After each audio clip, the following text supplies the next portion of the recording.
confirming that despite the security challenges, you are going to send her the pre-suspension letter within the next 15 minutes. Is that right? Yes. Thank you. If you then just turn over the page to page 10. Yes, At 4 minutes past 11, Ms. Xolani asks you, have they done EMPD preliminary investigation though? And you respond immediately, yep. Yeah. Correct. So you respond in the affirmative to say that EMPD has at that stage where you are on the brink of issuing the pre-suspension letter, a preliminary investigation has been done. Yes, I responded in that manner, Counsel, because you recall that I had indicated in my testimony yesterday that I had a session with Commissioner Spies and Lieutenant Colonel Erasmus, where indeed they had indicated to me the assessment that they had conducted, what I called some form of a desktop analysis of the registrations and the likes. So when she asked me that, my response was in respect of the discussion that I had with Spies and Erasmus.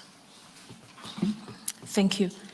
Could I then ask you to stay in the annexure bundle and just flip over the page to annexure PN3. PN3. The actual document itself will begin on page 13 of your annexure bundle. Yes, ma'am. Just to locate us in your witness statement, you are now at paragraph 28. And the annexure we are looking at now is PN3 that starts on page 13. Yes. Thank you. There. Could you just confirm for the Commission what is the title of that document at the top of the page in bold? The document is titled Intention to Suspend to Suspension Letter. So please confirm that that is the letter you were referring to in your WhatsApp communication with Ms. Xolani as Yes, it discussed. is. Thank you. Right. At the top left corner of the page is a date. Do you confirm that that's the 20th of February, 2023? It is the 20th of February, 2023. Thank you. If we have regard to the box, the details in the box just under the heading of intention to suspension letter, the suspension letter relates to which employee? Mr. Julius Mkhwanazi, Who at that time occupied what designation? Director Specialized Services / Brigadier. Thank you. Sorry. If we just go through some key aspects of this letter, it reads, Sir, the municipality has received allegations of serious misconduct against yourself. The allegations that have been received by the municipality relate to the following issues, and it lists 6 issues under there. Yes, ma'am. Ms. Ng, the third paragraph then, the paragraph beginning, the employer has reasonable cause to believe. Yes. Are you there? Thank you. Could you set out briefly for the Commission what are the reasons that motivated the issue of this intention to suspend letter?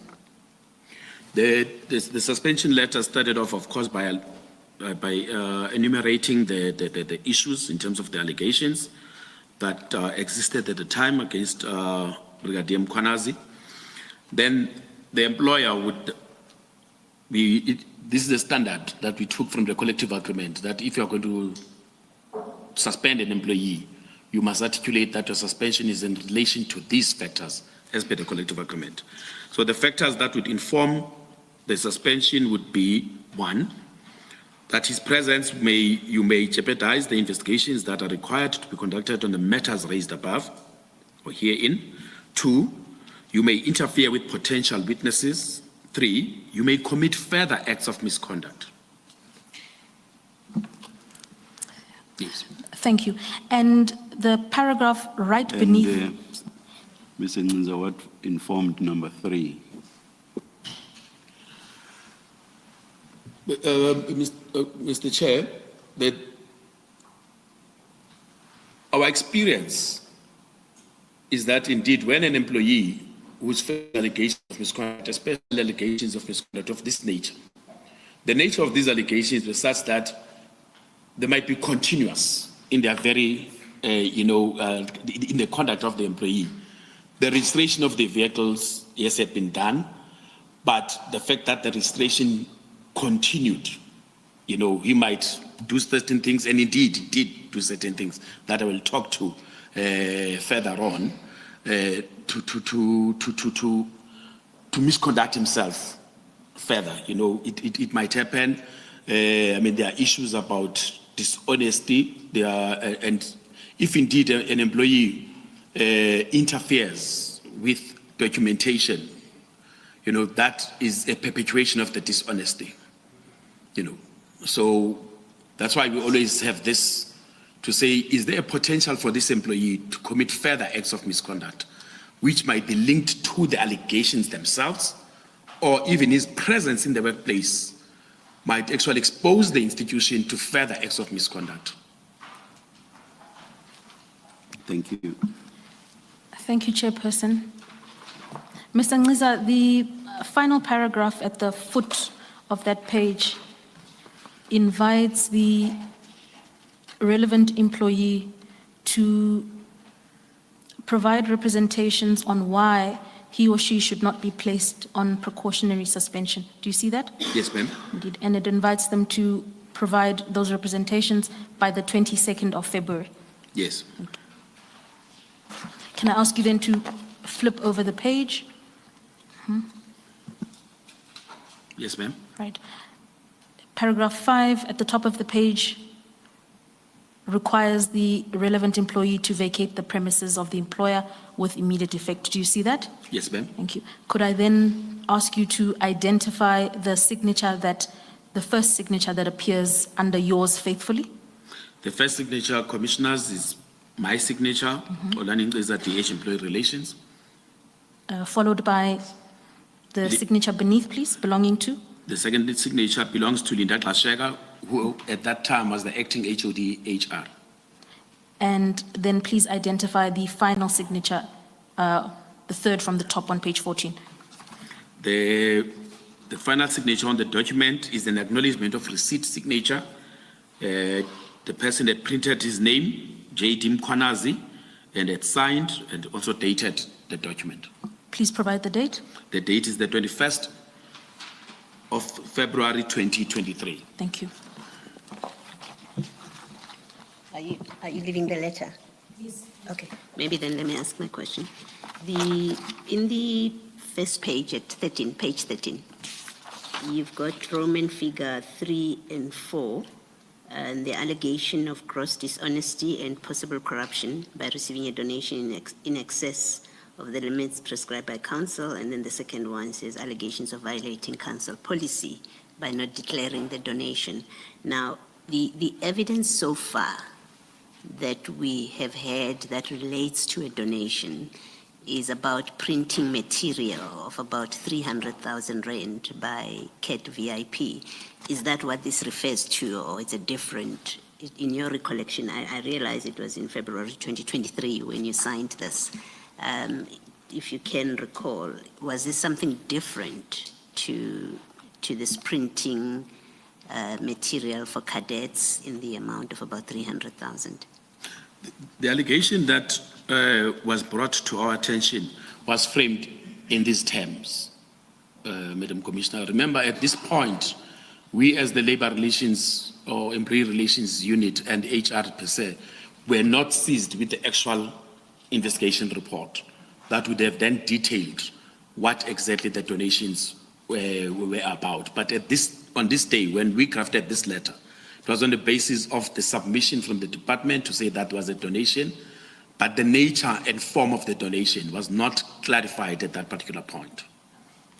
And then secondly, in page 14, where you say he's required to vacate the premises, that very last paragraph there, the paragraph doesn't say to him, which we have had happened to Chief Mapie and to Commissioner Spies. It doesn't say to him he must surrender his tools of trade, his firearm, and his computer. Does that mean he was allowed to keep this when the other two were told to hand in even their firearms? What does this mean? Perhaps, Madam Commissioner, I can start off by indicating that what happened with Chief Mapie and Commissioner Spies was not the standard process, you know. This is a pre-suspension letter. It's not a suspension letter. The person is not suspended, you know. This is a letter that says there is a view that the employer has taken that we should suspend you. However, we must give you an opportunity to present, you know, make representations why you should not be suspended. So at this point, you're not suspended. So the basis for me to say over things when you're not suspended, you know, and we use this paragraph on page 14. You know, we remove you indeed from the premises so that you go and actually concentrate on crafting your representations, but also to ensure that there is no malfeasance that happens in the process. Because the minute a person receives this, and again, it's experience, you know, we give an employee this, and then you hear from witnesses or from other colleagues to say that, hey, you know what, this person was doing this person was at the office looking for files and all sorts of things. So we prefer that you move away, but taking tools of trade is premature. You know, hence, I would not put that in a pre-suspension letter because you are not suspended. The minute I take tools of trade, I have effectively now prejudged, you know, the representations that have not yet been made. It has happened in instances where a person makes representations and then it convinces us that there is no basis to suspend. You know, we can still continue the investigations whilst the person is at work. And was the procedure that all suspensions must be preceded by a pre-suspension notification such as this, inviting them to make representations? Was that how it works? It's like that. It's clause 16 of the collective agreement. Even on the disciplinary regulations for senior managers, clause 5 of the clause 6 of the regulations speaks to that. There must be an opportunity provided to the employee to make representations. And senior managers in this case would include even chief of police and his deputies. The chief of police, like I indicated yesterday, you have 3 categories. Senior managers would be the chief of police, HODs, and the city manager, as per the Municipal Systems Act. And then your divisional heads, like Spies, who was on the same level as I was, would then be the category that is the middle strata. And then everybody else falls under the bargaining unit of the bargaining council, and therefore they are regulated by the collective agreement. Okay. And you confirm that that pre-suspension process did not happen with Chief Mapie and Commissioner Spies? I was not involved, Madam Commissioner. I know about the processes, and I've listened a bit to the testimony that both gave. The process that happened is exactly as stated in the collective agreement. I mean, in the regulations for chief of police, provide an opportunity for representations to be made. You know, and my understanding is that that did happen. Okay. But what I find fault with what happened is the issue of then taking tools of trade before a determination is made. Okay. Well, we've heard from Commissioner Spies yesterday that he had attended an arbitration as a witness for the employer, and then it is at that he was told you are on suspension. So it sounds like with him at least, I don't remember Chief Mapie's evidence on this issue, and we'll accept you saying it happened there. But Commissioner Spies seems to have had a completely different experience. Do you have any personal knowledge of that? Like I say, by the time all of this was happening, I was no longer in the institution. Okay. No, I remember but that. if it happened that way, it was wrong. Okay. Thank you. Thank you, Mrs. Thank you, Commissioner. Mr. Nciza, we've then wrapped up with respect to Annexure PN3. Could I ask you to stay in the annexure bundle and then proceed to the next annexure, PN4, which begins on page 15? Are you there, please? I'm there. Thank you. I'm there, ma'am. And for context, we're now in paragraph 29 of your witness statement on page 11. Again, my apologies.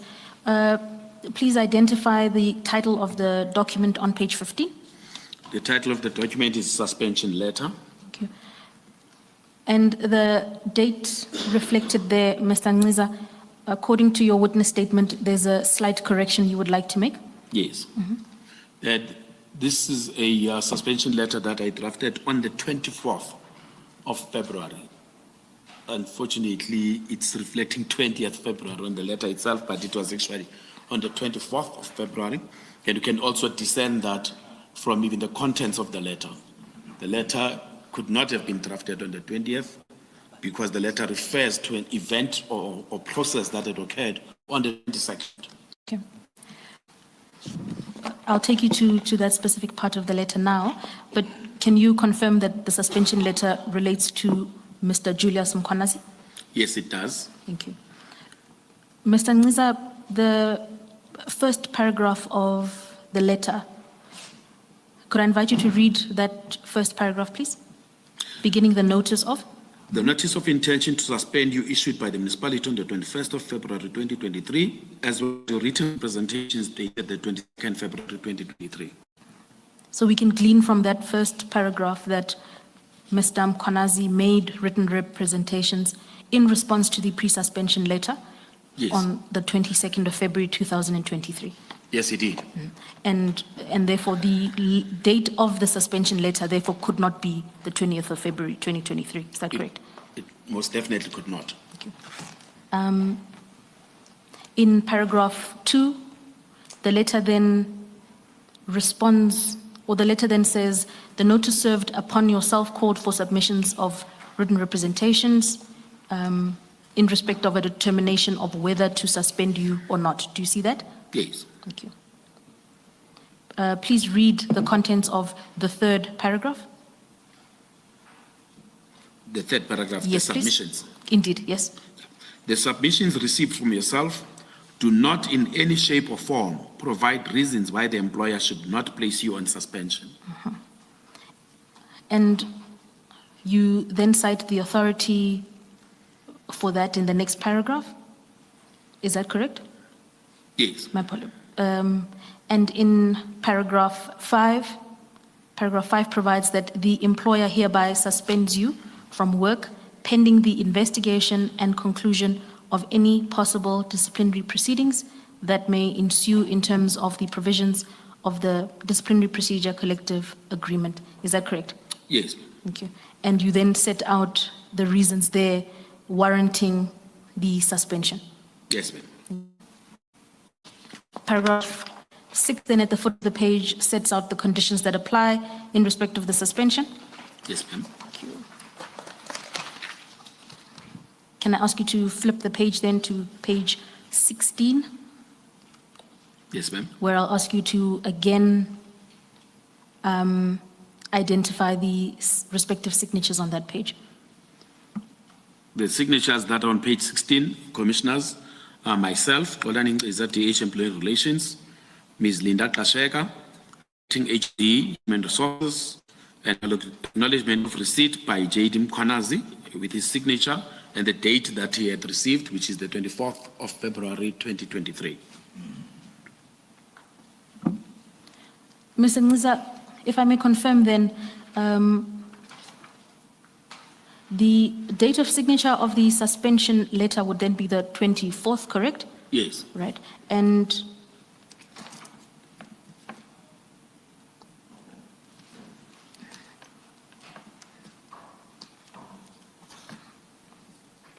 the subject matter of the investigations at this stage is based on a preliminary investigation at this point, is that correct? Sorry, ma'am. The allegations under consideration at this point are based on the preliminary Yes, the Yes. allegations that make up the subject matter of the suspension at this point are based on the preliminary investigations that have been reported to you at this point. Yes. Thank you. All right.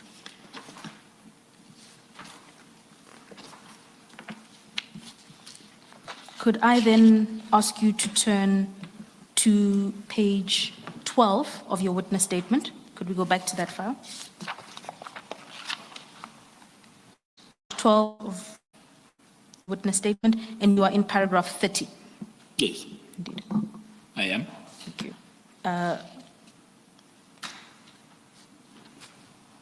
And in paragraph 30, you indicate that Brigadier Mkhwanazi was suspended for 3 months in terms of clause 16 of the DPCA, that's the collective agreement referred to in the suspension letter, which suspends him from work pending the investigation and conclusion of any disciplinary proceedings. Is that right? Yes, it was. So if his suspension date was effective from the 24th February, the suspension will then be effective for the next 3 months up to May, correct? Yeah, 24th May. Thank you. Please then take the commission through the subsequent developments after the issue of the suspension letter. You are now at paragraph 31 of your witness statements. 31. 31 on page 12. So, just for clarity, I need to take the commission, the subsequent developments on this matter of Mkhwanazi. Indeed, following the issue of the suspension letter. Commissioners, as I proceeded to, of course, deal with my other duties in the institution, which was involving all departments in the institution. But there is an acknowledgement that I've always had that EMPD had the highest number of disputes in the institution, disciplinary matters, I think, because of the nature of the work that is performed by Metro Police officials. You know, they are working with the members of the public, so you would have all sorts of allegations that get raised, whether it's issues of assault, it's issues of bribery, it's issues, you know, that concern the conduct and behavior of the Metro Police officials. So I would then regularly engage with the department on matters that impact discipline in the department. So we had a number of briefings that ensued in respect of especially the investigations in Brigadier Mkhwanazi's unit, the investigations into the blue lights scandal, but they also raised issues with me regarding other investigations that were underway, inclusive of investigations against Mackenzie, Stones, and Twala, you know, who were constables working in the specialized unit section. Now, during those briefings that I would receive, I would say that I received what I can only term and describe as horror stories, you know, about what was happening within the unit, and I was kept abreast of even engagements that the chief of police was having with IPID regarding these officials, Mkhwanazi, Mackenzie, Stolz, and Twala. So, yeah, I received a lot of information about the cases that were dealt with, you know, issues of copper, theft, you know, issues of even murder, extortion. There's a number of issues that they briefed me about regarding these individuals. The information you received relating to these 3 other officers was just as serious as the information relating to Brigadier Mkhwanazi. Do you know why they were not suspended or even issued with a letter that requires them to make representations regarding why they should not be suspended? My recollection, Commissioner, is that indeed they were suspended. There's a point where we suspended them. There's a point where I recall that I even instituted disciplinary proceedings against them. I did institute disciplinary proceedings. I appointed the Disciplinary Tribunal Committee, and the process was to commence. And I later learned that indeed there were problems with regards to the processing of their case. At some point they were arrested, so the action was taken against these three. It's just that it was not taken forward, but my office had instituted proceedings against them. But I understood later on that there was a problem with the presiding officer because he was not paid by the municipality for other matters that he had done for the municipality. So he had served some notice to the attorney to say that he is not going to be able to proceed if he does not get paid for his services that he had rendered to the municipality. That was a big problem, of course, the payment of attorneys for services rendered. But action was taken against these three. Thank you, Commissioner. If I may, according to the evidence, so far, the conduct or the misconduct of these three officers came to light because of IPID's report, once there was engagement with IPID. Now, internally in the municipality, at least up to the time that you were there, was there a process or a mechanism where employees can report concerns about the conduct of people such as this, the conduct that subsequently came to light through IPD? Was there a mechanism for employees to do that and to do that in a safe way? The municipality, Madam Commissioner, has a whistleblower policy. I'm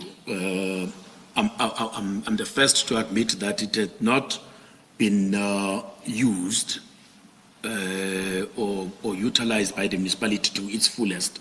But the municipality has the whistleblower policy. It's even on the intranet of the municipality. There were campaigns at some point by our communications department to promote, accessibility to whistleblower processes. And we've had a number of instances in the municipality where we've had whistleblowers. We investigated the issues that were raised by whistleblowers, and indeed action had been taken against officials on the basis of whistleblower processes.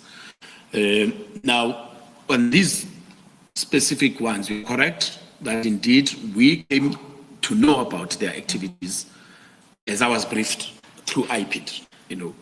But what happens is when we've got matters that concern Metro Police officers, you would have two types of investigations. You would have the internal affairs investigation or integrity and standards, and you'll also have an IPID investigation. Now, if you have an IPID investigation, the department would then do a cover letter in that form that says we've got this investigation with its annexures, therefore bring it to me, but I would need something from the department because the department has to take ownership. Even if it's an IPID investigation, the department must take ownership. So then the chief of police will then bring to me a request for a disciplinary tribunal, and in that request they would indicate that here is an IPID report that has a negative recommendation against this officer. So therefore, as labor relations or employee relations, you need to take this forward. There would be that request to initiate what you call disciplinary proceedings against that particular employee. So if my recollection serves me well, that is what would have happened here. They would have provided me with an investigation report, and then I instituted the disciplinary tribunal. Thank you, Commissioner. Just to close off this aspect of your evidence, Mr. Nciza, at the end of paragraph 34, the last sentence then, you confirm that you were informed that in addition to investigating these criminal offenses, the ones discussed above, IPID was also investigating the role of Brigadier Mkhwanazi in the Blue Lights scandal. Is that correct? Yes, I was. Yes. And that in the paragraph above, 33, you were informed that even though, your discussion related primarily to the issue concerning the blue lights, the IPID discussions had revealed that there was a broader problem involving further police officials, and that was brought to your attention. Yes, it was. Thank you. Mr. Nciza, we are then beginning a new subheading entitled Disciplinary Tribunal. This is paragraph 35 of your statement. We're still on page 13.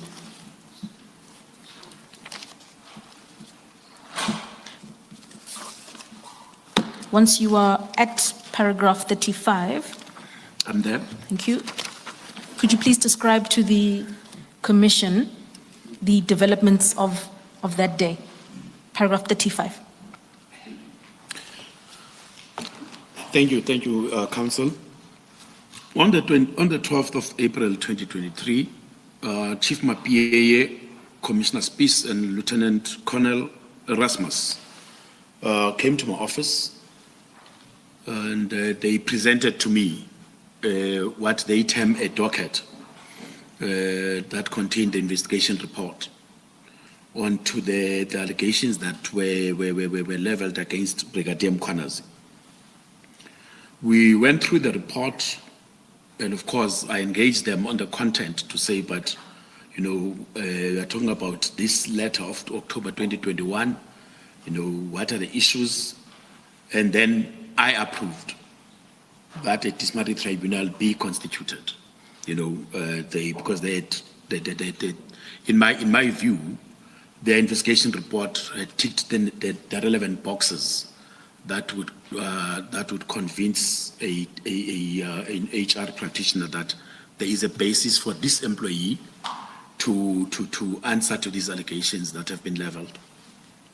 So indeed, after we had consulted, I appended my signature to the disciplinary tribunal initiation form, and then we also then discussed how to handle the process. They raised issues with me to say, as much as they had briefed me on several occasions around the matters that concern Mkhwanazi, Mackenzie, Stolz, and Twala, and there was also some process that had started with regards to the other three, they indicated that IPID was confident and convinced that there were imminent arrests that would be made, which would include Brigadier Mkhwanazi.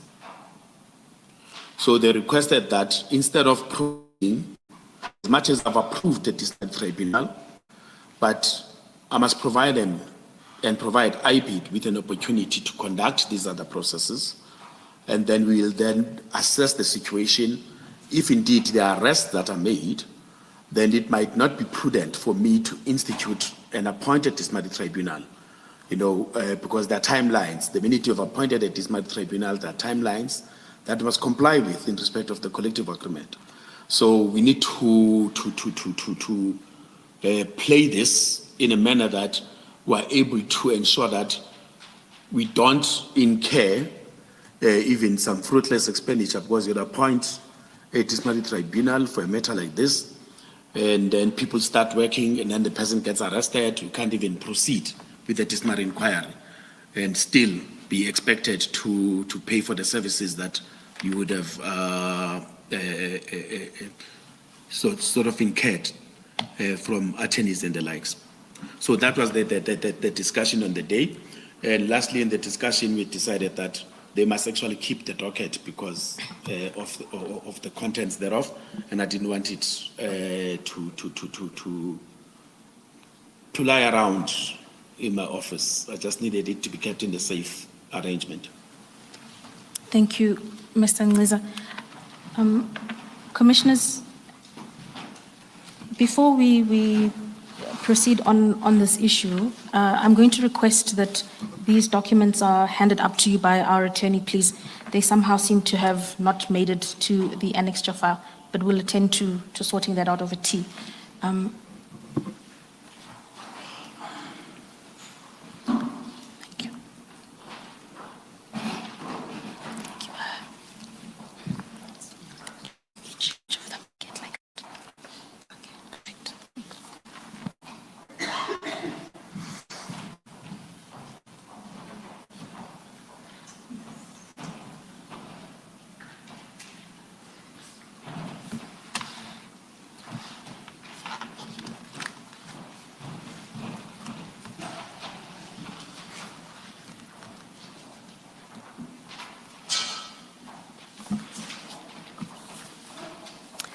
Thank you, Commissioners.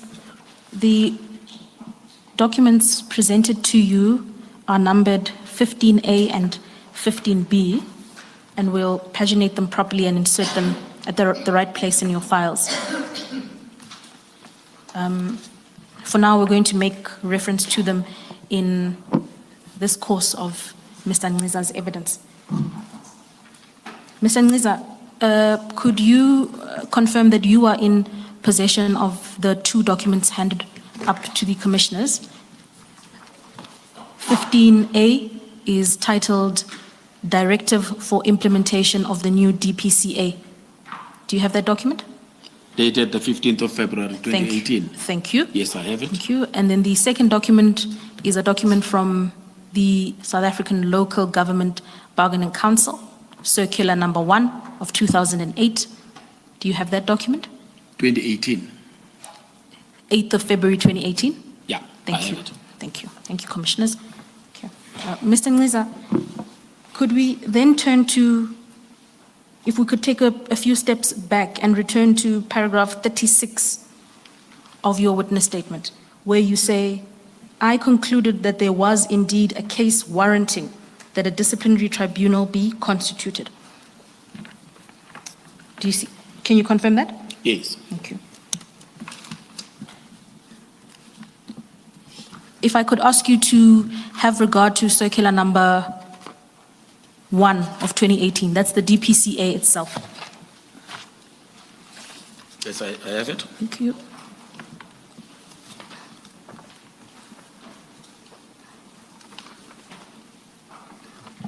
You'll see that there's an index describing the issues that are regulated by this document. Could I? Yes, I'm there. Are you there? Thank you.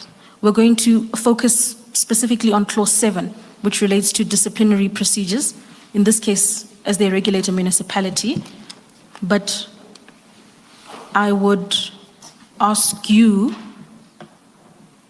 to please turn to clause 4, which is on page 4 of that document.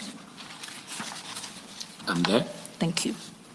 So clause 4 would regulate the period of operation, right? So the DPCA, as it applies, sets out the period in which it operates. Could you just record for the record what that period is? On clause 4.1 of the agreement, the period of operation is from the 1st of February 2018, and it will remain in force and effect until the 31st of January 2023. Thank you. Are you able to confirm to the Commission its status here today? So does it still apply? Yes, it does, because after the date of 31st January 2023, it then says, thereafter, the agreement shall continue indefinitely in respect of the parties to the agreement. Thank you. And for completion in respect of this document, the DPCA is the same document that you reference in your witness statement as providing for the suspension. In particular, you cite the letter of suspension cited clause 16. Is that correct? Yes, it is. Yes. So the document regulates several processes from a bargaining council level, and we will consider specifically the issue of disciplinary procedures. Is that right? Yeah. Thank you. Mr. Nciza, I'm then going to ask you to turn in the same document to clause 7, which begins on page 5, clause 7. Yes, Thank you. I'm there. And clause 7 is entitled disciplinary procedure. Could you read into the record the contents of clause 7.1, please? An allegation of misconduct against an employee shall be brought before the municipal manager or his authorized representative for consideration and decision. Thank you. And who is an authorized representative in this context, in the Ekurhuleni context, as an example? Like I said yesterday, commissioners, how we apply this collective agreement in the municipality, we have sort of categorized it. You know, you would have an authorized representative, as envisaged in clause 7.1, will be the head of department. But an authorized representative, as you go on with the collective agreement, would change. You know, it's not a one person. It's not one person. In other municipalities, you might find that it's the municipal manager or this particular person who will be responsible for all the issues that concern a collective agreement. But in our city, we didn't do it like that. We sort of decentralized the processes in terms of our delegations matrix. So in terms of 7.1, it would be the head of department as an authorized representative. Thank you. See, paragraph 7.2 reflects a principle then that disciplinary proceedings are to proceed promptly without undue delay. Is that correct? Yes. Indeed. Then paragraph 7.3 provides that if the municipal manager or his authorized representative is satisfied that there is a prima facie cause to believe that an act of misconduct has been committed, he may institute disciplinary proceedings against the employee concerned. Is that Yes. correct? Okay. Could you just briefly explain how that applies in practical terms to the Commission? In practical terms, this would be, you have an allegation of misconduct that has been received in the department. The department then, in terms of the consideration of the allegation, the department would then institute an investigation. And having instituted the investigation, having then received the outcome of the investigation would show that there is indeed a prima facie basis for you or prima facie cause for institution of a disciplinary process. So then the department would submit to my office. Once they've got that prima facie cause, then they would submit. They would not themselves institute the disciplinary process. Could I ask you to turn to the next page? Clause 7.4, which provides that the disciplinary hearing shall commence as soon as reasonably possible, but no later than 3 months from the date of the municipal manager or his authorized representative's decision to institute disciplinary proceedings. Yes. Thank you. So once indeed the investigation has been concluded and the submission is made in terms of the initiation of a disciplinary process, the authorized representative has got 3 months within which to constitute the disciplinary proceeding. Thank you. The disciplinary tribunal. The next two paragraphs then posit two options that are available in the event of misconduct. Paragraph 7.5 regulates misconduct that appears to be less serious. Is that correct? Yes. Indeed. And then paragraph 7.6 regulates misconduct that appears to be sufficiently serious. Yes. Indeed. And what is the course or avenue to be followed according to clause 7.5, where the act of misconduct is one that appears to be less serious?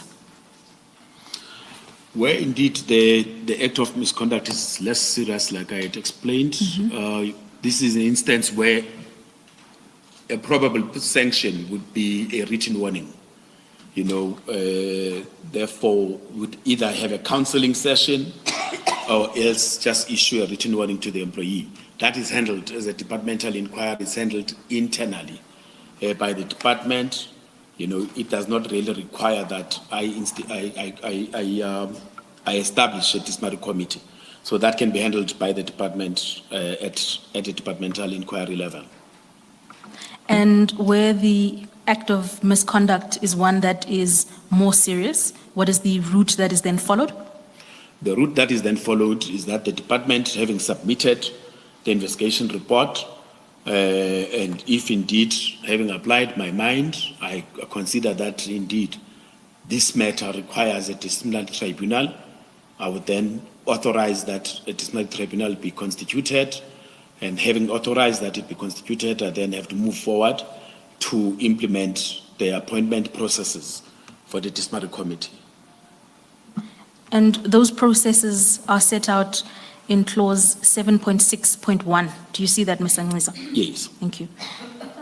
And could you just briefly explain the contents there of who is to be appointed and the alternative appointment that is available in the event that a disciplinary tribunal is authorized? Thank you, Council. You would find, Commissioners, that 7.6 and even 7.7, how it's structured, is it has a default position. The default position in the constitution of the disciplinary committee is that in the first instance, you shall appoint a person internally, and in respect of this, what we did as an institution in my tenure as the divisional head, we had a panel of people that were trained as presiding officers as well as employer representatives. So if we get a request from a department to constitute a disciplinary tribunal, would look at firstly the merits of the matter, what type of case is it, what is involved, the level of the employee, and the likes. And then we would then look at our panel. Are we able to find a suitably qualified person in our panel to deal with this matter?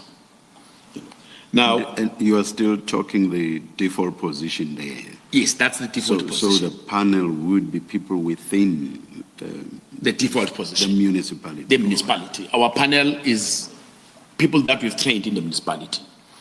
And I need to admit that as much as we have done much in terms of in building the necessary capacity internally, you would find that your senior people from divisional head and HOD level, really do not have time. They simply do not have time. Their demands on their jobs are much higher, and therefore they would not automatically be available or readily be available to firstly go for training. And even if they do go for training, a whole lot of them, even if you appoint them, I promise you, you are just simply not going to get the person to give you time. They've got a whole lot of things, service delivery imperatives would take precedence. Now, the collective agreement 7.6.1 is clear. When you appoint a presiding officer, the person must be at least 2 levels above the person that you are intending to charge, the accused employee. So you need then to zoom into this particular matter. If you were to appoint a person internally, you would have to appoint an HOD, because the brigadier level, and you will see in the suspension letter, it states that it's a C17. The C17, in terms of our job evaluation processes in the municipality, was the highest level that was evaluated for your bargaining unit employees, for your permanent staff establishment. I'm sorry to interrupt you, Mr. Nciza. Ms. Motlhasedi, do we want to discuss the terms of this agreement as generally as we are now, or do we want to zoom in on what was relevant to the case of Brigadier Mkhwanazi? Thank you, Chair. Yes, our aim is to discuss the two of the documents in the context of what was relevant here in 2 respects. Firstly, the constitution, or rather the appointment of an external chairperson and an external prosecutor, which will become relevant during the course of Mr. Nciza's evidence. The second important issue is who exercised or who bore the power to determine whether to constitute a disciplinary tribunal, and the documents are relevant for that assessment. I will endeavor to be very brief. I'll pose direct questions to Yes, them. I'm asking, for example, because as I understand the evidence here, people external had to be appointed. And I think that focus on the appointment of external people and why it had to be external people should be enough without us getting into the situation where internal people would be used and why. Did you see what I mean? I follow. Thank you, Chairperson. Yes, thank you. We'll Thank you. direct the exchange in that manner. Thank you. Thank you.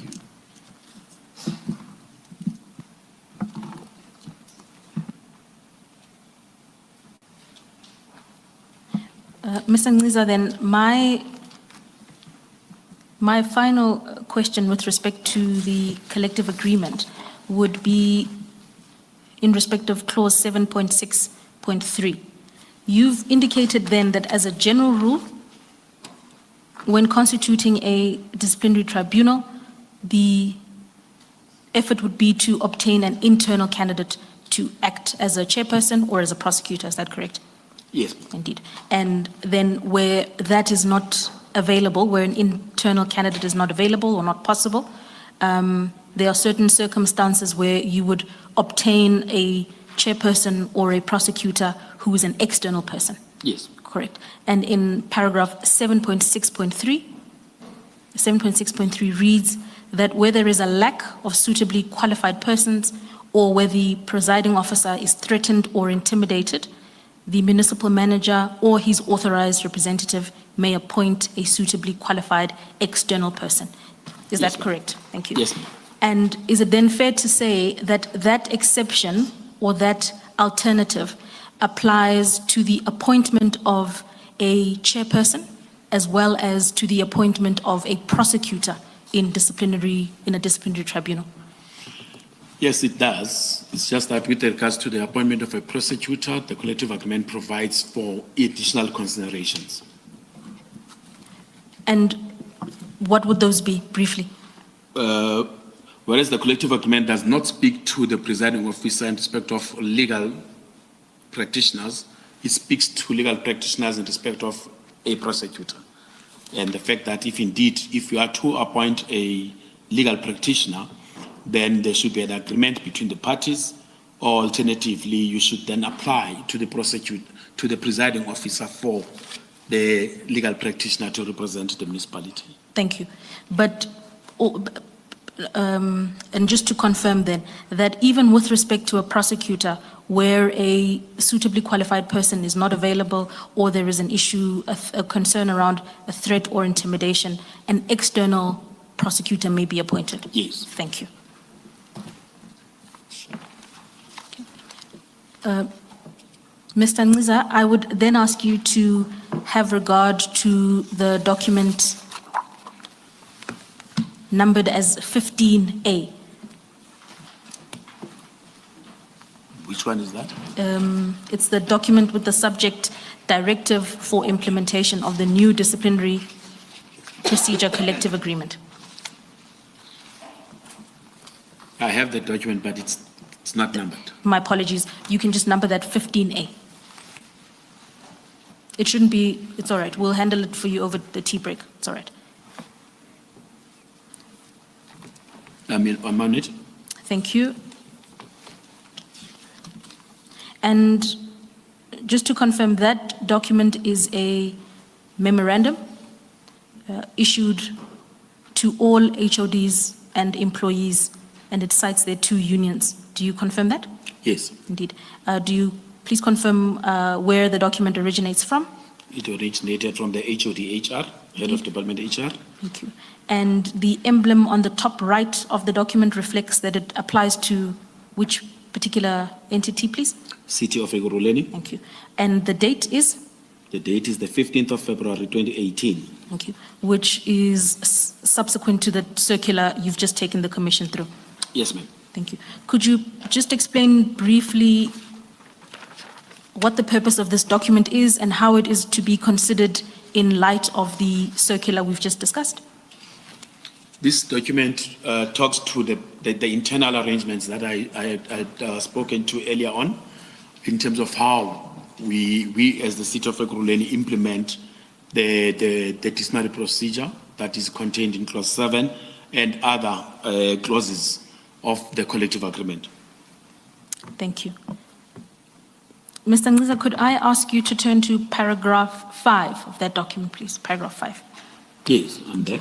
Paragraph 5 is entitled, "The following principles shall underpin the implementation of this DPCA." Yes, ma'am. Paragraph 5.1 reads, "An allegation of misconduct against an employee shall be brought in writing to the city manager or his authorized representative." Is that right? Yes, ma'am. And the authorized representative in this case applies to who? You indicated that it might change in certain contexts, but here, within the context of an allegation of misconduct, Would be the is- HOD, would be head the of HOD. department. And based on our current facts under discussion today, that would be, for example, Chief Mapie.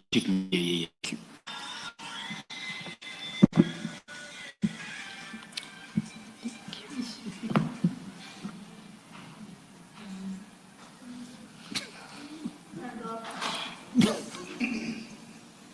Continue. Mr. Thank you, Motlhasedi. thank you, Chairperson. Paragraph 5.2 then reads, "A supervisor or another employee investigates the allegation of misconduct and submits the investigation report with a recommendation to the relevant HOD." Yes, ma'am. In the context of the facts under discussion today, who would be the supervisor or employee tasked with the investigation of misconduct here? Under these circumstances, the employee would be Lieutenant Colonel Erasmus. Thank you. Who you confirmed earlier is from the Integrity and Standards Division. Thank you. Yes, ma'am. Paragraph 5.3 then sets out the next step, and it says, "Upon receipt of the investigation report, the relevant HOD, who I now understand to be Chief Mapie, shall complete and submit the disciplinary initiation request form to the DH Employee Relations for the initiation of the disciplinary proceedings." Is that right? Yes, ma'am. Thank you. So in terms of this paragraph, Chief Mapie should then, it contemplates that Chief Mapie shall then complete and submit the disciplinary initiation request form to the DHER, who is, Myself. thank you. And critically, it says initiation request. Indeed, Yes. indeed. And then for completion on this note, paragraph 5.4 says, "The office of the divisional head ER shall identify and appoint a presiding officer and employer representative." Is that right? Yes, ma'am. Thank you. So, Mr. Nciza, these documents then read together set out a procedure for the institution of rather let me say, the constitution of a disciplinary tribunal. Is that correct? Yes, ma'am. With the idea that an allegation is presented to an HOD, who then appoints someone to investigate the allegations and submit a report, and that report is then accompanied by a request to yourself for the initiation of disciplinary proceedings. Is that a fair reflection of the content of the documents? Spot on. On that note, could I then ask you to have regard to your witness statement again, where we are now on paragraph 38. Paragraph 38, please.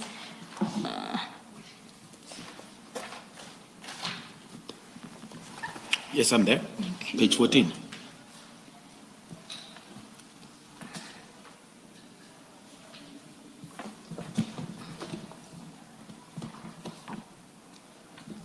And at paragraph 38, you say there, "On the same day, I signed the approval of the recommendation to constitute the tribunal within 3 months." Is that correct? Yes, ma'am. Thank you.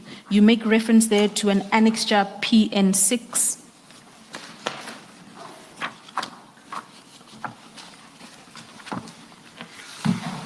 on page 288 of the annexure bundle, PN6. And there, Thank you. Page 288 of the annexure bundle. I'll just ask you to put your finger there so that we can place the full document on record.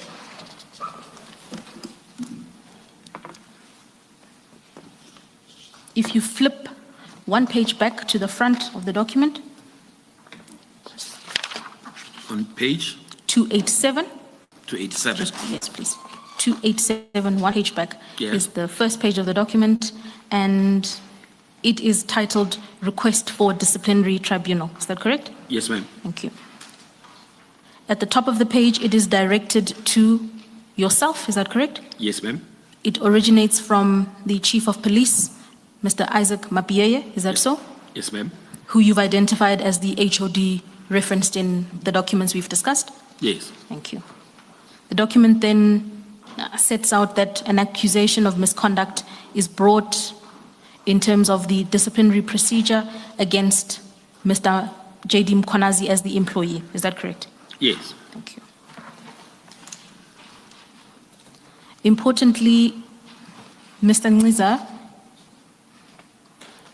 the document continues to identify the nature of the alleged misconduct, but I would ask you to return to page 288, to flip over to page 288. Yes, ma'am. Thank you. Under recommendation at the top of the page, Yes. the document provides for two options. The first option, one, is a request for permission to hold a departmental inquiry, and option two is a request for the establishment of a disciplinary tribunal. Do you see that? Yes, ma'am. Thank you.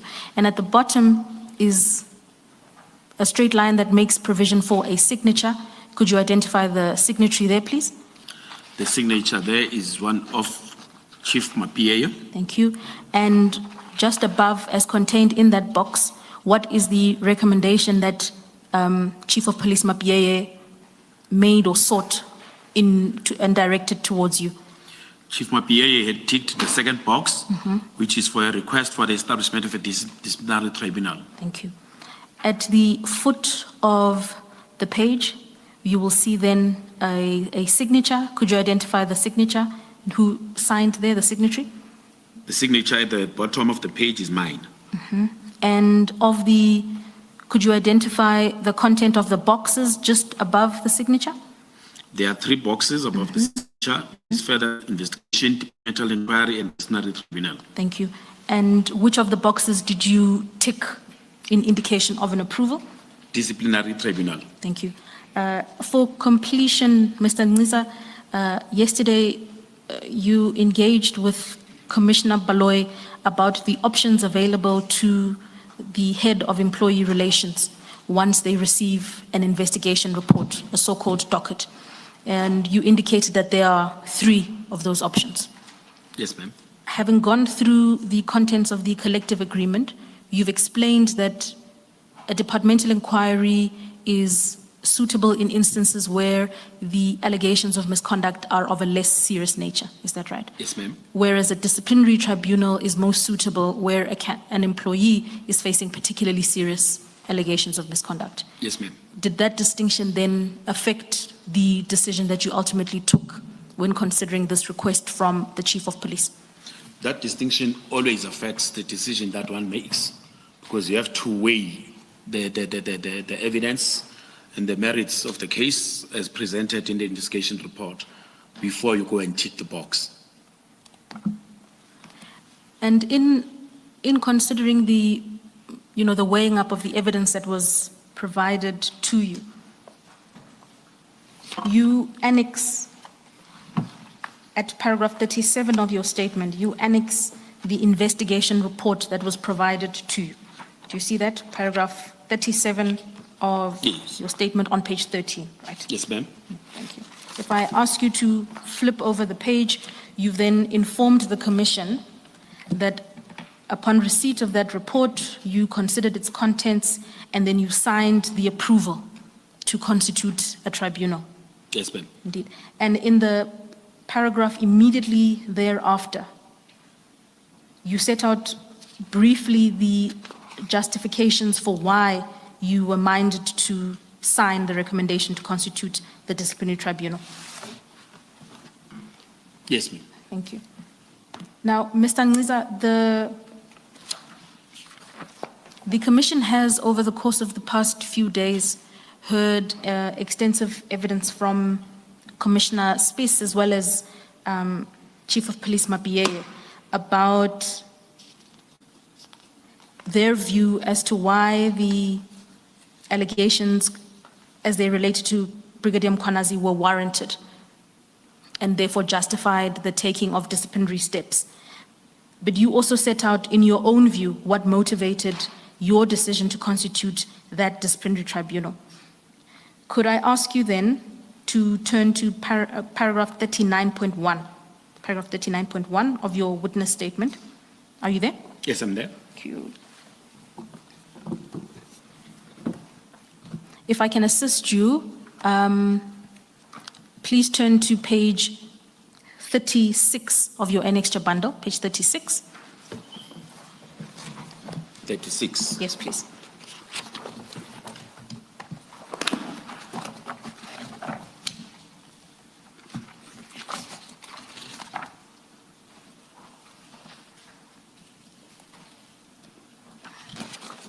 I'm there. Thank you. So, to locate this discussion in the context of your annexure bundle, you've annexed annexure PN5, which is the investigation report. Yes, ma'am. Thank you.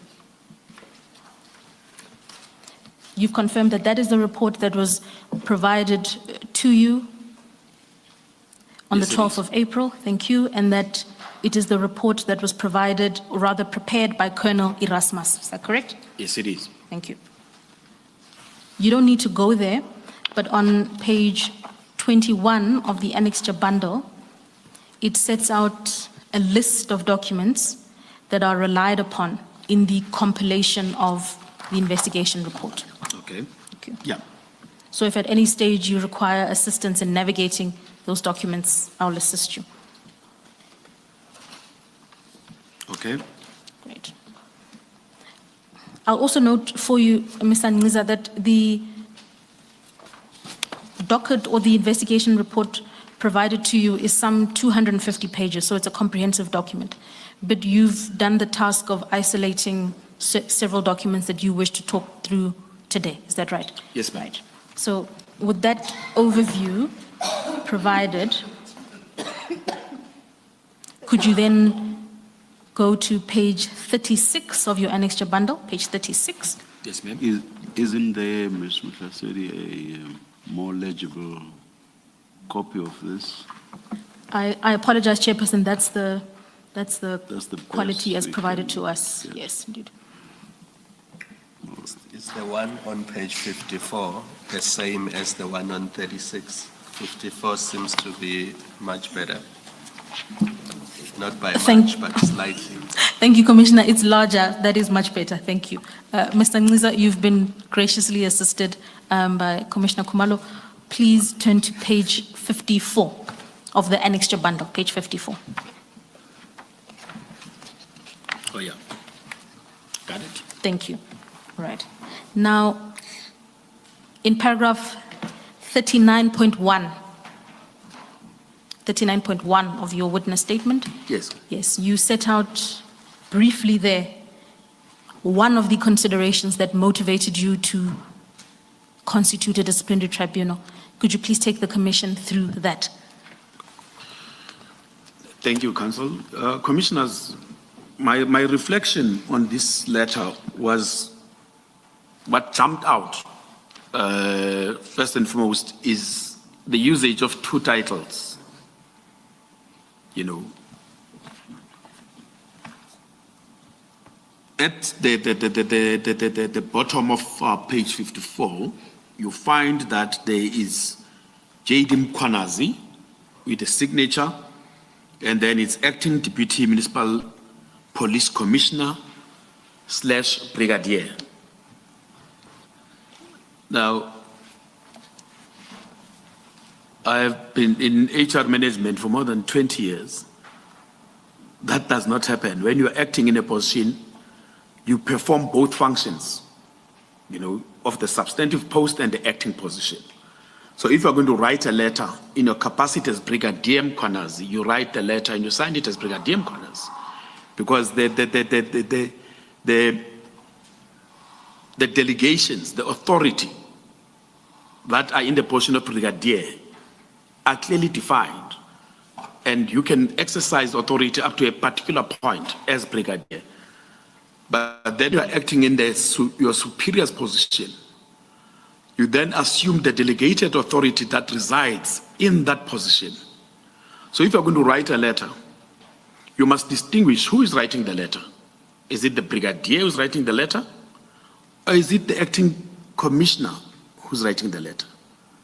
Because then if tomorrow there is there's litigation about the letter. Mr. Nciza, but he still was a brigadier, was he not? He was a brigadier. Aren't you reading too much then into this? Was he not merely indicating his rank, that he is a brigadier? With all due respect, Commissioner, it doesn't work like that. It doesn't work like that, because, like I say, different positions carry different authority. So if I am the manager, collective bargaining, and I'm acting as DH, employee relations, if I write a letter that is within the scope of my function, my substantive position as manager, collective bargaining, I will indicate that this, because it talks to my substantive position. If I'm writing a letter that speaks to the acting position that I'm busy with, that I'm acting in, then I must indicate that. The acting policy of the municipality states very clearly that when you are acting, you perform both roles. You must perform the role of the manager as well as the commissioner. But would you completely discount the possibility that he could merely have been indicating his rank and nothing more? Would you completely discount that possibility?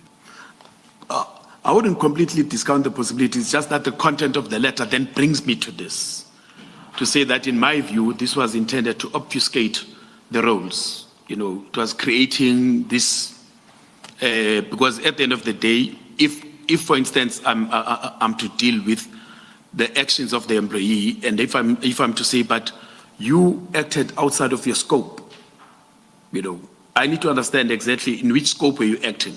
Were you acting as the brigadier or were you acting as a commissioner? All right, I'll leave it there.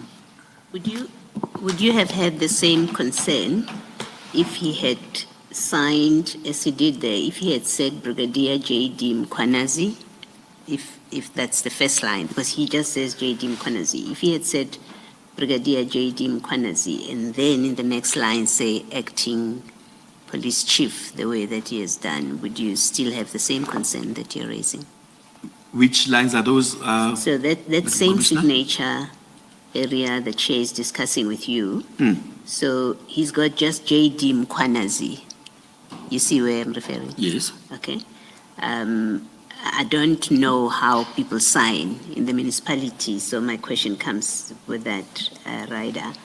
If he had said, at the bottom there, if he had said Brigadier J.D. Mkhwanazi, so he describes himself, title and name, Brigadier J.D. Mkhwanazi, and then in the next line, he then says acting deputy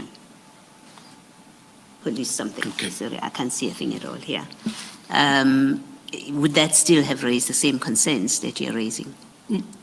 It would have, but perhaps it would have been a bit different in the sense that, remember, and I think that the previous witnesses testified on this, you have the rank of brigadier, and then you've got a post designation in terms of your organizational structures. Now, if he had said Brigadier Mkhwanazi, and then said underneath, he'd called himself Brigadier Mkhwanazi, and then underneath indicated that is acting deputy chief of police. Again, it still creates the challenge from an HR point of view to say exactly who is signed, But it could be, it could easily be dealt with by what we are raising. Say that, okay, fine, it's Brigadier Mkhwanazi, but he's acting. So the person who has actually signed is the acting, as opposed to both, you know. I would understand your point if he had signed as both acting deputy municipal police chief and director of specialized services. But here it's clear that he's referring to only one role, and the brigadier is the rank he holds, and that is the chairperson's point, that it is the rank, whereas the role is that of acting deputy municipal police commissioner. Now, if he had said acting deputy municipal police commissioner / director of specialized services, then that would be different, because those are two different roles. But his rank does not change whether he's acting in one role or the other. He remains brigadier. I get the Mkhwanazi. point. That's really the chair's point. I get the point. If you put it that way, I get the point that you're raising. Yeah, thank you, Commissioner. So I failed in putting across my point. I get the point. Thank you, Commissioner. So that is the issue that jumped out, but nonetheless, the contents of the letter themselves, you know, the author of the letter says that there is a memorandum of understanding that is signed with CAT VIP. Now, there is no memorandum of understanding that existed between the municipality and CAT VIP. You know, when I looked at the docket, there is no signed memorandum. There is no memorandum that has been entered into. So this is grossly dishonest in my view, to say that there is a memorandum when such does not exist. The fact that there is a draft is that, it's just simply that it's a draft. There is no actual memorandum that existed. But this letter, you know, makes a representation that there is a memorandum of understanding between this company and the municipality, when such does not exist. Thank you, Mr. Nciza. You then make a concluding remark at the end of paragraph 39.1, where you say that this representation or this was intended to clothe this arrangement with some form of regulatory standing where there was none. Is that correct? Yes. Thank you. And that is basically because he did not have the authority to issue such a letter in any event. Thank you. So something else in that first paragraph, it may not be significant.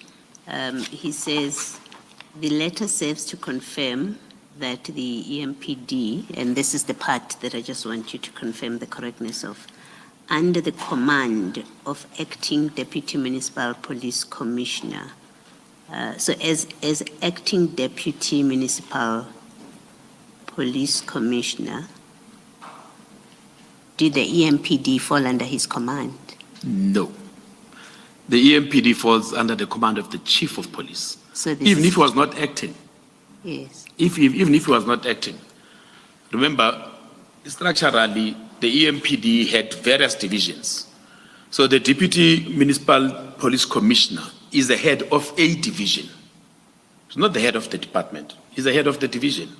I can't say, as the divisional head employee relations, you know, human resources is under my command.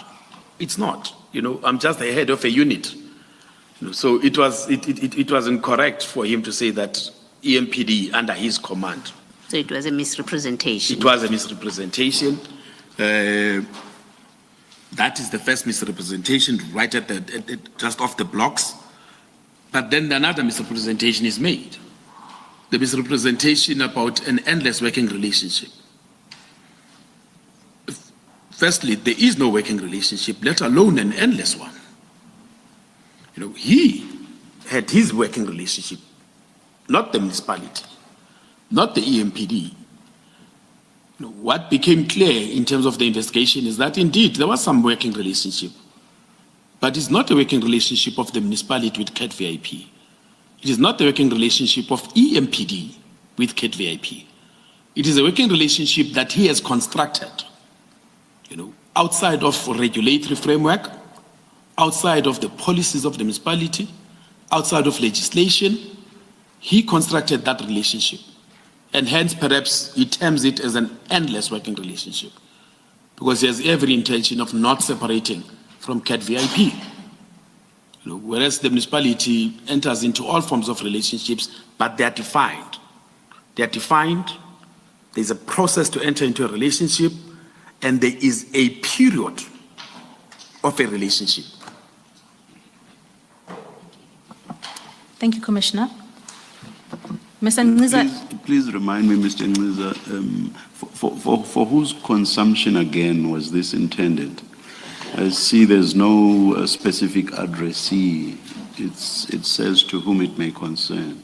That is another a worrying factor, Mr. Commissioner, Mr. Chair, because when you address an official letter, you address a letter to a specific individual or entity. This is addressed to whom it may concern. So the bearer of this letter can then claim that I am the whom it may concern.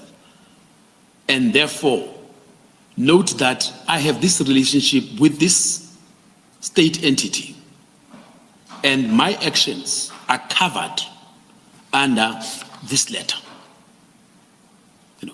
It's just too wide, and it has potential to create serious problems. We don't know, even up to today, who actually then had this letter and what did they do with it. No, I have not come across any information that says the people that got this letter, if it was CAT VIP people, what did they do with this letter? And that's a scary thought, that a letter of the municipality can be in the hands of individuals, so that even if they get into a roadblock, even if they get into all sorts of other situations, they will not be checked. They'll just simply say, but we are in a relationship with the MPD. You can't touch us.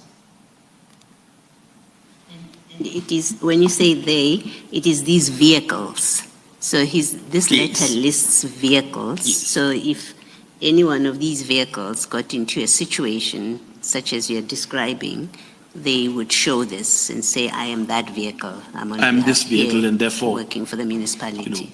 I'm clothed with this, what you call protection, if you want to call it, but effectively, because I've got this relationship and therefore I work with the MPD and I do these things with the MPD, so who are you therefore to obstruct me? It will be as if you're obstructing police. Let us adjourn and resume at 11:15.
Ms. Motlhasedi.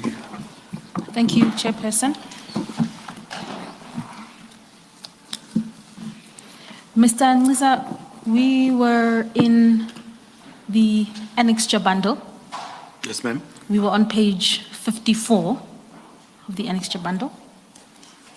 And we were wrapping up your discussion as it relates to paragraph 39.1 of your witness statement.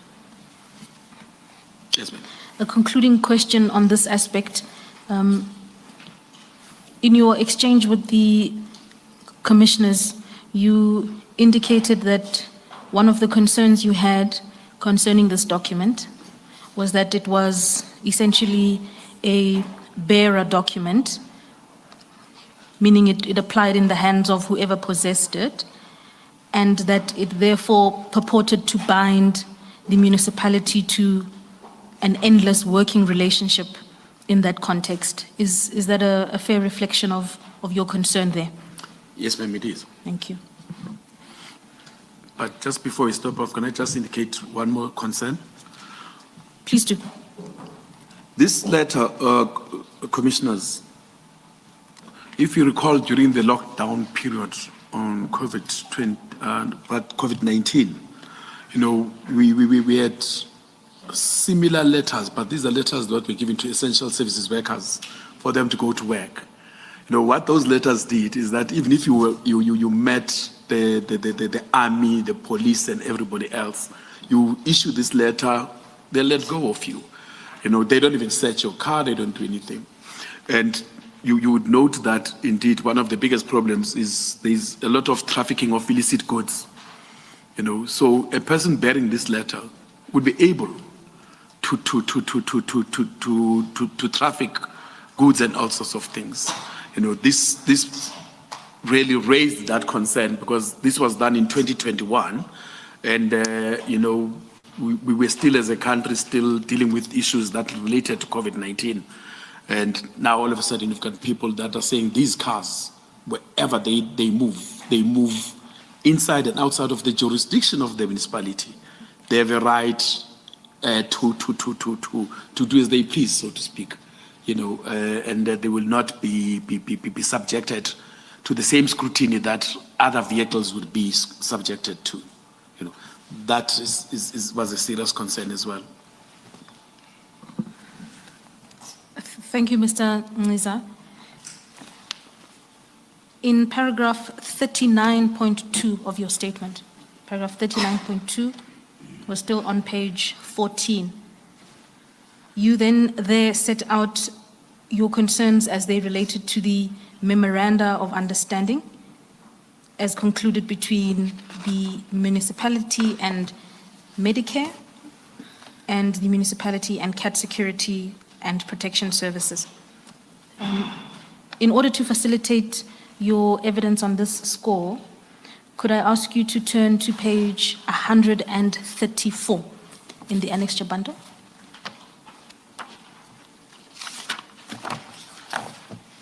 Yes, ma'am. Thank you.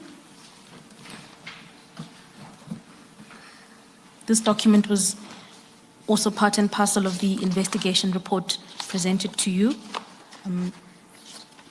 Please then, yes, page 134.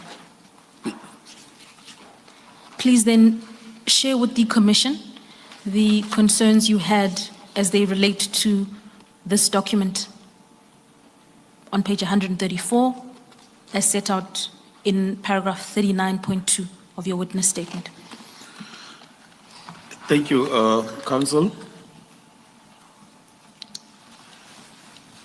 The first point of call that you need to appreciate is that as a manager, you operate within a very strict regulatory framework.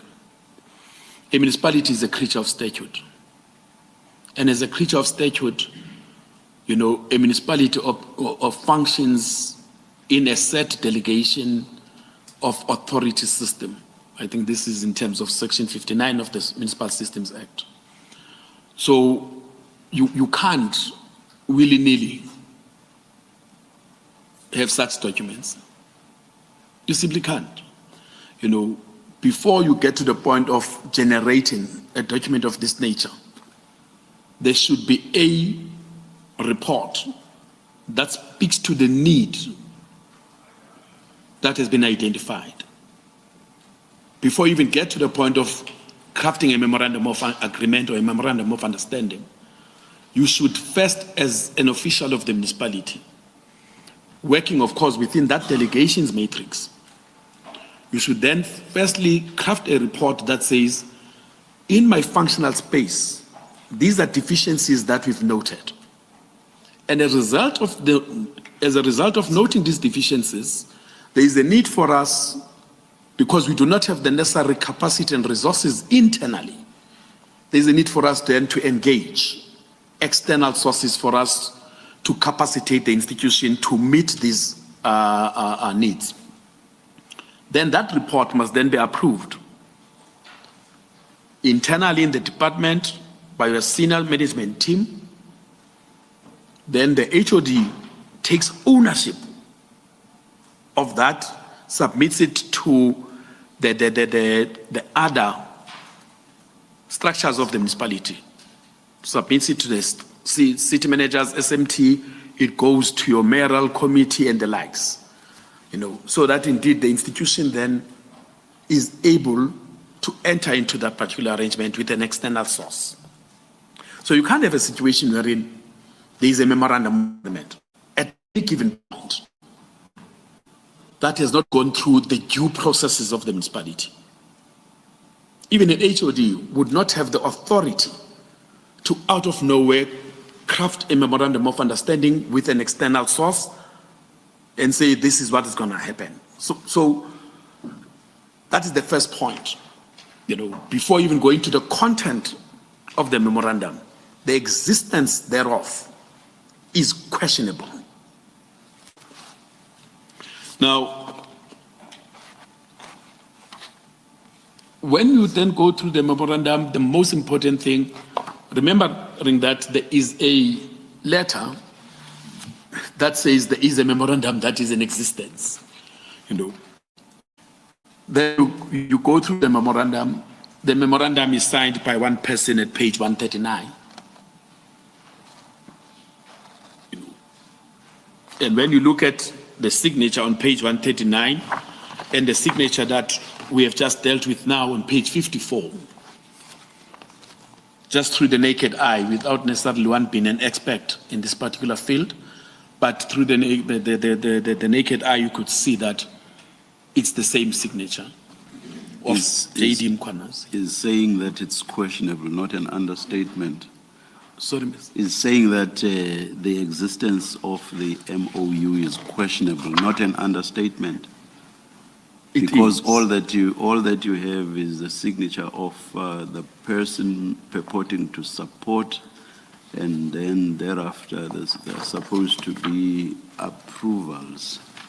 And as I look at this, at least two, and there's not a single one. So it was just the person who supported, and that was it. So no indication of approval at all. There is no approval at all. So you are correct, Chair, that indeed to say that you know the existence might be an understatement. This was not just a mere misrepresentation. It's gross in its nature, because in the letter of October, it says there is a memorandum of understanding that is in existence, when there is no memorandum of memorandum of agreement in existence, because it has never been approved. I think that is without necessarily talking to the issues about the legalities that are contained, but just on that score, you know, from an HR point of view, you can't have a memorandum of understanding, even if it was signed. I need to make this point. Even if this memorandum of agreement was signed by Mzolo and Mapiyeye, in the absence of a report approving it, it cannot be a binding memorandum. It cannot be a memorandum that is owned by the municipality. But on that, I want to posit this scenario. Let us say there were internal discussions within the municipality involving all relevant role players and the person who would ordinarily have had to prepare the document that you are referring to was also present at those discussions, and agreement was reached at that level. Would there be anything the matter if what then followed was a memorandum of agreement without what you refer to as a document motivating for the MOU? Would there be any problem with what I'm positing to you? Mr. Chair, we don't work that way. We don't have mere discussions, and discussions result in binding agreements. No. We are an institution, like I say, we are a regulated entity. And therefore, even if there were discussions, those discussions must then be reduced into a report, which report must go through the hierarchy of the institution. If indeed the delegated authority for approval of that report resides with the city manager, then the city manager must approve, and there must be a letter or rather a document where the city manager has approved. If the approval resides with a committee of council, then it must go to that council. There must be a resolution. Remember, the municipality operates on the basis of resolutions. So in the absence of a resolution, you cannot have an official saying that I had discussions. Hence I was saying, even if indeed Mzolo and Mapie had signed this document, in my view, the document would not have the force of law in the absence of a resolution that permitted the existence of the document. Thank you. Thank you, Chairperson. And Mr. Nciza, when Colonel Erasmus presented you with this investigation report, the outcome of his investigation, upon your assessment of it, did you ever identify any resolution or any report that purported to give credence to the memoranda of agreement cited? None at all. Thank you. Can I ask if there are any further remarks or concerns you would like to identify as it relates to the Medicare memoranda, which you have just been discussing with the Commission? I think, the issues that that talk to HR processes, I've engaged them. I don't want to actually get into whether EMS was involved, because it talks about emergency services work, and there is no, because at the end of the day, as much as this memorandum purports to be an EMPD memorandum, but the contents of the memorandum itself also talk to emergency services, and there is no aspect in the or rather line where emergency services head was also to approve. I think Commissioner Spies spoke to an issue of red lights being an emergency services function. Now, if indeed we are going to do this, then emergency services must be involved. Must be involved, and you can't have a memorandum that speaks to two different departments that are regulated. Both these departments are regulated. There's legal prescripts that actually regulate how you must do this function as a municipality. Then you conclude a memorandum that conflates the two. It's just, there's just a lot that is wrong with this. Was any investigation done whether to determine whether any police members of the EMPD utilized this Medicare services that seem to have been intended to be agreed here, and whether any payments relation to this memorandum or this purported memorandum were ever made by the municipality to this company? No, Madam Commissioner, I do not recall any such investigation having been conducted. The only thing that this investigation showed is that firstly, we only became aware of this memorandum when the investigation was conducted. You know, there was no evidence of this having been utilized anywhere else. You know, we just became aware because Brigadier Mkhwanazi, in trying to sort of defend himself, raised the issue to say, but I submitted a request for approval of this memorandum and these particular processes. But outside of that, I'm not aware of any At least investigation. as of the date that you stopped working, you're not aware of an investigation done to determine whether services were provided and whether payments were made?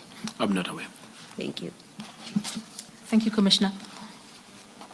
Mr. Nciza, turning back to paragraph 39.2 of your statement, you also describe the concerns you have as regarding the memorandum of understanding with CAT Security and Protection Services. Would you please turn to page 141 in your annexed bundle? 141. I'm there. Thank you. And what is the title of that document in bold at the top? It's a memorandum of agreement entered into between the Ekurhuleni Metropolitan Police Department, duly represented, and CAT VIP Protection, Thank duly you. represented by Vusumuzi Matlala. Thank you. I'll invite you at this juncture to detail to the Commission the notable concerns you had upon consideration of this document. The concerns are by and large similar. Both agreements indicate, for instance, on the front page of each agreement, that the EMPD is duly represented by a blank, in both the Medicare document as well as the CAT VIP document. If indeed you are to enter into an agreement, even our contracts in the municipality, a mere contract of employment would stipulate that this contract of employment has entered into between the City of Ekurhuleni and Xolani Nciza. The City of Ekurhuleni is duly represented by the city manager as per resolution taken on this date, which will be the date that the city manager was appointed. So it would not just simply say duly represented. Any agreement that we entered into, it would say duly represented by this individual, and this individual is empowered by this resolution. You see? So there must be that linkage.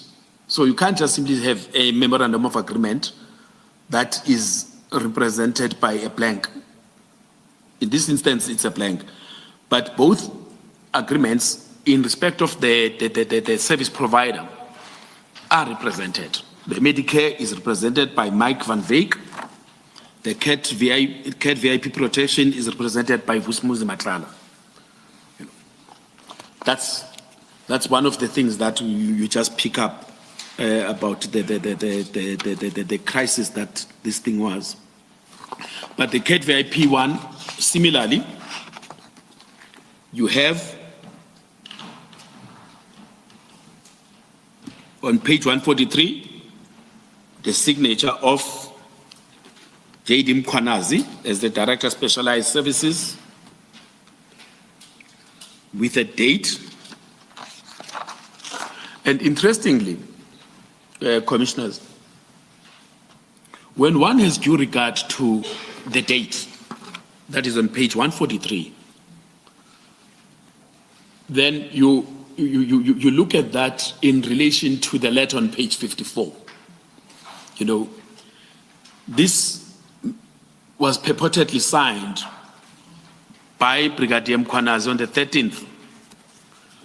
Now, I am aware that Brigadier Mkhwanazi was then appointed on the 15th of October 2021 to act as the Deputy Chief of Police Operations. So this purportedly was signed 2 days before he acted in the position. And it's a funny coincidence. He gets appointed to act on the 15th, and then on the 16th, he issues a letter that there's a relationship. And when you look at that relationship is based on a memorandum of agreement that is only signed by himself, purportedly 3 days before he issued the letter. And again, similarly with the Medicare memorandum of agreement, the effective date of these agreements is not stipulated, safe to say it's some date in October 2021. But the actual date when these things were supposed to come into effect is not indicated.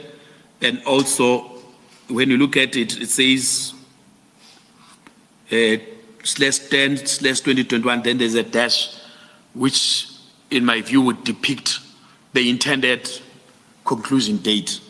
And again, that is not also stipulated, maybe because it was supposed to be an endless working relationship. And it's not signed even by Mr. Matlala. That's another thing. That's another thing that is also interesting. This one it's a bit worse, because when you look at page 143, you've got support signed, and then page 144, you've got approved by Matlala. Then 145, you've got approved by MAPA. So this suggests that the person that was to approve was Matlala before MAPA approved. Isn't another remarkable anomaly that at 143, the Director Specialized Services, Mkhwanazi, supports. So he's the initiator, right? He indicates, I support this at 143. And then he indicates, as you've said, Matlala would approve, but I'm more interested in where he's the initiator. And this is on the 13th of October 2021. And then you say he gets appointed on the 15th to be an acting police chief. And then on the 16th at page 54, the person who supported is now the acting police commissioner, and he's the one that's approving what he was recommending. Do you have any comment about that? Let me start off by indicating, commissioners, that when we craft reports or a memoranda that requires approval, you as the person that drafts the memorandum that requires your boss's approval, you are the recommender. You recommend because you have articulated that this is, you would have indicated the problem statement, and then you would have indicated what is it that you are proposing your superior must do to resolve the problem statement. So then you recommend. You cannot be the supporter. It commences with a recommendation, the person who's recommending. Then, if you're having, like in this situation, Mkhwanazi was supposed to be recommending, Mkhwanazi's supervisor, who was Mzolo, would have then been the one who supports the recommendation. Then the chief of police, MAPA, would be approving. So that should be the line that must be followed. Recommend, support, approve. Now, he says he's supporting when he is the initiator. So that also has got its own issues in terms of the processes in the municipality. But you're correct. It raises eyebrows to say there is a memorandum that is purportedly signed on the 13th, 2 days before he gets appointed to act, And then a day after he got appointed to act, he issues a memorandum saying, this is the situation. In his capacity as the acting now, and whereas the person who's in the position, the person who holds the deputy chief of police position, Mzolo, had not supported anything. We do not have evidence of Mzolo supporting, let alone Mapie approving. But when you assumed Mzolo's position, he then says, this is what is happening under my command. Thank you. Thank you, Commissioner. Mr. Nciza, I think I heard you pronounce it that way. So the K is not really silent. You say the mover would sign as a recommender and the immediate supervisor would sign as the supporter and the head would then approve.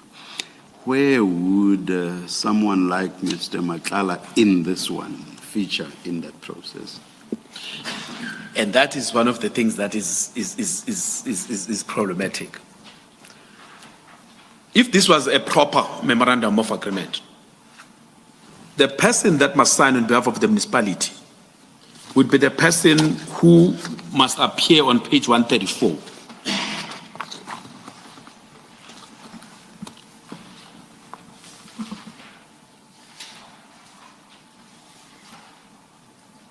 On page 134, duly represented must have a name. And underneath that name, before the end, you must indicate duly authorized. Duly authorized by council resolution, this and this and that. Now, once you have it that way, Commissioner, at the end, at the signature page, the only person that must be there is the duly represented. Any other person becomes a witness if indeed you are going to have witnesses to the agreement. So the agreement must then be entered into between two people only, the duly represented representing the municipality and the duly represented representing CAT VIP protection services. Those are the people that actually enter into the agreement. Any other person becomes a witness. So the framing of this entire agreement is just totally, out of sync with how the municipality operates. So what you mean is the signature of the recommender, the signature of the supporter, and the signature of the person approving would all be in the document you referred to earlier, which kickstarts the process. But Exactly, once sir. you get to the agreement entered into and between, there, the signatures that you have are only those of the two people concluding the agreement. Exactly. Thank you. So in this instance, if indeed... So we ought not to have had these signatures at all in this document. So At all. It's just a total mess. At all. All right, okay, I get the picture. You mentioned something in your response to the chairperson, which raises a different question now. You said somebody signing on behalf of the municipality. Now, these two documents refer to the EMPD as a counterparty. My question to you is, in terms of the prescripts of the Ekurhuleni municipality, does the EMPD have contractual capacity? Can the EMPD as a unit enter into contracts on its own, or must those contracts be concluded by the municipality? Let's take the example of a supply chain management process to answer you, Commissioner, where there is a tender process that has been engaged upon by the municipality. It's a tender that comes from the EMPD. It goes through your processes of bid adjudication, evaluation and adjudication. Once it's concluded, as much as it is a tender in the EMPD, the city manager then approves the tender. There is an agreement that must then be entered into with the service providers that are appointed in terms of that tender. It is not the chief of police that enters into that agreement. It would either be the CFO or the city manager. You see. So you ordinarily would not have a contractual dispensation between EMPD and a service provider. You would not, But since this thing was not your norm, this did not go through any process of the municipality, and clearly this would not, in my view, it cannot be anything that binds the municipality. It cannot be anything that speaks to the municipality. Ordinarily, as much as it is an issue that concerns EMPD, it will be the City of Ekurhuleni and the service provider. Well, in fact, is it not fair or so that documented 134, page 134, it is not an agreement, a memorandum of agreement between Ekurhuleni and Medicare, even on the best generous interpretation. If you look at page 139 clearly is an internal process. So 139 is that page that has support, approved. So that's your internal document, right? Which is the last page attached to the supposed memorandum of agreement. So there's no signature anyway by the municipality, purported by the municipality to create an agreement with Medicare, because this document doesn't do that. Yes. Okay. And the same with the one that VIP. starts at 141. Yeah. It is exactly the same thing. Exactly. Thank you.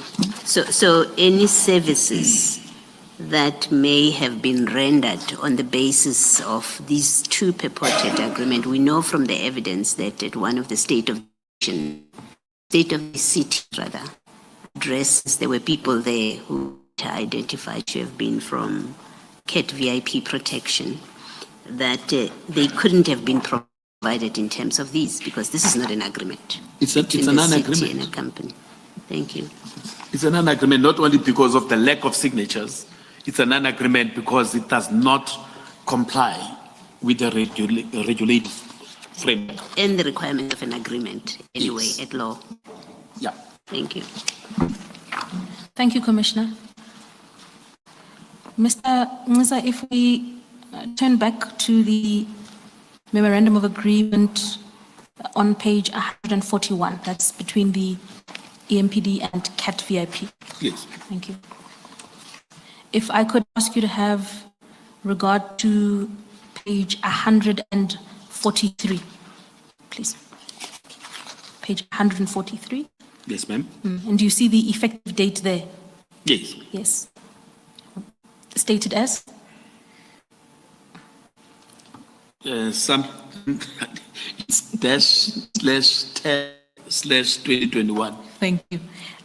Could you then tell the Commission what is the date of signature of the Director of Specialized Services at the bottom of the page? The date is recorded as 13/10/2021. Could I ask you then to flip the page to page 144 and identify the intended date or so of signature for Mr. Matla set out there? The intended date of signature for Mr. Matlala is the 15th of June, 2021. 2022, Thank you. sorry, Commissioners, Could I- 2022. Could I ask what do you make of that difference in between the dates as they regulate the memorandum of agreement? Again, this is very anomalous. If indeed there was to be an agreement reached, it can't be reached one party signs in October this year, the other party signs some 8 months thereafter. It doesn't make sense unless there is something that was intended by putting this date in. Remember, the date on page 144 is a typed in date. That also creates a problem for me. If this is one document, why would the one part be a typed in date and the other one is a handwritten date in one document? and a year apart. If indeed this was one document.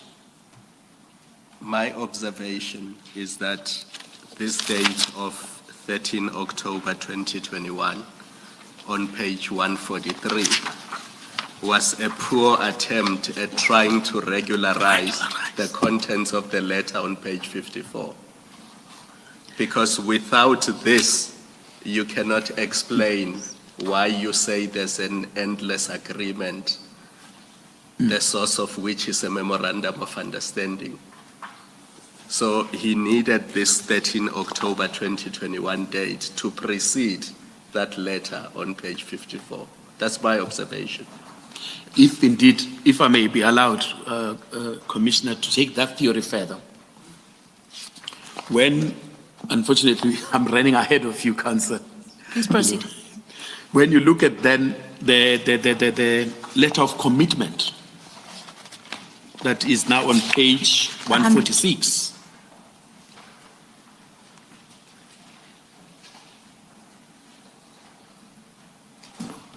The letter of commitment on page 146 of the bundle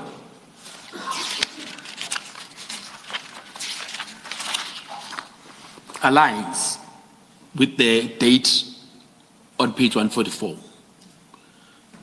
So if indeed this For the record, which is 15 June 2020. 15 June 2022, the letter of commitment on page 146 is dated 15 June 2022, coming from CAT VIP Protection.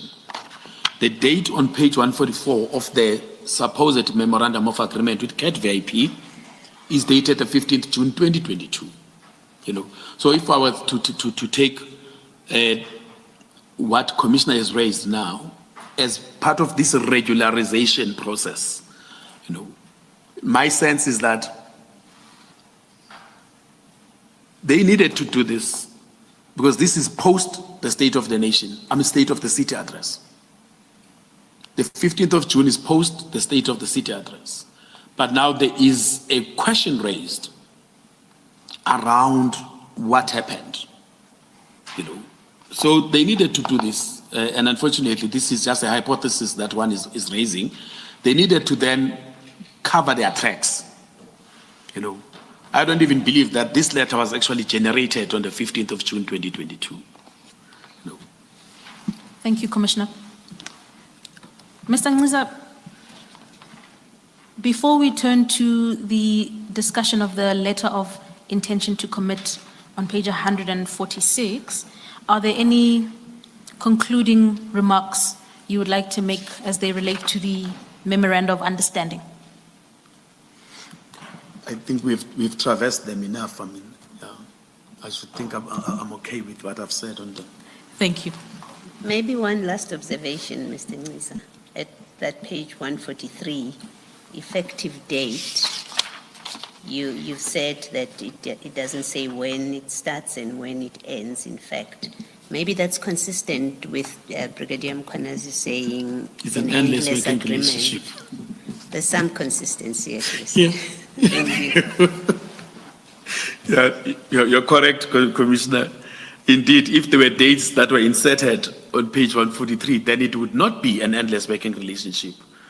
And remember, this is an endless working relationship with no start date. He doesn't say in his memorandum, this is an endless working relationship that commenced when. And hence, even the effective date on page 143 doesn't indicate effective from when and when is it supposed to end. So, yeah, we don't know. Maybe it commenced on the day that he wrote the memorandum. And also just one observation relating to the letter of intention to commit. The subject in so many words refers to an intention. Now, and this is on 15 June 2022, as you have said, then one wonders what was happening between October 2021 and 15 June 2022. One would have understood if this letter, instead of referring to an intention, because you can talk about an intention if you have not begun doing that which you intend to do. So it means they are suggesting in this letter that they have not started doing what they intend doing, and that it will be from some point from the 15th of June 2022 that they will start Going doing forward. whatever it is that they want to do. So I would have understood if this letter said something like, not that it would, what they were doing would have been correct, no. But I would have understood the letter better if it said something like, a recordal of the services being rendered by CAD VIP Security Services. Just an observation. Do you wish to comment on that? It's spot on, Chair.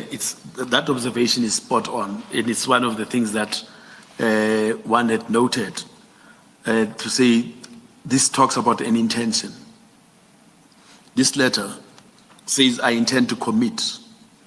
However, Brigadier Mkhwanazi's letter says there is a relationship. So, but Matlala says, no, there's a future occurrence. It's an intention to commit, therefore there's a future occurrence. Whereas Mkhwanazi says there is a living process, it's an ongoing process. So indeed, you are correct, Chair, that the two, I'm sorry, but this was just a form of an disingenuous attempt at covering up whatever people were doing. They knew that their actions they'll be caught out, so they needed to do all sorts of backdating. Because to me, this was just an attempt to backdate, but they were not aligned. They were not aligned. At least they should have sat in the same room and then crafted the two letters from the same room and compare the letters. Thank you, Chair. In continuing your discussion relating to the letter of intention to commit, you set out further concerns in paragraph 39.3 and 39.4 of your witness statement. Please take the Commission through those.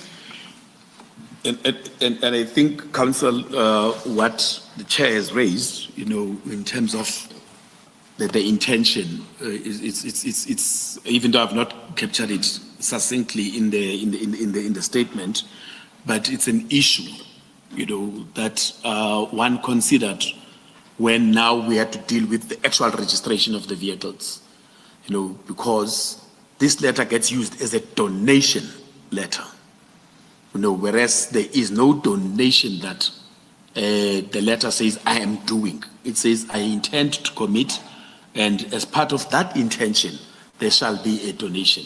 But there is no letter that actually donates in terms of the processes that had happened.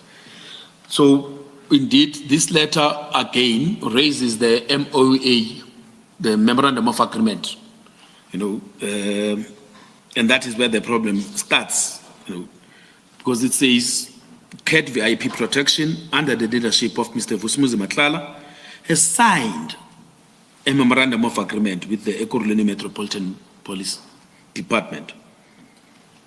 There is no signed Memorandum of Agreement.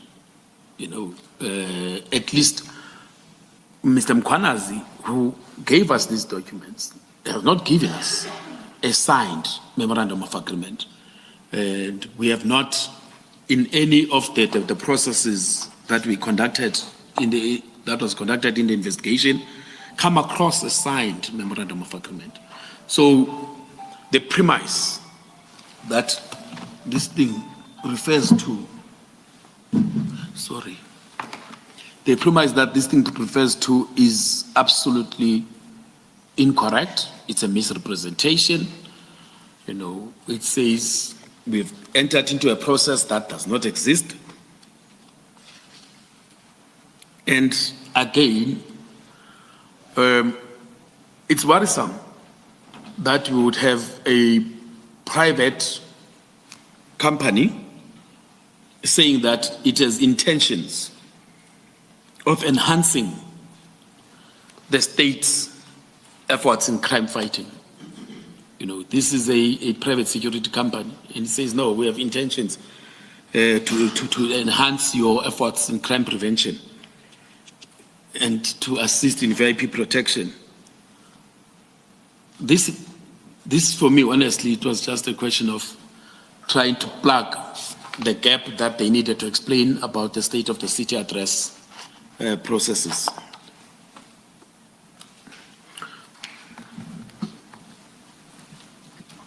Mr. Nciza, you detail further concerns with the process in paragraph 39.4. Yeah.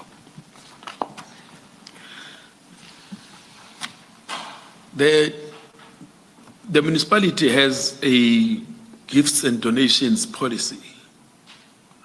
One of the aspects or provisions of that policy is first, before you can receive a gift, the municipality has to scrutinize the donor. We need to find out who is the donor, what standing the donor has, you know, are there any issues that actually as a government entity we should be concerned about the donor, not the donation yet. You know, before you even get to the point of the donation, you have to look at who is the donor. Because you don't want a situation wherein as a government entity you are then aligning yourselves with persons or institutions or entities that are questionable. You know, so that is what the donations policy prescribes. That before you even talk about the donation, let's look at who is donating. So clearly, it would have been unlawful for the municipality to just get a donation without having done its due diligence in respect of the donor itself. Secondly, the donation that is intended, in order, again, Chair, I must emphasize that as a regulated body, a municipality, everything we do must be recorded. It must be recorded. If there is an offer to donate something to the municipality, you know, not to the individual, to the municipality, there must be a report. And in that report, one would have expected that the report would then talk to these issues that are raised in page 146. That report must say, as a municipality, we've got a problem of capacity in terms of our crime prevention efforts. We do not have enough vehicles, we do not have enough capacity, personnel, we do not have the necessary skills and competences, you know, in terms of maybe tactical training and whatever else that is raised here. There must be a report that talks to these issues. You know, if I was Brigadier Mkhwanazi as the person that is in charge of specialized unit, the specialized unit, mine was then to do that assessment of our capacity, submit a report to the senior management team of EMPD, you know, and ask that we as EMPD approach council for council to provide us with the necessary resources to plug the gap. That's where you start. You don't start by going to some company outside and then you got all sorts of arrangements. You don't.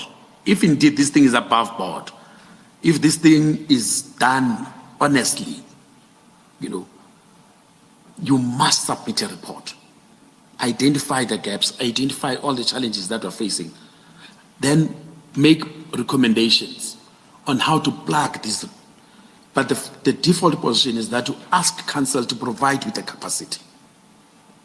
Council, if indeed this is an issue that requires the municipality to get funding, council will then take a resolution to submit something to National Treasury to assist. We are a government.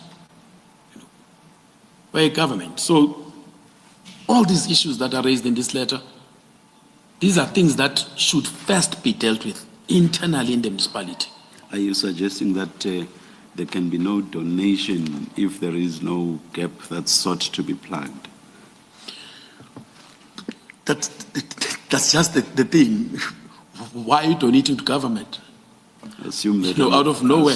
Assume that I'm a billionaire and I want to donate to you a few billions for service delivery.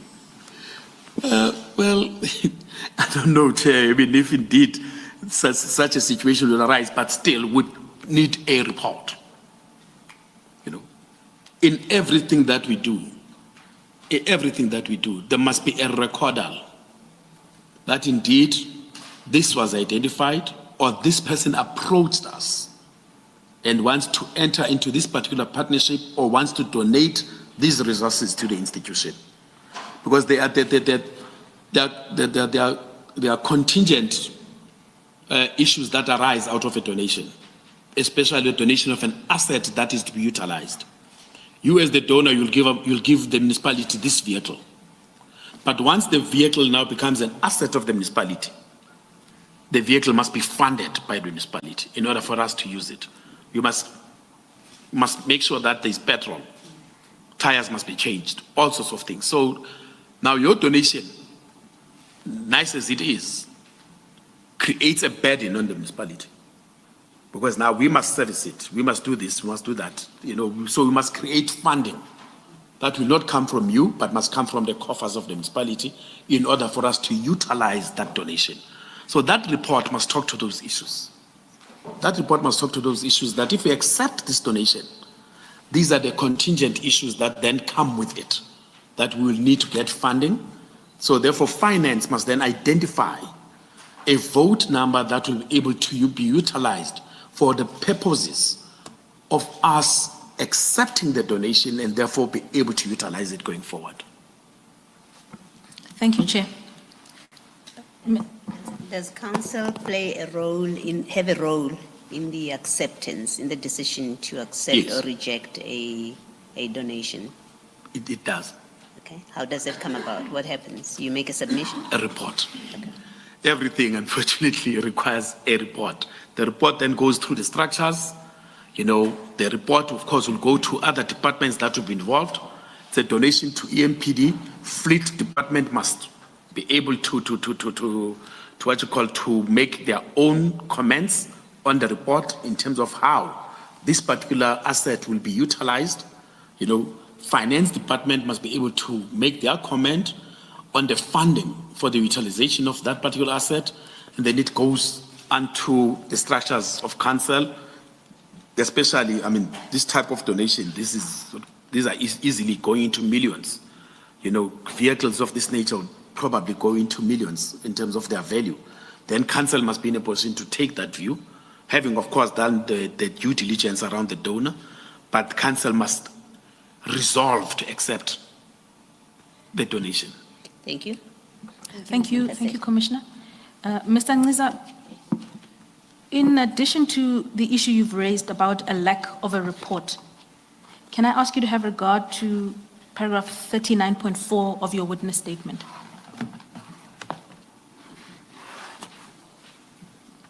Paragraph 39.4. In the second sentence of paragraph 39.4, you raise a further concern. Please detail that to the Commission. Now, you have this letter of commitment, and then we get to learn that the donation was effected. And I'm saying effected, or the donation in quotes, and effected in quotes as well, in January,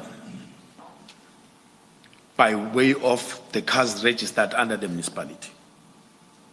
But the Jeff Wicks query, media query, does not reflect these cars as being utilized by the institution. They were registered. Sorry, commissioners.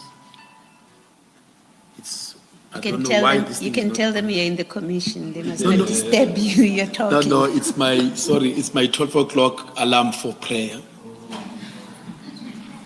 I pray at 12, sorry. I'm sorry about that. It's one of the things that I want to switch this thing off.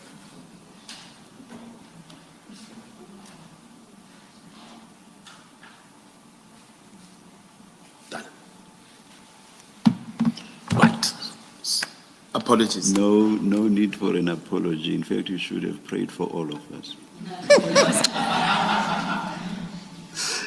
Any time, Commissioner, anytime. So you have the so-called donation occurring in January 2023 by registration of the vehicles unto the municipality. But the media query from Jeff Weeks conclusively shows that these vehicles were utilized by the donor. So there is no benefit that the institution then derived from the donation. I make the example, Commissioner, that if I'm to give you my laptop and donate my laptop to you, and then we input your details on the laptop so that the digital footprint is Madlanga, but then I retain the laptop. I continue to use the laptop. So if tomorrow there are issues that arise out of the laptop, the digital footprint will say, well, Madlanga's laptop did this, But I continue to use the laptop, so whose laptop is it? So was there a donation? No, there was no donation. Because if we donate something, you must hand it over.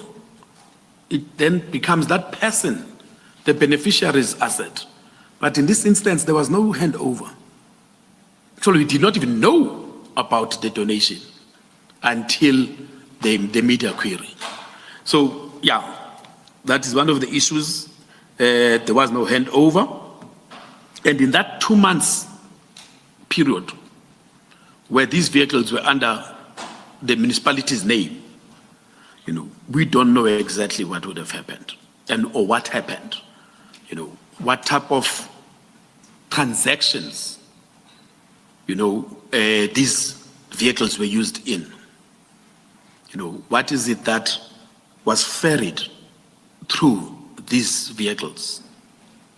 We don't know that. But what we do know is that if these vehicles encountered any form of scrutiny by any law enforcement agency, that law enforcement agency probably would have said they are municipal vehicles and therefore let me back off.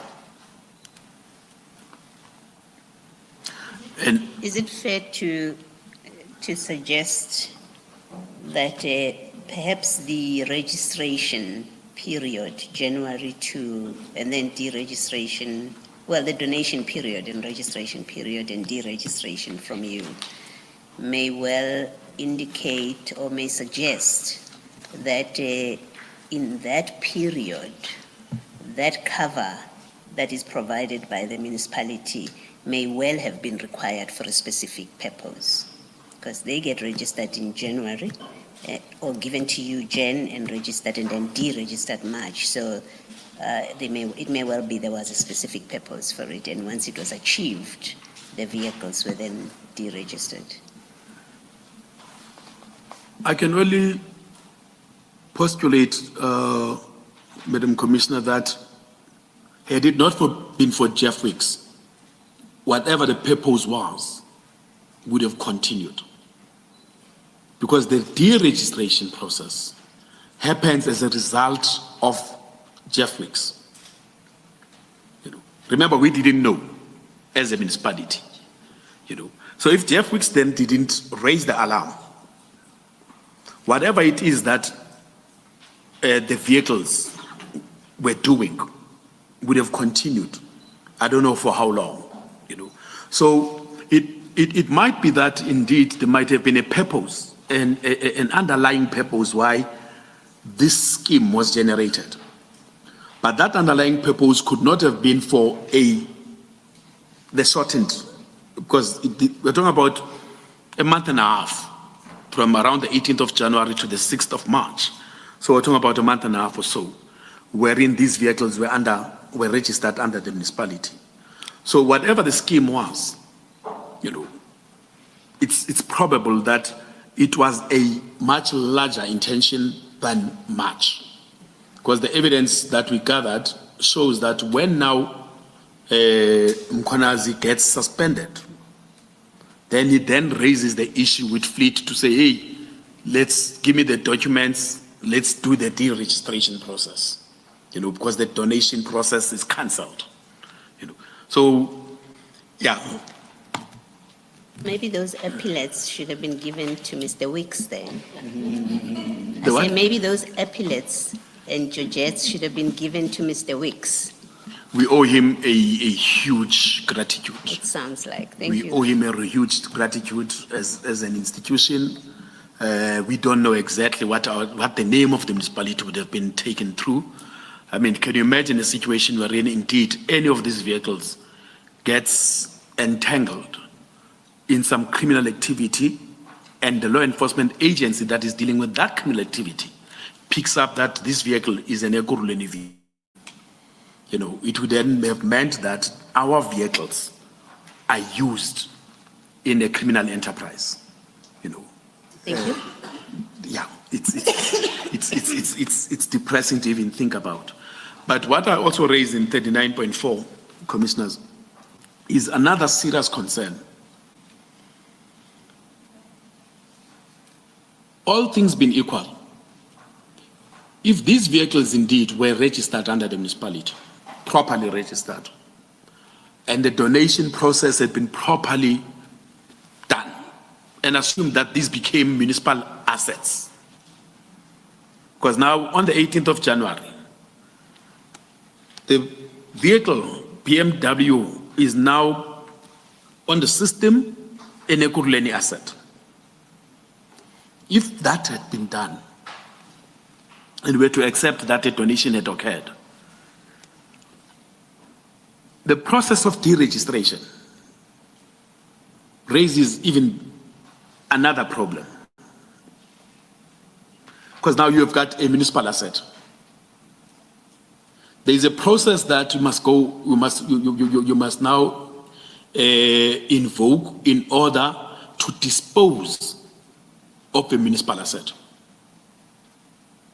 Because once these things are now in the register of the municipality, and I'm not suggesting that they were in the register of the municipality, they were just on the e-native system, but they were not on the register of the municipality. But the fact that now they are called Ekurhuleni Metropolitan Municipality vehicles, they are now assets of the municipality. In order for you to dispose of a municipal asset, again, you need a report. You need a report, and that report goes all the way to the municipal council. And council must then resolve that such asset must be disposed of. An asset like a motor vehicle, and I'm raising this because a number of reports had existed where indeed motor vehicles would be disposed of by the municipality, can only be disposed of via a public auction. If the municipality wants to dispose of an asset, it must advertise such a disposal process and call upon members of the public to come and bid in a public auction for them to buy that asset. Remember, this is an asset of society, because government exists for the people. So then the people must then be given an option to gain that asset. We do that even with regards to land, So this instance, you have a municipal asset that is now disposed of without following due process again. Thank you. Mr. Nciza, in your earlier exchange with Commissioner Baloyi, you mentioned the name of a Mr. Steyn. I'm going to ask you to turn to page 156 of your annexure bundle, please. 156 of your annexure bundle. There we go. Yes. I'm there. Just in order to provide context to you, Mr. Nciza, we are still dealing with the contents of that investigation report that was provided to you. And one of those documents is this one, titled Memorandum on the top left. Do you see that? Yes, ma'am. Thank you. Please identify to the Commission who the document is from. The document is from Mr. Chris Stein you, and from it is- Fleet Department, Indeed. And it is directed to, Chief Mapiayo. thank you. And the subject of the document is? Donation of vehicles. Thank you. Please just describe to the Commission what is fleet, what is the role of fleet management in the municipality before you go through the letter. Commissioners, we have a department in the municipality called Transport and Fleet Management. That department has got two critical roles. In respect of the leg of transport, they deal with the regulatory framework for public transportation within the jurisdiction of the municipality. Your buses, your taxis, and the likes. That unit deals with basically that. Then fleet. Fleet is now internal transport arrangements. All the vehicles of the municipality, from buying vehicles, services of vehicles, repairs, even when a vehicle is involved in an accident, fleet gets contacted, they come. So they become the custodians of the vehicles of the municipality. Everything that concern vehicles, fleet are the people that must deal with it. Yes, ma'am. Mr. Nciza, could I ask you to look at paragraph 2 of that memorandum? It starts in December 2022. Do you see that? Yes. Could I ask you to read that, please? In December 2022, Director Mkhwanazi from EMPD came to see me about a donation of vehicles to EMPD. I indicated to Director Mkhwanazi that the licensing department are closing for December holidays and that he has to come back in January 2023. Please continue. In January 2023, I indicated to Director Mkhwanazi that there must be a letter of donation from donator to EMPD. In January 2023, Director Mkhwanazi brought me the documents and vehicles registration documents to me at my office in Primrose. They be registered in COE as per donation. I gave the documents to my admin representative to register the vehicles as per donation to EMPD. Thank you. In paragraph 4 of that letter,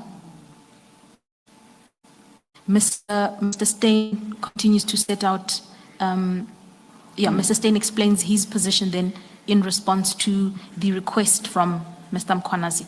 Could I ask you just to explain to the Commission what he says in paragraph 4? Well, it says Mkhwanazi is a senior officer who approached him, Stein, with a donation letter, and he didn't see anything wrong. And all he requested was a formal letter on the donation of the vehicles.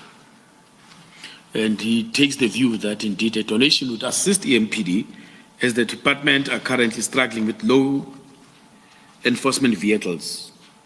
Then he says this is the norm, as my understanding as SIT program, Caesar's program, and Gauteng heavy vehicle donations were donated only on a donation letter. And what does he continue to say there in paragraph 5 in February 2023? In February 2023, Director Mkhwanazi contacted me and informed me that the donation is cancelled and he will send people to collect the documents to change it back to the donator. And the final paragraph of that memorandum, paragraph 6. Then he said, see attached letter of donation from CAT VIP Protection and Memorandum of Agreement. Thank you. Now, Mr. Nciza, could Mr. Stein rely on the documents mentioned in paragraph 6 in light of the concerns that you have expressed to the Commission this morning, in particularly as they relate to the letter of donation? With all due respect, it's mind-boggling that Stein would write this letter. It just. Firstly, he says he relied on the letter that is on page 157 to page 158, which is the letter that we had dealt with earlier on from CAT VIP Protection. The letter is even unsigned. And again, the letter is an intention. There is no actual letter where CAT VIP is donating. You know, even if indeed this so-called norm existed, which I refute. Such a norm does not exist. It couldn't exist in a government institution. That a simple letter would effectively generate financial implications for the municipalities, as I've earlier explained. But nonetheless, his reliance on the letter as well as the memorandum is just, Mind-boggling, as you say. Yeah, it's mind-boggling. As you say. I mean, none of the documents that he refers to are signed by anybody. I mean, the memorandum is supposedly must be approved by MAPA, but it's not approved by MAPA. You know, the memorandum of agreement is not approved by MAPA. Matlala has not signed his letter of commitment or so-called donation letter. You know, so even if I was to give him the benefit of the doubt, that would have to be premised on signed documents from authorized people. None of the documents that he gave to the investigator actually have got anybody's signature. But also that letter of intention to commit that he says he relied on doesn't even specify the vehicles. It just says BMW, Mercedes-Benz, Volkswagen Golf. How does he know that whatever he's given, these are the vehicles? You know, honestly, commissioners, because this is an issue that we had raised, and of course, there was an intention that this must be taken up with Fleet for them to investigate Chris's actions in this particular regard, because this simply didn't cut it. It can't. Did anything come of that intention for Fleet to instruct Fleet to investigate? Did anything happen? Not to my knowledge.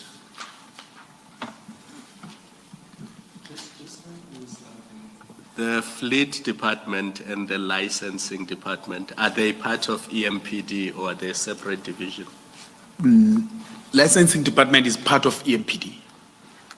Fleet is different. Fleet is Fleet and Transport. It's a separate. Remember, Fleet looks into the entirety of the fleet arrangements in the municipality for all departments. You know. Thank you, Commissioner. Mr. Nciza,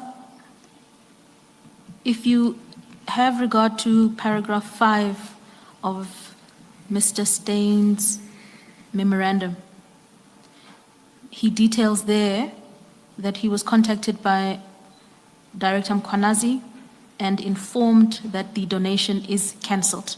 Do you see that? Yes. Thank you. Can I just comment a bit? Yes, please do, particularly with Yeah. reference to the concerns you've expressed about proper cancellation as opposed to deregistration in this context. Commissioners, firstly, paragraph 4, Stein is effectively saying, I took Mkhwanazi's word. Okay, fine, I've got these documents that are unsigned, but I mean, I was approached by Mkhwanazi, who's a senior EMPD officer, and I didn't see anything wrong. You know, so effectively, I didn't concern myself with due process. I didn't concern myself with council policy and processes. The fact that this senior person came to me sufficed for me to process this thing. Essentially, that is what he's saying. You know, then on this one, cancellation, even then, if indeed these vehicles were now registered under the municipality on the basis of the donation letter, and let's assume that the donation letter was proper, and it had followed all due processes. How do you then effect processes to cancel on the basis of a simple phone call? I was contacted. I'm not sure whether he went to him or he phoned him, but the bottom line is there's nothing, there's no paperwork. When he was supposed to do the registration, he said, give me the donation letter. And he got the donation letter and did the registration. But now when there's a cancellation, he does not demand the cancellation letter. You get my point? For the one to come in, I require something, but to go out, it's fine, let it go out. That is also disconcerting. That is a rather very blasé way, a manner of dealing with municipal processes and what would have then become a municipal property. Then he just gave him the documents to cancel. Aren't these policies, for example, the donation policy, what is involved, what is the process, and the approvals required, are those things not widely available to employees? They are on the intranet. So every employee... And they've been there. For instance, the donation policy, Madam Commissioner, has been on the intranet. I mean, it's a policy, if I recall, that was approved way back around between 2006 and 2008, around about then. So you would expect that Mr. Steyn, who receives donations and he makes reference to heavy vehicles and other donations, that he would be aware of that policy and what it requires? It is obligatory of him to be au fait with the policy. Okay, thank you. Thank you, Commissioner. Mr. Nciza, that's then your final sub-paragraph under paragraph 39, where you were taking the Commission through the factors that motivated you to sign the approval to constitute the disciplinary tribunal against Director Mkhwanazi. Sorry. Are there any further remarks or concluding remarks you would like to make on that topic? Well, I think I've remarked enough. I've remarked enough. Great. And in that case, then please have regard to paragraph 40 of your witness statement. We're on the same page. And so having made that decision to sign, you set out there the subsequent developments in that meeting of the 12th of April. Please take the Commission through that. Yes, Commissioners, this was an alarming issue that was raised in that meeting. Remember, I testified that Chief Mapie and his team would brief me on a regular basis about other investigations that they had been working with IPID on, or they had been informed by IPID. Then they raised this one about an investigation that IPID engaged them on regarding a murder of a shop owner, which they suspected that it was an extortion gone wrong. And again, the names of the three officers were raised with me, Mackenzie, Stolz, and Twala, as well as the involvement of Brigadier Mkhwanazi in respect of this particular matter, to do some form of cleanup of the scene and disposal of the body. They raised those issues, and indeed, Mr. Nciza, up to this point, the witnesses who came before you avoided mentioning the names, reason being they were not quite sure whether the officers had actually appeared in court. You've already mentioned them now. Perhaps going forward, if you could also just avoid a repeat of that.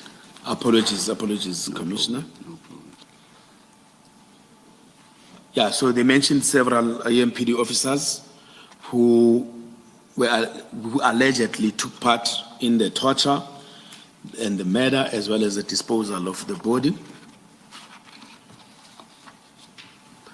And they then indicated that in terms of their engagements, the chief's engagements with the executive head of IPED, there was a sense that there is some imminent arrests that would be made by IPED that involved colleagues in the EMPD, inclusive of the brigadier.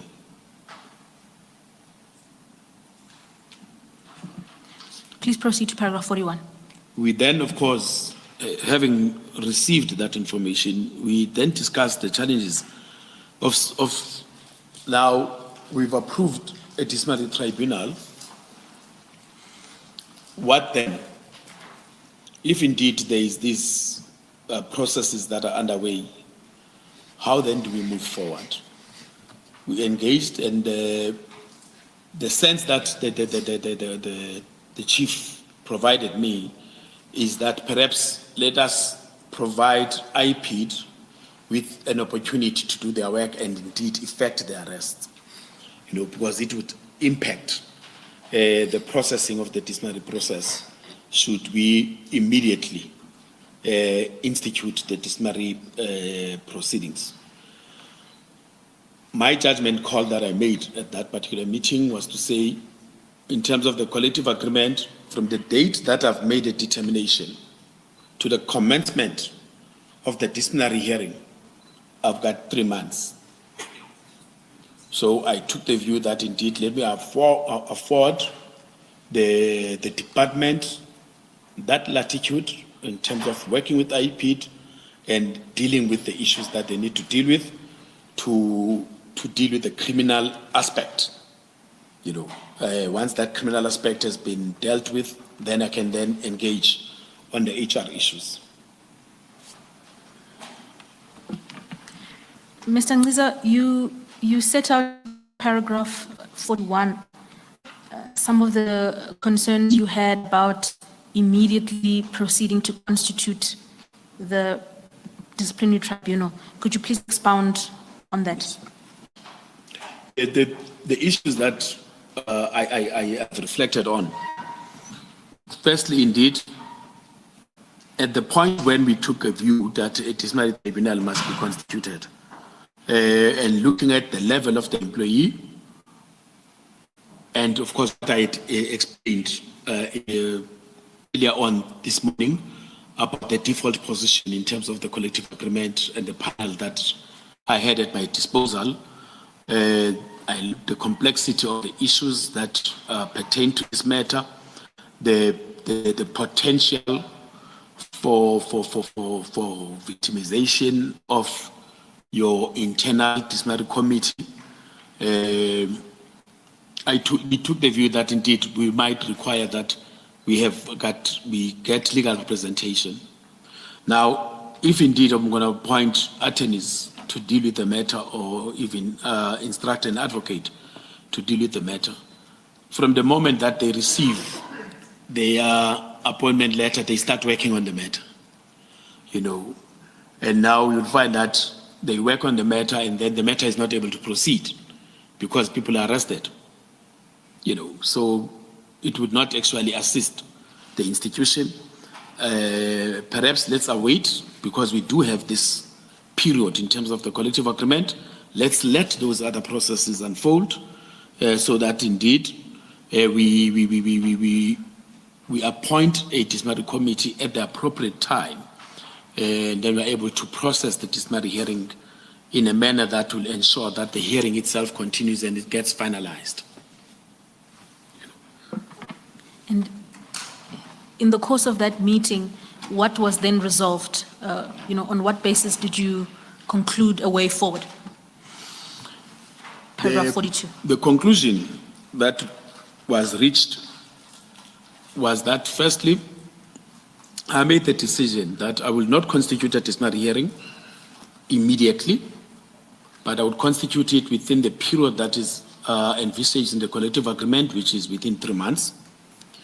in light of the fact that there was this possibility of arrest. We also agreed that Chief Mapia would regularly liaise with IPID for updates and also update me so that indeed I'm kept abreast, and then I can be in a position to make a considered view on the appointment of the Disciplinary Committee.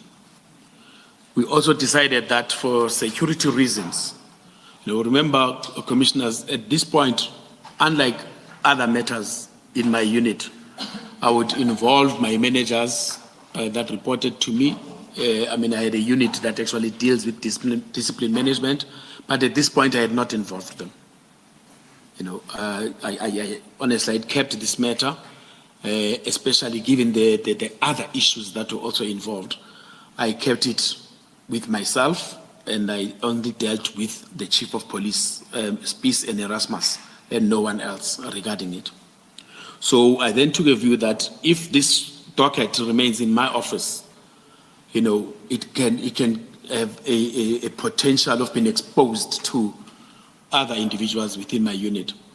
So we then decided that Erasmus must keep the docket because he had a safe in his office where he keeps sensitive documents.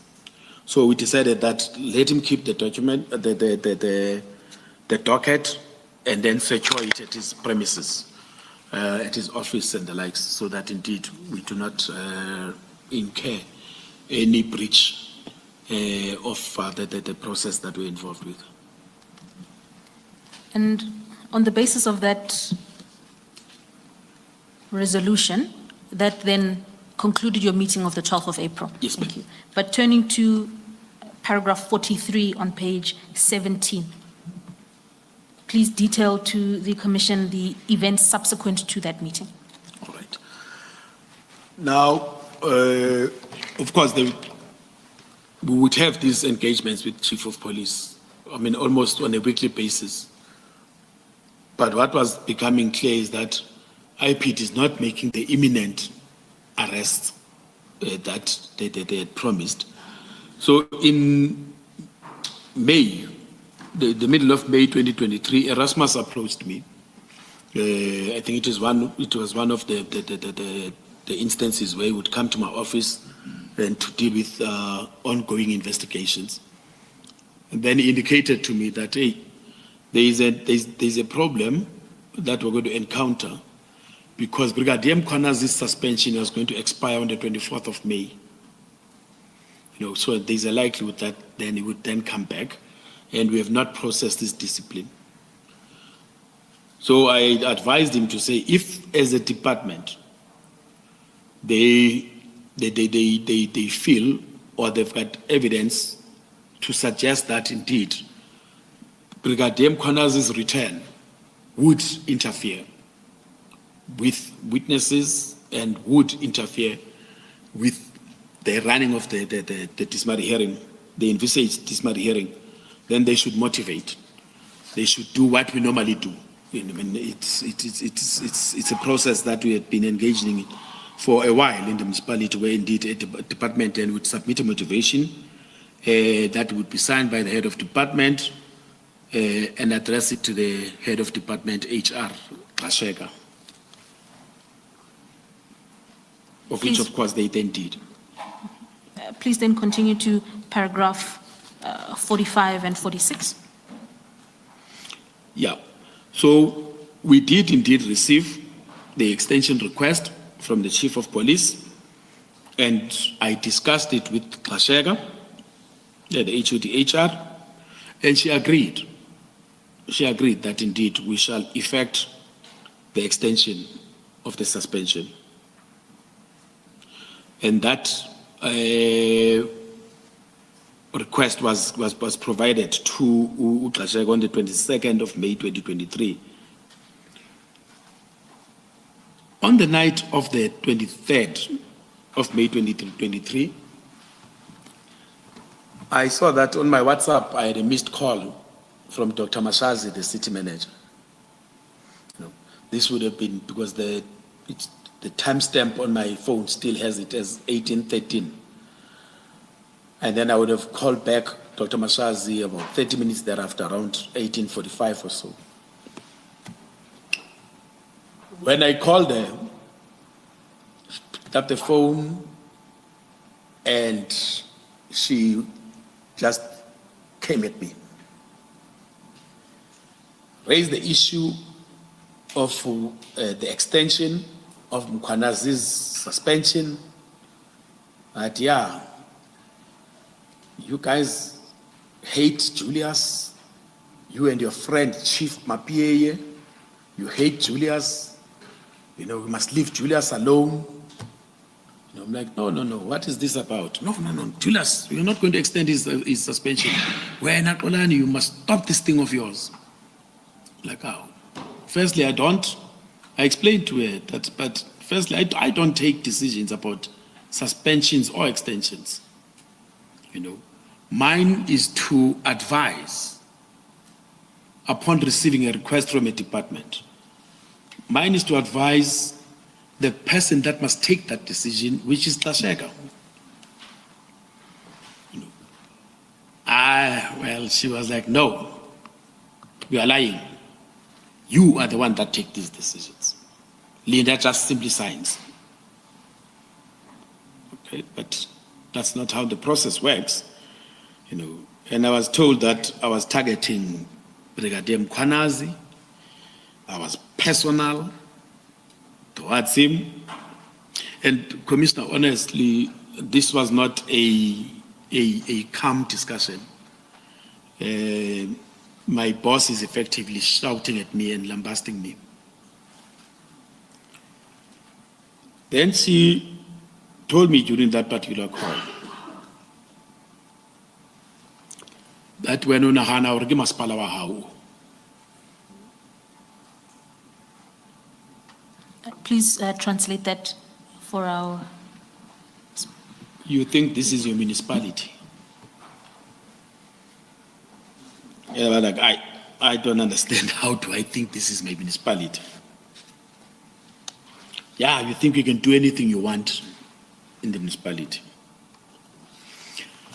My attempts, of course, of trying to calm down Dr. Masazi didn't succeed. She was genuinely angry that there was even an attempt or even talk of extending the suspension of Mkhwanazi. Now,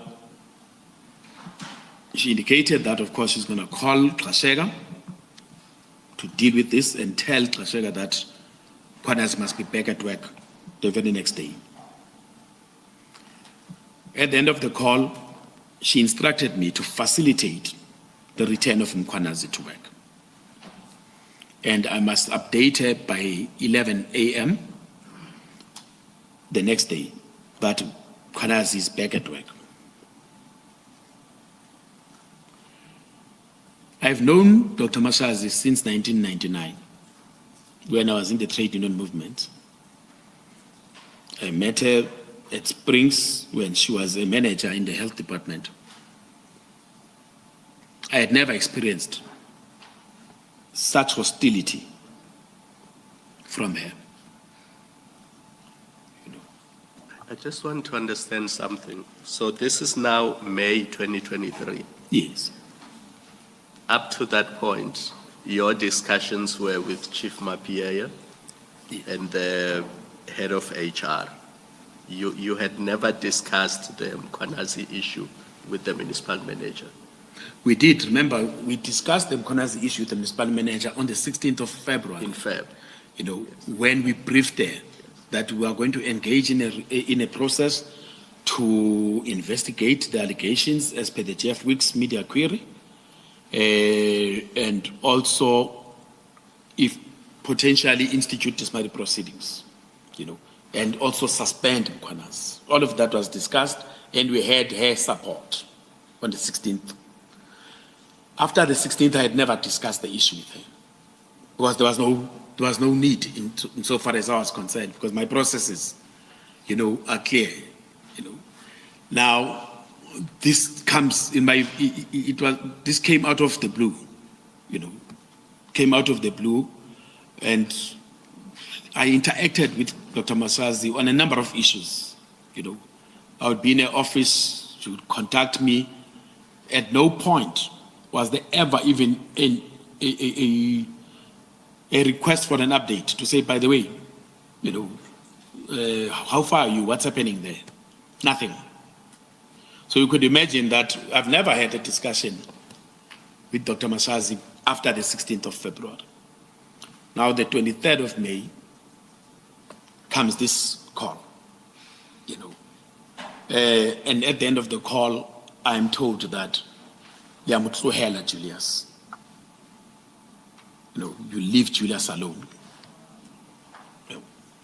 So, yeah, it was quite a shocker. It was quite a shocker, and I don't know, should I proceed? Before this incident, had Dr. Mashazi ever intervened in a disciplinary matter with you directly? Yes. In what circumstances? Yes. It was not at the level of a disciplinary hearing. In 2017, there is a case that had arisen in our communications and also, customer relations management department, CRM, where the head of department at that time had caused an investigation to be conducted against the activities of a divisional head. Now, when that came to Mashazi's attention, because that head of department had requested Security and Loss Control Unit of EMPD to conduct this investigation about nepotism and all sorts of other problems regarding a contract management. When that came to Mashazi's attention, she then instructed that we can that investigation, and at that point, the investigation report was out. We can that investigation and don't appoint a disciplinary tribunal.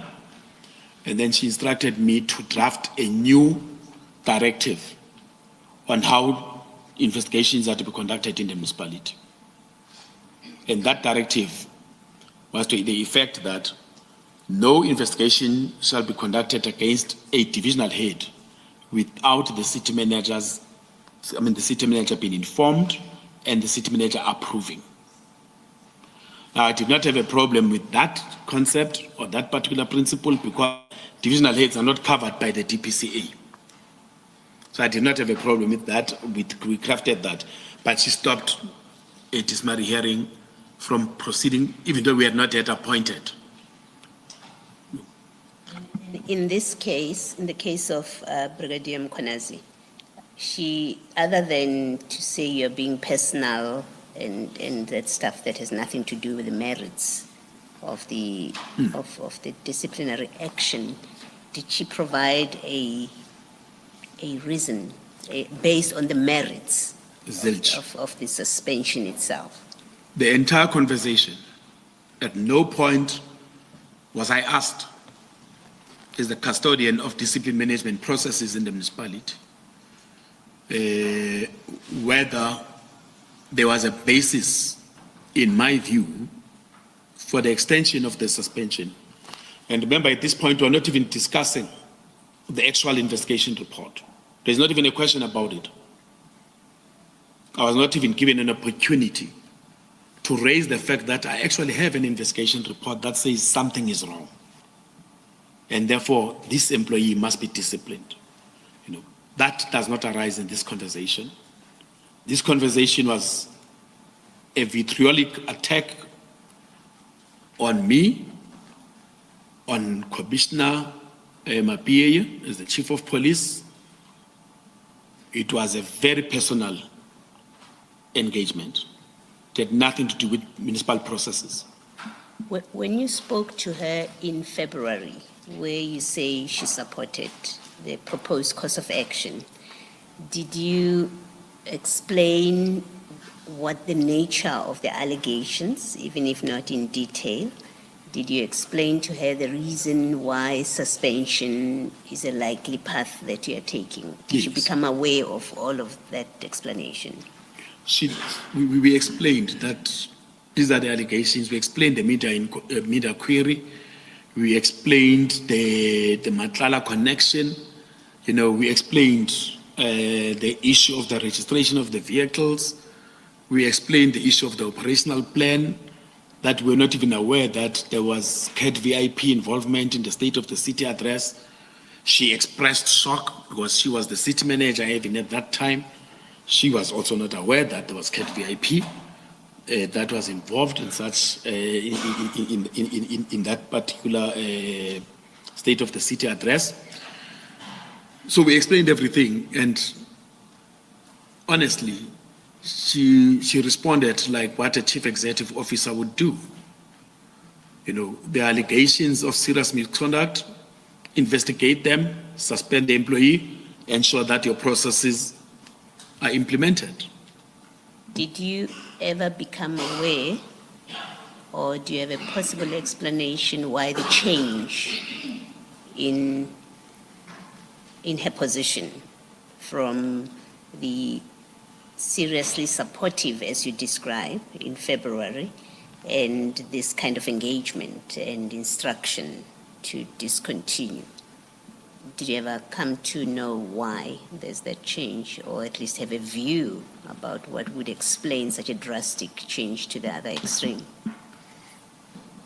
I can only express a view because I do not have evidence of it. But what became clear, even when I engaged the chief, you know, remember, in February, when we took a view that let's go and engage her, one of the things that the chief raised with me was the proximity between herself and Mkhwanazi. So the only thing that in our assessment we could come to is that Mkhwanazi would have gone to her to indicate that this is what is happening. And therefore she intervened because there would have been a request.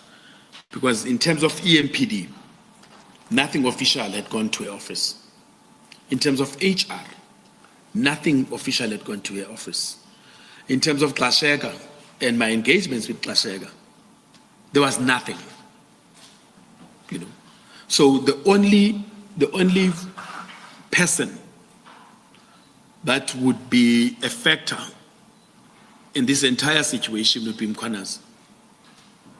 There is no engagement with chief. There is no engagement with HOD HR, and at this point, there's no even an engagement with the legal HOD.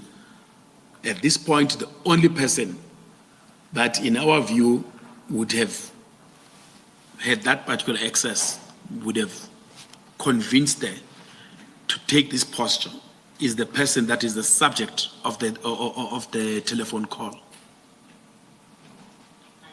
Your answer suggests that when you spoke to her in February, Mr. Mkhwanazi had not spoken to her.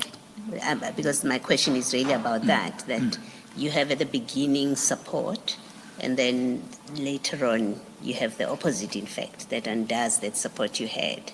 Does your answer suggest that in February, when you did the first approach, Brigadier Mkhwanazi would not have spoken to her at that time? Exactly. All right. Thank you. Thank you, Commissioner. Chairperson, I'm noting that it's just a minute before 1. It might be an opportune moment for lunch. Let's adjourn and resume at 2 p.m.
Ms. Motlhasedi? Thank you, Chair.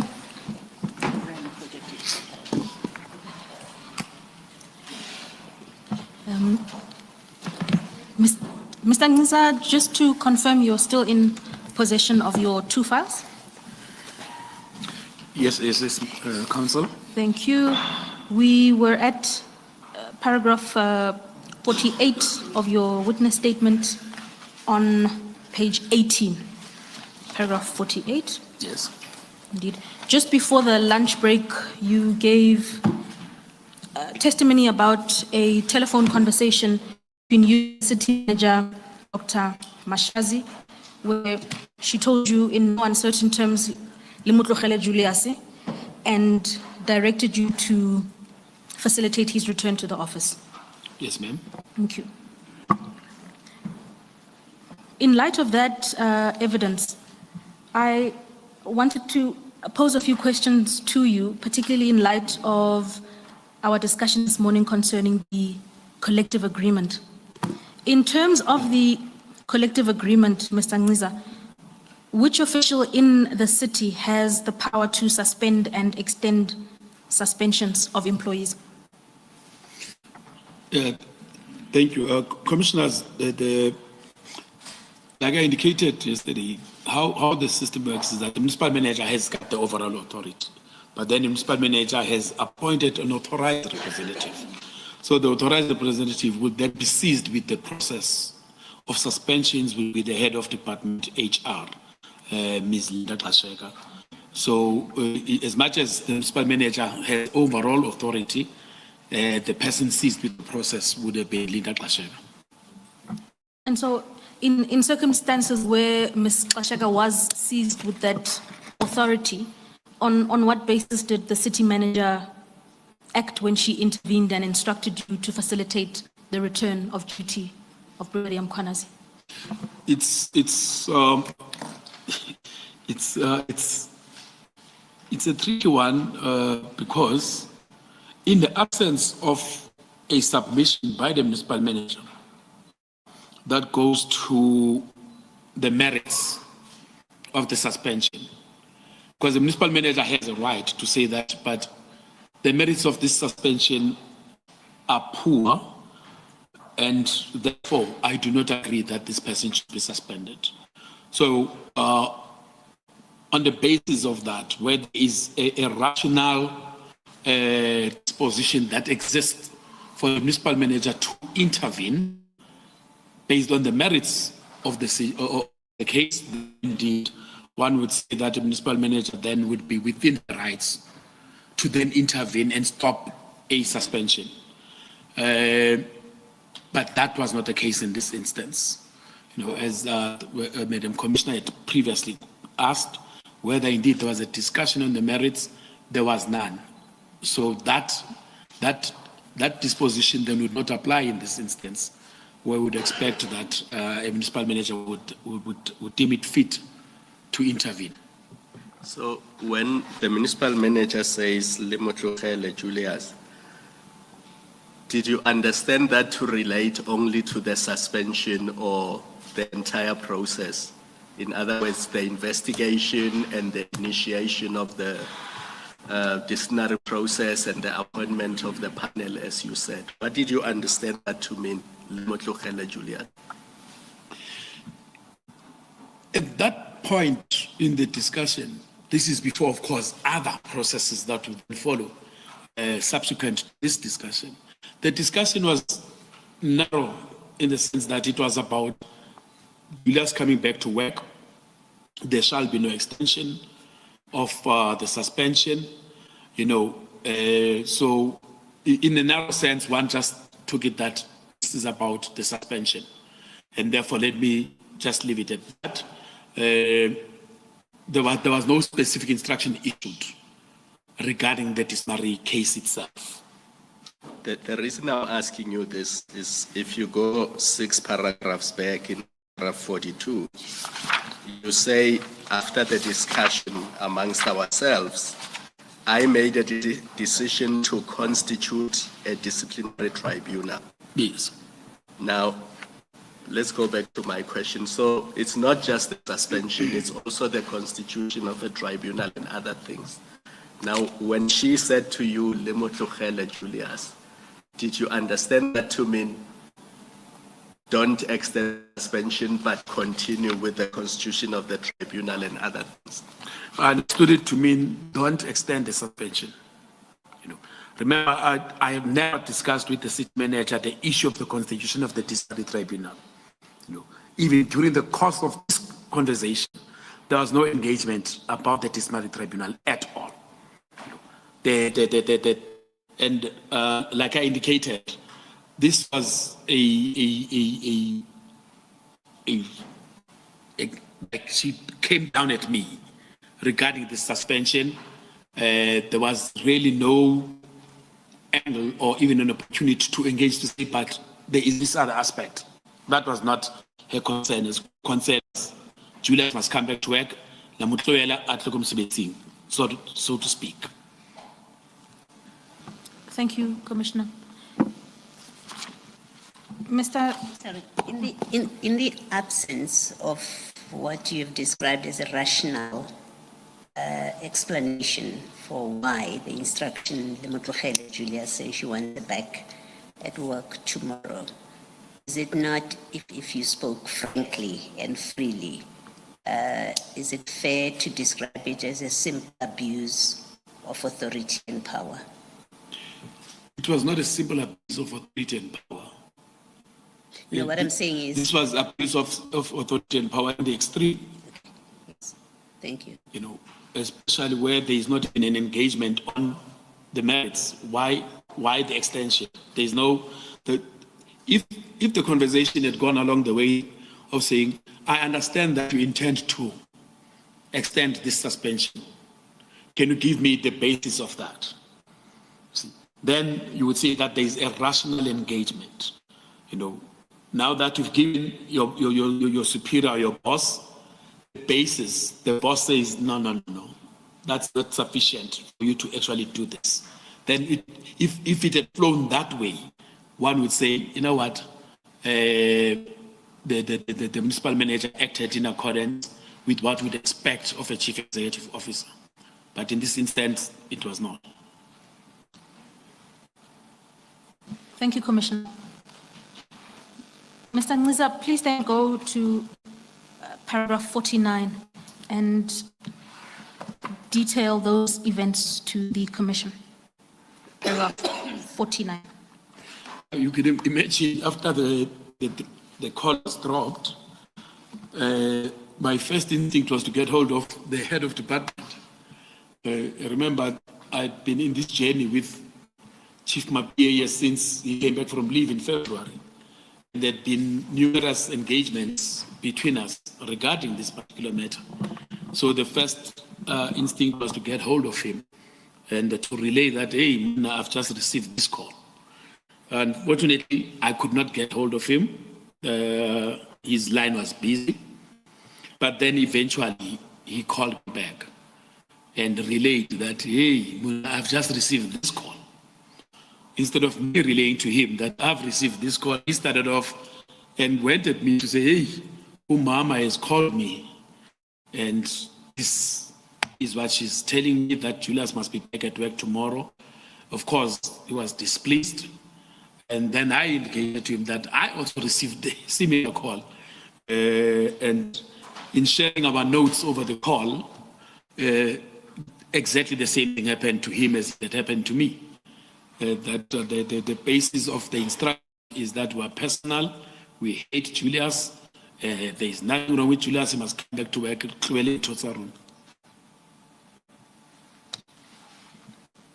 Please continue to paragraph 50.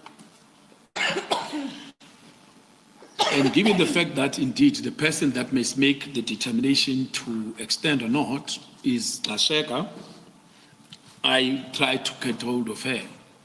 And unfortunately, I could not.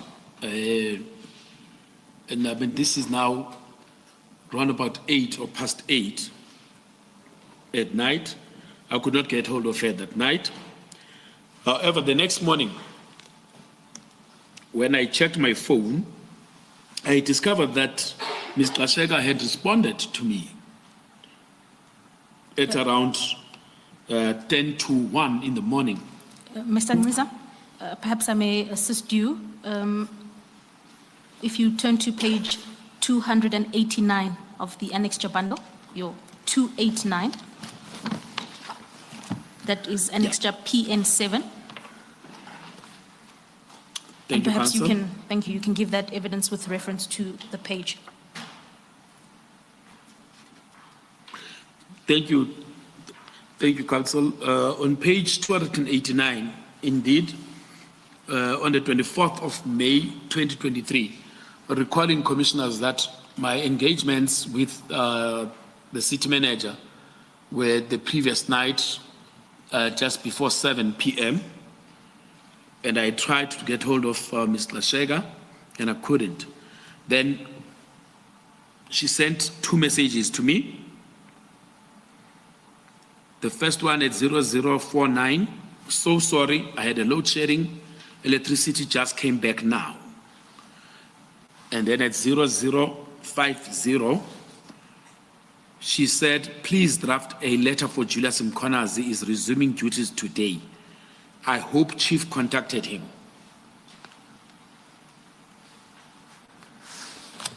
And you then responded to say? Because I had received these messages, I saw them in the morning when I woke up. At 6:32, I greeted her, good morning, HOD. And then I said, I spoke to Chief, the letter will be ready when we meet. And then in response to, of course, to a load shedding message, I said, unending crisis, like everybody was experiencing load shedding. Thank you. Is that if you know that this is wrong, and Chief knows that this is wrong, and the HOD knows that this is wrong, why do you go along with it? Is there no grievance procedure within Ekurhuleni municipality that allows you to say the municipal manager is unlawfully interfering in a process? We want to report this thing. Okay. Are you not making the situation worse? I mean, you know what the allegations are. You saw how serious they are. There was a report of somebody being murdered. Knowing all of that, the 3 of you just agreed to draft a letter. He will come back to work. We will move on with our lives.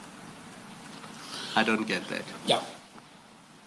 Perhaps let's try and respond like this, Commissioner. I received the call that gave the instruction. I don't agree with the instruction, but nonetheless, it's the instruction of the Chief Accounting Officer.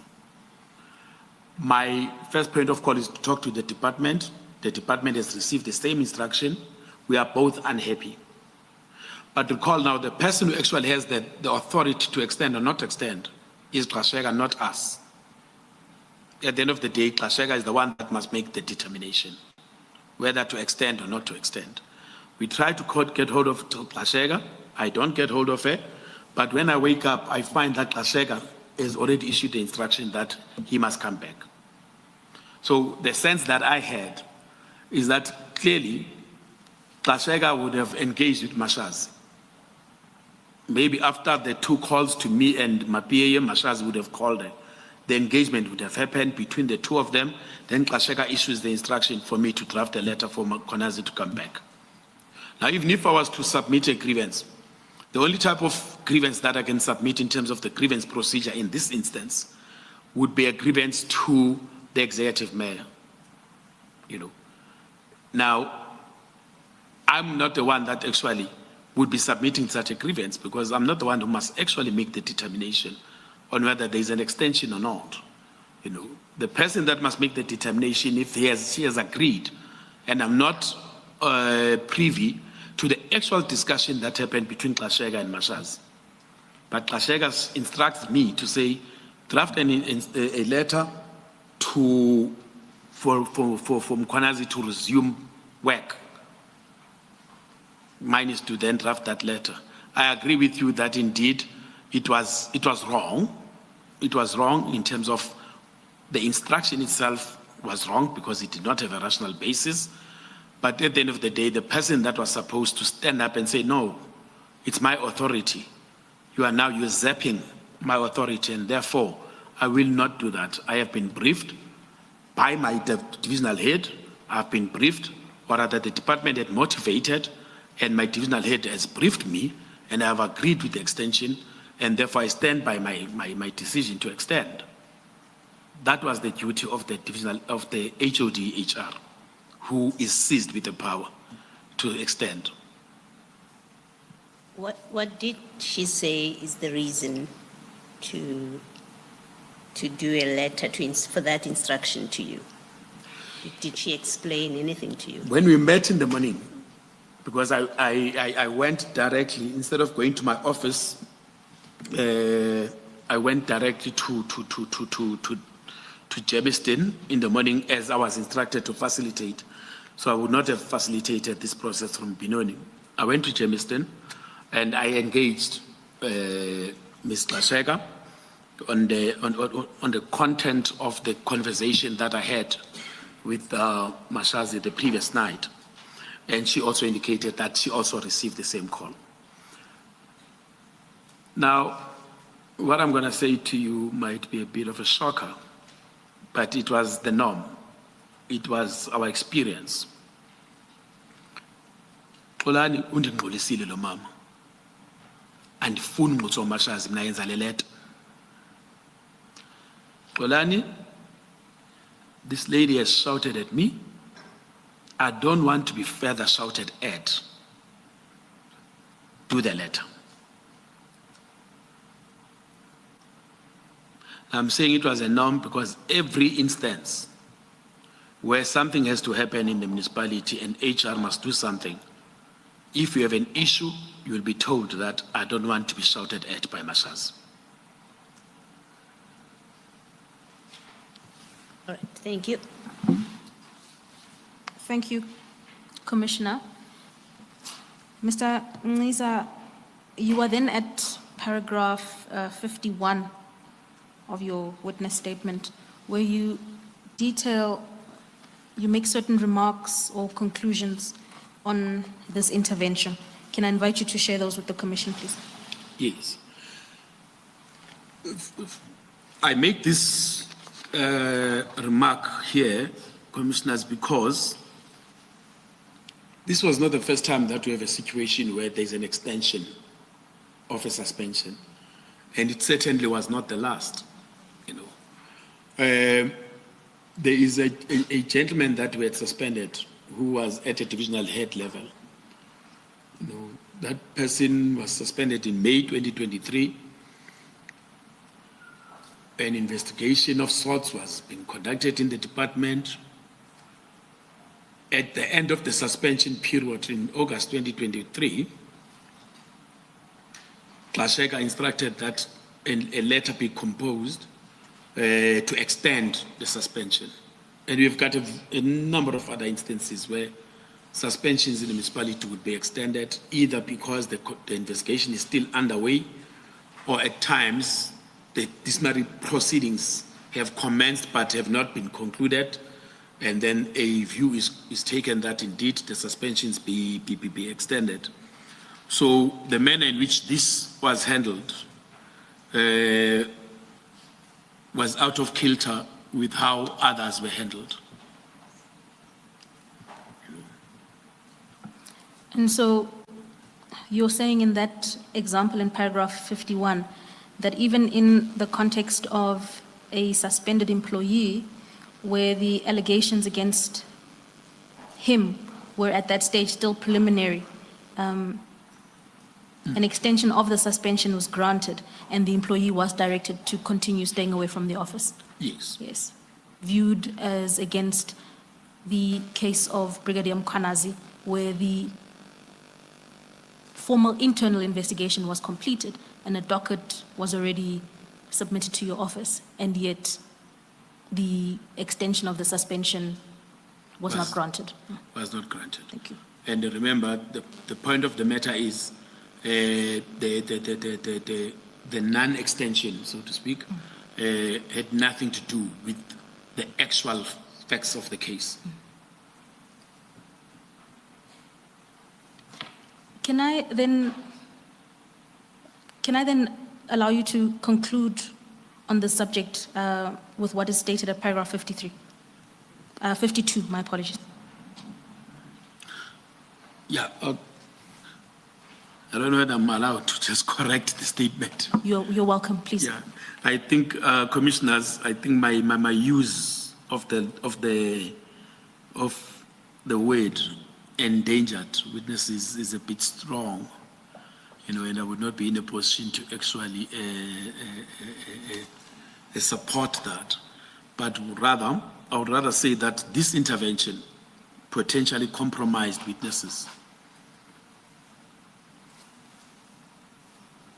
Because that is one of the key issues that you don't want to see happening with regards to a discipline management process, that your witnesses get compromised as a result of the active presence of the accused employee in the institution.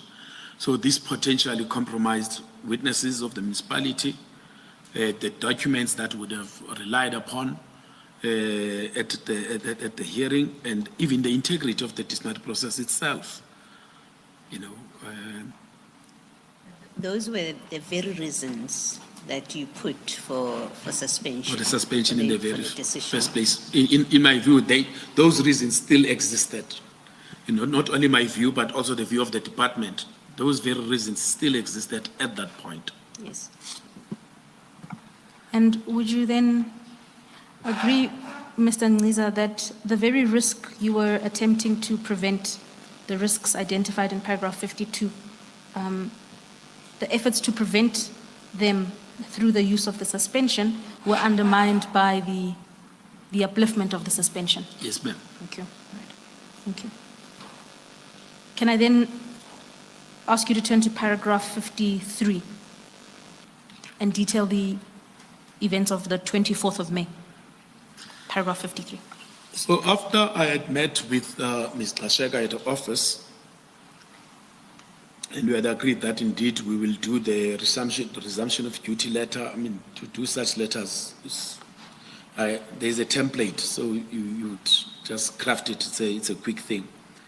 I had to leave her office and go to what is called the administrative precinct. The office would be, if it's on this side, the administrative precinct would be where council is sitting, and then the government precinct would be where you are sitting as commissioners. So her office is this side, left, then straight. So I had to go to the administrative precinct, where the city manager's office is located. There is a huge parking lot in between. There are two parking lots actually. So as I was walking towards the administrative precinct, I ran into Brigadier Mkhwanazi in full uniform, at the parking lot. We greeted each other, and then he indicated, as per what is on paragraph 54, tried to engage me to say, no, Xolani, these guys signed documents that they are now accusing me of,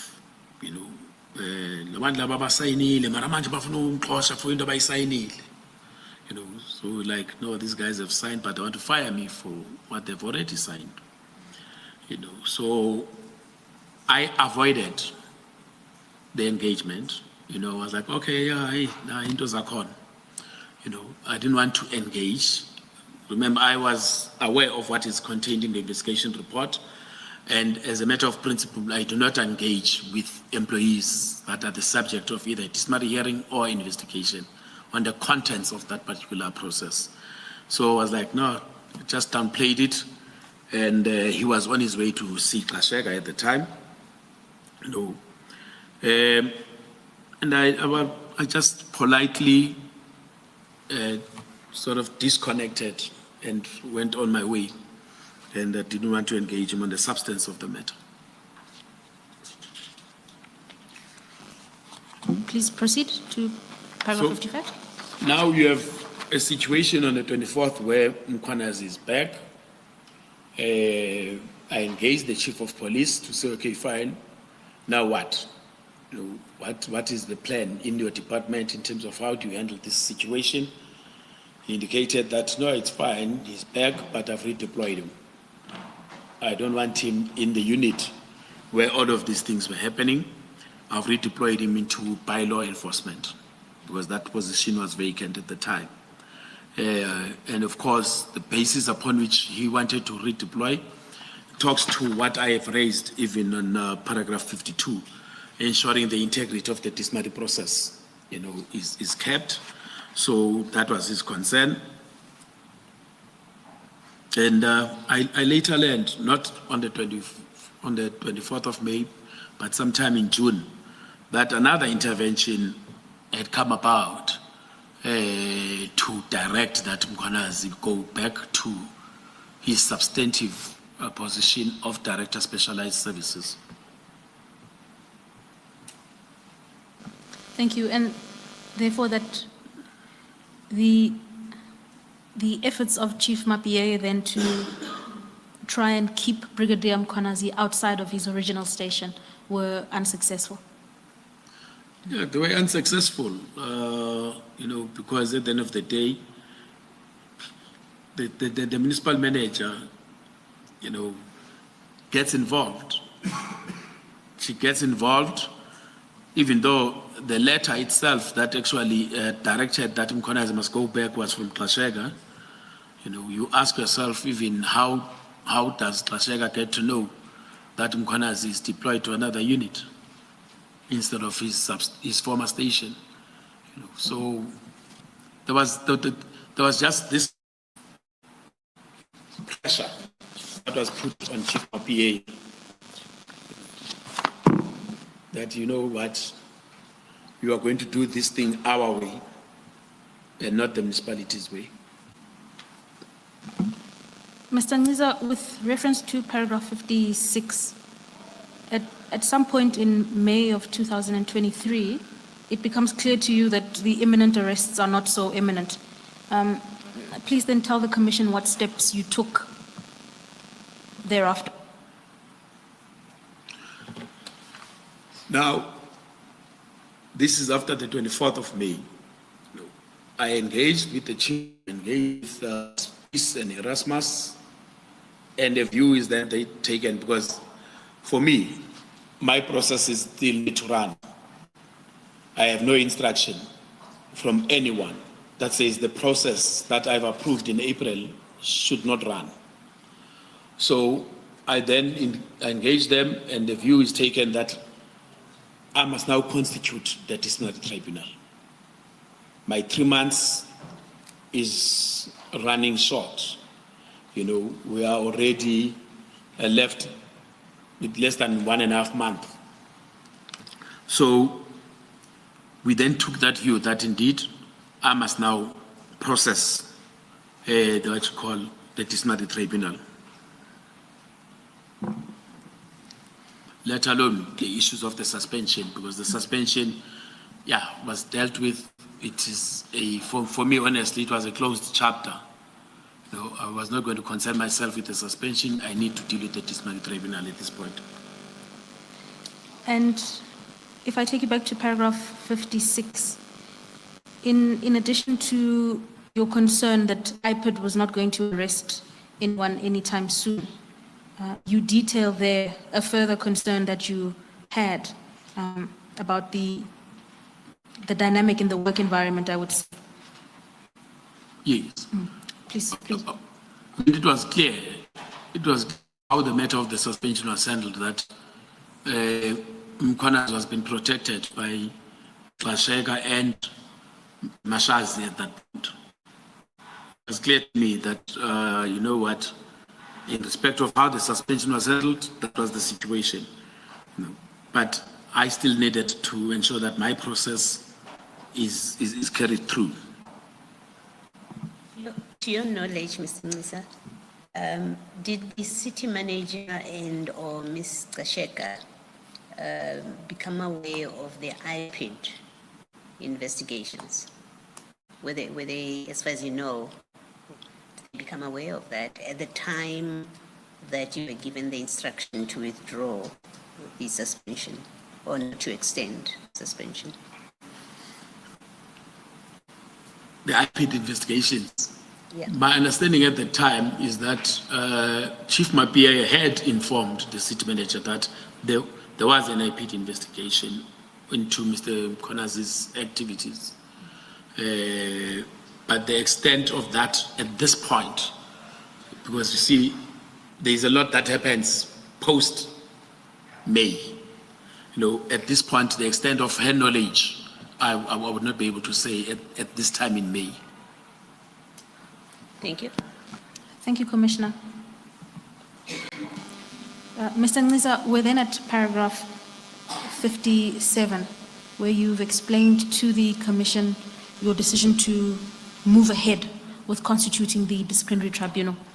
With reference to that, your second sentence in paragraph 57, please just explain what factors motivated the appointment of external lawyers there.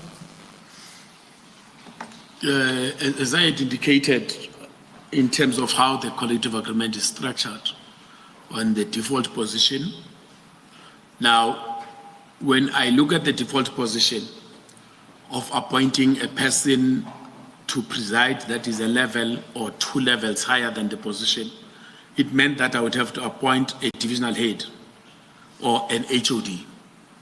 Now, there were very few divisional heads and even less HODs that were trained to be presiding officers or even prosecutors. So already we've got a very limited scope. Secondly, experience has proven that in that very limited scope, people are very busy. They simply do not have time.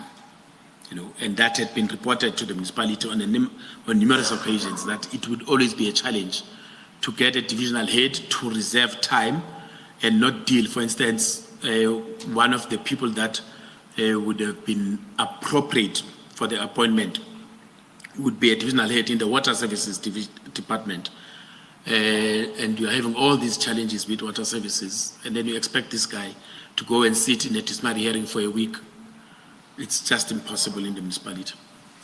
That is a consideration that talks to the complexity of the situation, but also the complexity of the situation in terms of the merits of the case. Where such that when we are dealing with matters or charges that would involve issues of gross dishonesty, a person that would have to sit at such a hearing must have an acute understanding of the policy regime that governs these processes, that were involved here. And then also not only the policy regime, but also these legislative issues that will come into play when we are discussing, or rather when we are busy prosecuting a case of this particular nature. So those complexities play a fundamental role in terms of a determination that must be made on who to appoint within the limited scope. So then it became clear to us that we would have to get external legal services for us to be able to deal with this matter. As well as, of course, the potential, given the totality of what was at our disposal in terms of the information on issues that Brigadier Mkhonazi was implicated in, besides just the blue light scandal. Will be a nice one. So besides the blue light scandal, you then have to look at. Maybe it's there somewhere. No. So you'll also have to look at. It's only responsible for a person who's head of a labor relations environment where you've got more than 20,000 employees to make decisions that would not only benefit your process, but also benefit those that are connected to your process. The potential for victimization or even harassment of the very same people that will be the disciplinary tribunal committee. So there is that potential that we must look into. And given what we had in terms of the activities of this individual and those that are connected to him, it would not have been a rational decision for me to insist on having internal people dealing with this matter, quite honestly. Hence, we take a view to appoint the external legal representatives. Thank you. Mr. Nciza, can I ask you to turn to page 290, 290, your annexure bundle? Yes. There. I'm there. Thank you. You set out in paragraph 58.1, one of the appointments that you made. Yes. Yes. So can I ask you to take the commission through that paragraph with reference to this document? Yeah, I appointed Madlanga Attorneys, which is a firm of attorneys that is on the panel of attorneys of the municipality. And in the appointment, I mandated them to brief Advocate Ofentse to prosecute Brigadier Mkhwanazi. Is it necessary to mention the names? Is it not sufficient to just say a firm of attorneys and counsel? Fair enough, we can do that, Commissioner. Mr. Nciza, in the course of giving evidence as it relates to the two appointments that you made, are you able to do that without direct reference to the individuals involved? Sure. Thank you so much. So I appointed a firm of attorneys that is in the panel, and I requested them to brief an advocate, I think in the Johannesburg bar, to prosecute the matter and to prepare the charge sheet. Can I then ask you to go to annexure P in 9, which is on page 291 of your annexure bundle? Okay. And Similarly, in line with the determinations that were made in respect of the appointment of the prosecution team, I then appointed a firm of attorneys that is also on the panel of attorneys of the municipality, and I requested them to brief an advocate who would then be the presiding officer in the Disciplinary Tribunal.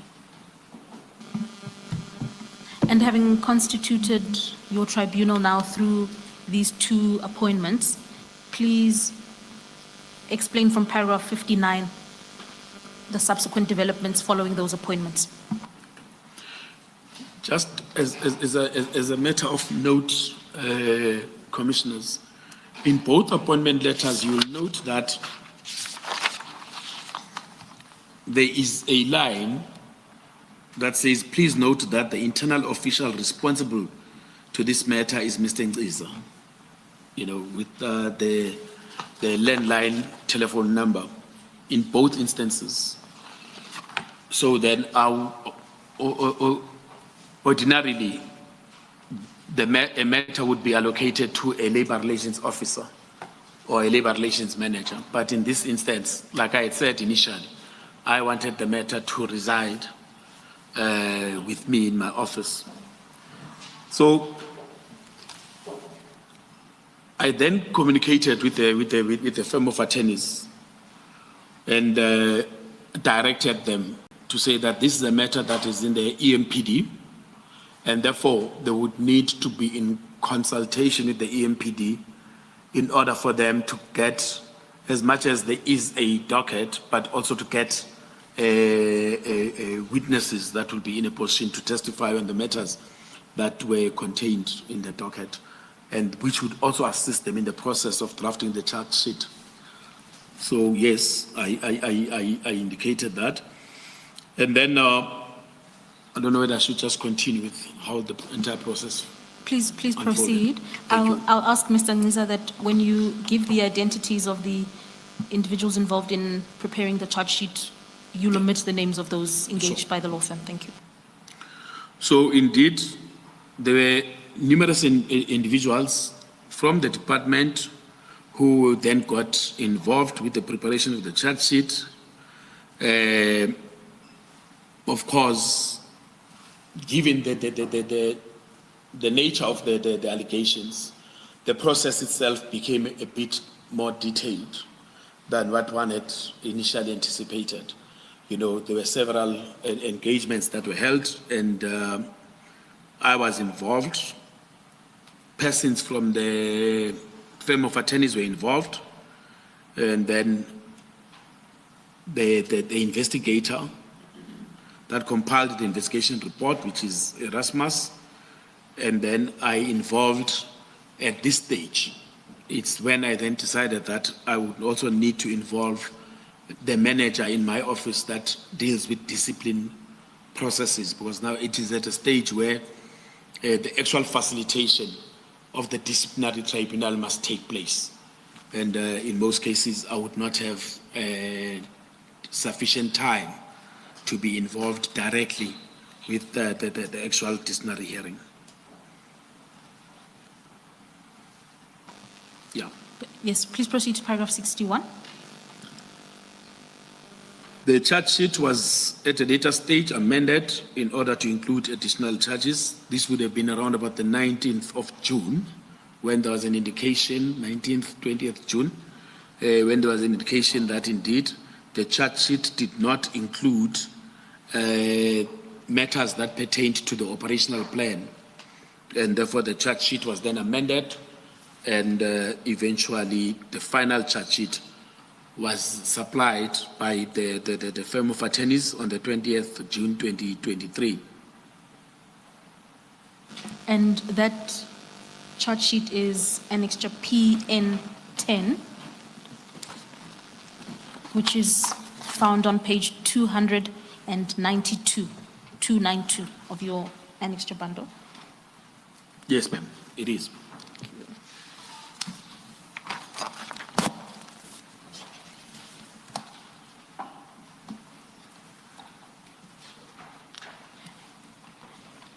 With reference then to the charge sheet, Mr. Nciza, you've indicated that it contained 6 charges.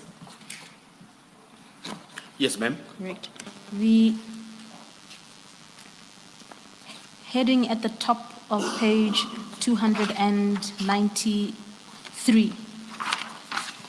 Could you please read that text highlighted in bold at the top of page 293? Charges: failure to conduct yourself honestly and thereby infringing the disciplinary procedure collective agreement. Thank you. And you confirm that's the document we went through this morning? Yes. The DPCA, thank you. Yeah.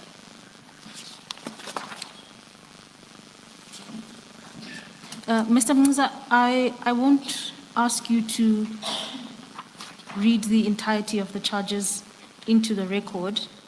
We've attached them for the attention of the... We've attached them for the attention of the... My apologies.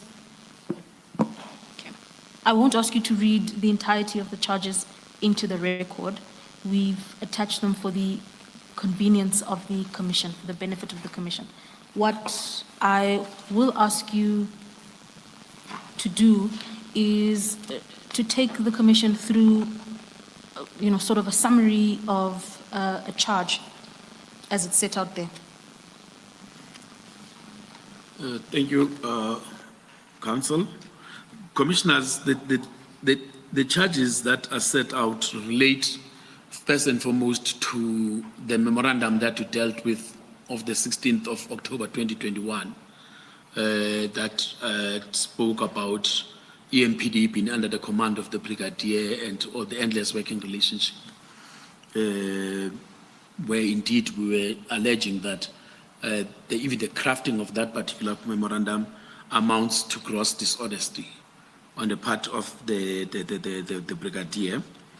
And then you have the charge number 2 basically speaks to the issue of the memoranda of agreement, the 2 memoranda of agreement between, purportedly between the EMPD and CATS Security Services, as well as Medicare 24.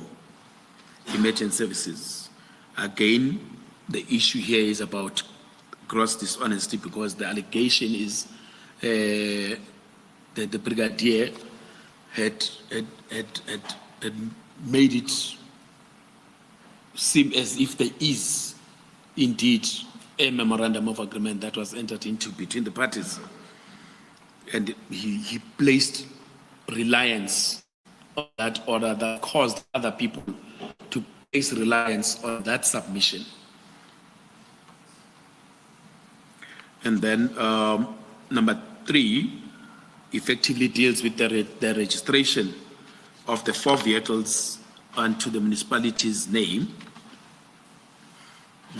which will be dealt with in terms of the process that he engaged with Christine and them and got those vehicles registered under the municipality. And again, the allegation is that this amounts to gross dishonesty and abuse of the resources of the municipality, as well as his position of authority. The 4th charge is about the implications of that memorandum that was issued. That effectively means that people can impersonate police officers, because they would have a memorandum on the letterhead of the municipality that states that these people are having this working relationship with the municipality, and therefore, as people that are working with the municipality on these specific issues, those people can then be taken to be members of the Metropolis Department, and indeed, by extension, those people can then be taken to be allowed to use blue lights because of the impersonation of a law enforcement official. Again, the allegation is that indeed this amounted to abuse of his position and gross dishonesty, and as well as abuse of the resources of the municipality. And then the 5th charge relates to the issue of the donation in terms of the report that he had submitted to Commissioner Spies. In the report that he had submitted, he speaks to, I think it's the report that contains the titled cartels. That report, he speaks to a donation that he had solicited and received to the value of 300,000 rands. So this, again, is about the non-observance of your council processes, your council policy and the likes. Again, this amounted to gross dishonesty, abuse of the resources, insubordination, and abuse of the position of authority. And then the last charge is the one that is now talking to the operational plan.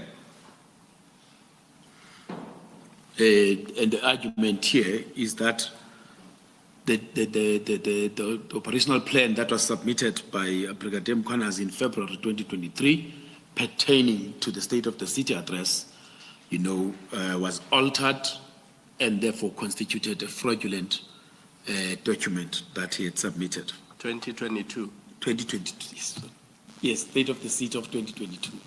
Thank you, sir. Thank you. Yeah, so those in essence were the charges, the 6 charges. Thank you. And Mr. Nciza, if I might just turn your attention, for example, to charge 6 on page 294. The last sentence there reads, your conduct amounted to a violation of clauses 1.1, 1.2.3, 1.2.4, and 1.2.5 of the DPCA. Yes. Do you have, are you able to give the Commission a sense of what those clauses in the DPCA relate to? Yes, Commissioners, the DPCA, which is, I don't know what is it marked as. 15. 15. B, 15B? right at the end of the DPCA, I think if you look at the numbers, at the bottom where there's the initials, page 24. The DPCA has got an annexure. After the collective agreement has outlined all the procedures, then it has an annexure. Just to assist you, Mr. Nciza, so we're all on the same page, you've directed us then to 15B, that's Yes. Circular 1 of 2018, the DPCA. You've asked the Commission to turn to Annexure A on page 24, is that right? Yes. Thank you. Exactly. Please continue. So whenever you draft a charge sheet, and this commissioners have experienced not only in Ekurhuleni but in other municipalities where I've been called upon to assist with discipline management, you have to, in the charge, put, having outlined what is the charge, then a prosecutor would ordinarily put which clauses of the standard of conduct the employee has violated. And in labor relations nomenclature, this would be what rule has been broken. So the first one, and you would see that in almost all the charges, there is a consistency, 1.1, that is an expectation to comply in every respect with the conditions of employment and collective agreements and any related regulation, policy and practice of the municipality, and to refrain from any conduct which would give just cause for discipline. So that is a standard that the prosecutors had put, that this, what Brigadier Mkhwanazi had done, give rise to, or rather give rise to a just cause for discipline. And then 1.2.3, perform their tasks and job responsibilities diligently, carefully, and to the best of their ability. So effectively, the charge also talks to that. All these charges say, in what the brigadier had done, there was no adherence to a diligent performance of one's tasks. 1.2.4, obey all lawful and honorable instructions given by a person having the authority to do so. Clearly, if a person is going to go and do things that are outside, the policy framework, that is a person who is not obeying instructions. 1.2.5, conduct themselves with honesty and integrity. So that is what effectively the prosecutor had crafted as a case of the municipality against Brigadier Mkhwanazi, that his actions are in contravention of the disciplinary procedure collective agreement in relation to that standard of conduct. And Mr. Nciza, if we stay in Annexure PN10, which is the charge sheet, if we turn to the last page of the annexure. Sorry, before we go to PN10, the documents you have marked 15A and 15B, should they go into Annexure PN4? Where exactly are they supposed to go in our bundles? Under Annexure 15, Commissioner. PN15? Correct. Oh. Correct.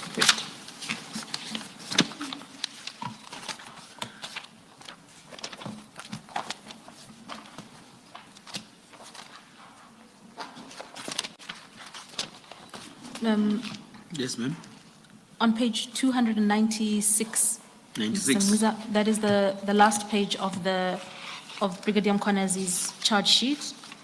There's a paragraph there drawing attention to the engagement of a prosecutor to initiate the proceedings. Do you see that? Yes, ma'am. Thank you. At the bottom of the page, bottom right corner, Yes. where it says confirm receipt. Yes, ma'am. What purpose or what utility does that section of the charge sheet serve? What is ordinarily meant to be recorded there? When you serve an employee with a charge, you need to certify that indeed this person has been served. And the best way to certify that the person has been served is for the person to acknowledge your receipt of the charge sheet. So what would happen is when you serve, you would have two documents. You would have the charge sheet and a copy. Then you'll give the employee, and then the employee must sign on the copy that indeed I have received this charge sheet.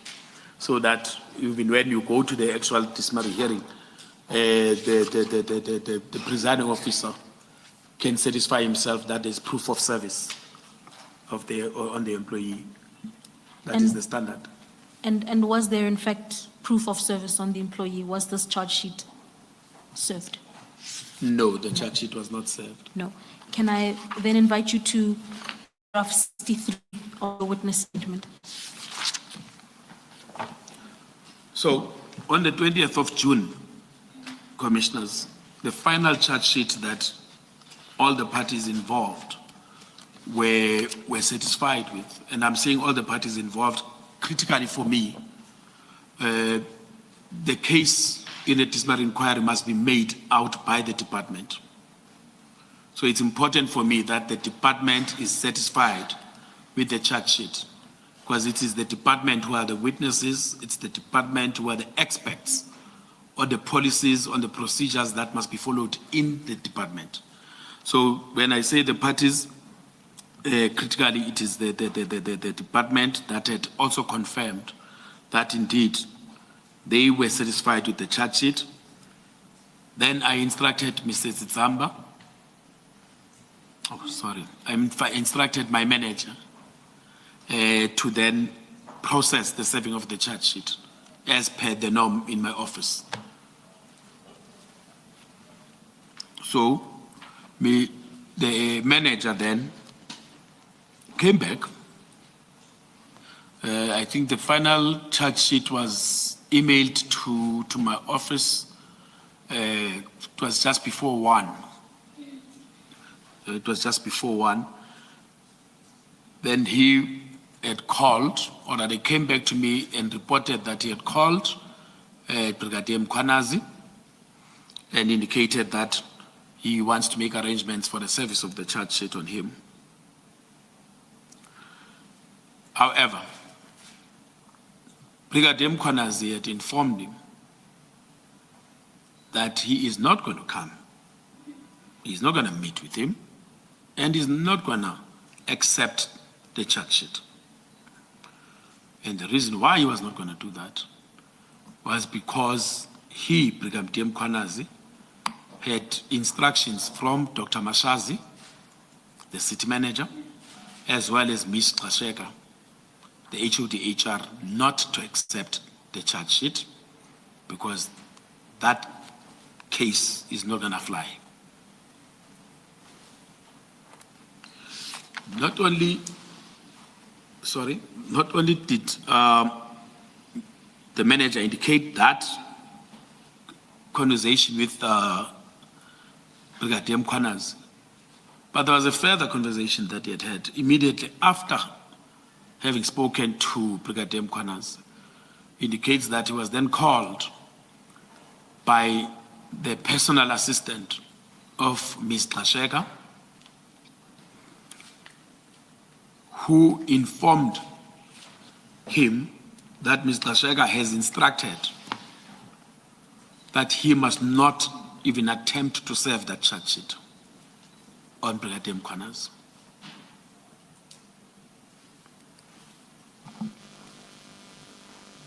So that's why the charge sheet was not never served. served. And Mr. Nciza, in your engagements with the HR manager responsible for the service of the charge sheet, did he ever relate to you the basis for that intervention? So on what authority or on what basis did the city manager and Ms. Xasheka direct that the charge sheet should not be served, or that the brigadier should not collect the charge sheet? Well, he did not have a basis. He did not relay a basis because he just indicated that he was instructed not to serve, and there was no reason provided to him. Instead, he was miffed. He was like, but what is this now? Since when are these individuals part of our process? This is an ER process. You have appointed a disciplinary tribunal. Now all of a sudden you get calls that we must not do our work. And what did you say to him in response to that? So after he updated you about his challenges with serving the charge sheet, what was your response to him? Given my experience the previous month regarding the non-extension of the suspension, I had a sense that, yeah, something is afoot here. So I requested him to just simply record in an email what has happened and to inform the prosecutor. And all of this happened without Mr. Sheka speaking with you? No. Did she not speak to you at all? No one spoke to me. No call from Mr. Shega, no engagements with the city manager. Yes. This was just relayed to my subordinate. Thank you. Thank you.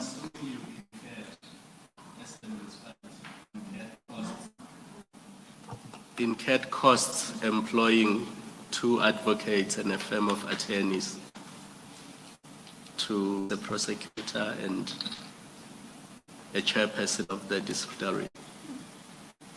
Yes, Commissioner, I will get to the cost factor because indeed costs were incurred, but not for the presiding officer. The presiding officer, as much as an instruction was issued, there is no work that the presiding officer has done. The people that would have done work is the prosecution team to prepare the charge sheet and the likes, and the consultations that they had with the potential witnesses of the municipality. So all that money was wasted for nothing. Effectively, this meant that the money becomes wasted. And there's going to be a discussion about that particular aspect. But I want to indicate that indeed the money became a wasted money because of the intervention. Your policies and procedures, including the collective agreement, do they give the HOD of Human Resources the power or standing to give this kind of instruction? No, not at all. Like I explained the delegations matrix before, the only person that was delegated in the municipality as of that time to institute disciplinary tribunals is the Divisional Head Employee Relations, no one else. The municipal manager would only institute a disciplinary tribunal in respect of a council resolution to discipline an HOD. And that is as per the disciplinary regulations for senior managers. The regulations stipulate that if council has taken a view that there must be disciplinary process, then the municipal manager, by way of council resolution, must appoint. But in respect of everybody else, especially people that are governed by the DPCA, the delegation resided with the Divisional Head Employee Relations and no one else. Thank you. Thank you, Commissioner.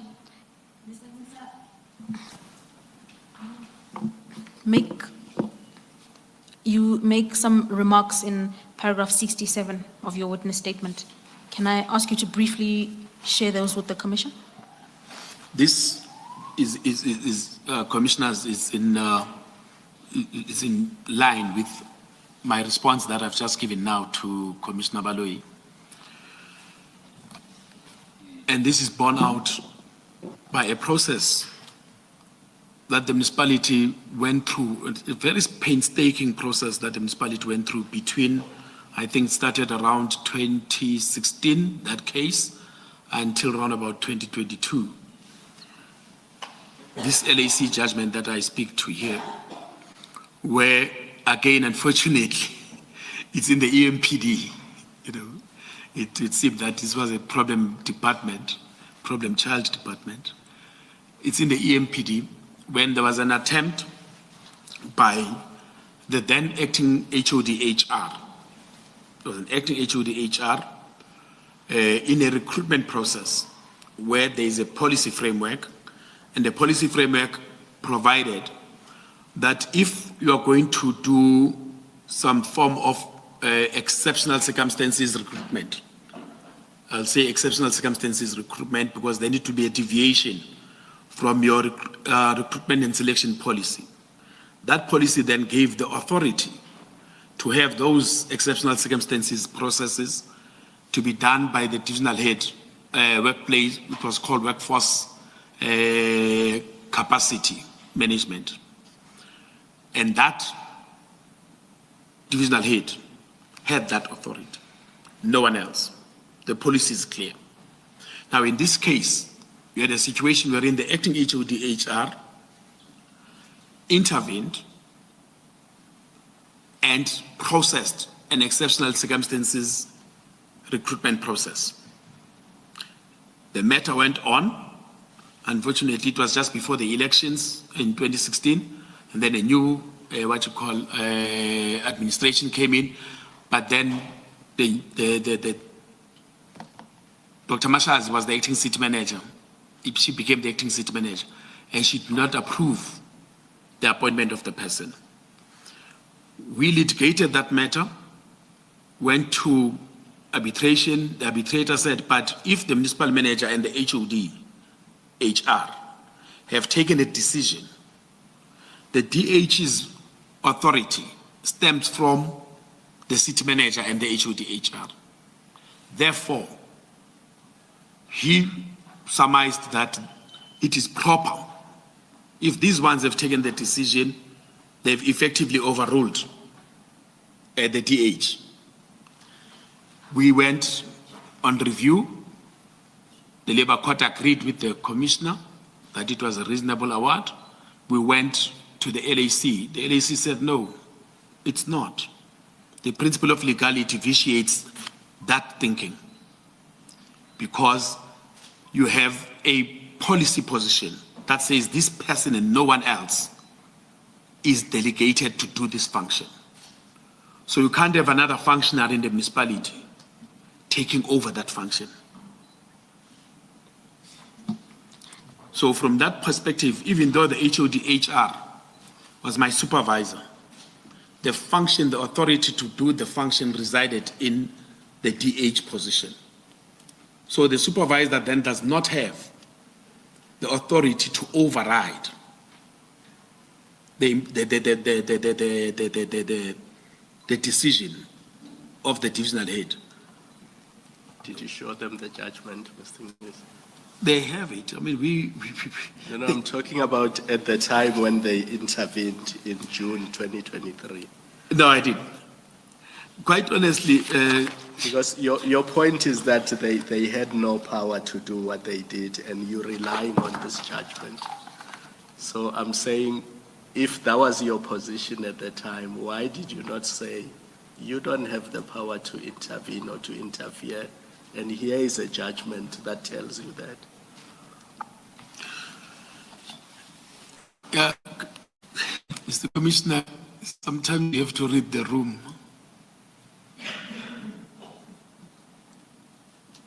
Honestly, you have to read the room.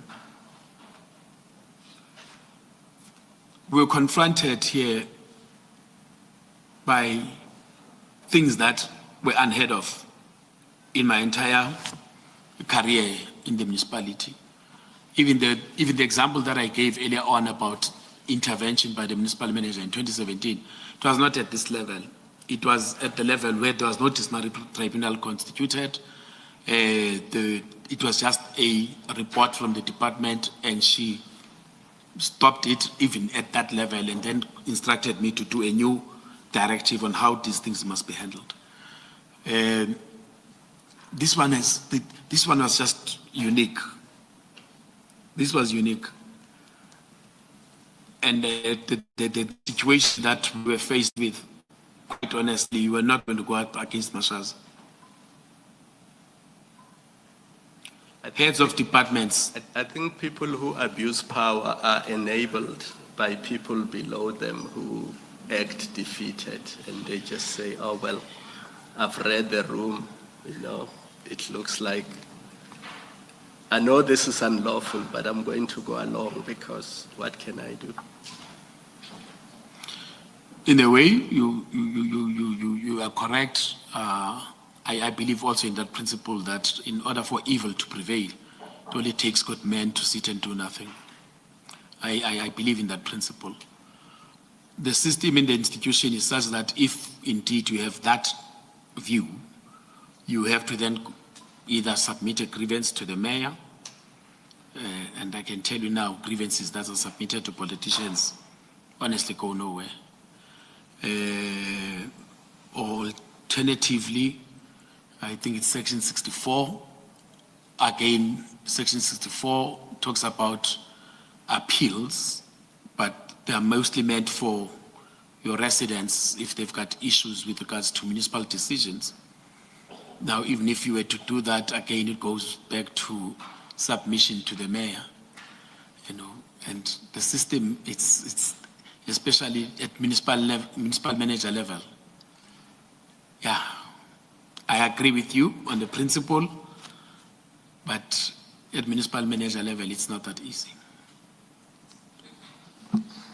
Is it a function, maybe I may ask, what is it a function of? Is it that there are no, that there isn't enough safeguards in the system that, and as a result, the kind of conduct that you're complaining about, including at city manager level, it has a fertile environment to function successfully? And what should be done? What is it that is missing in the system, in the governance system, in the regulatory system, that you would say permits this kind of behavior, if any?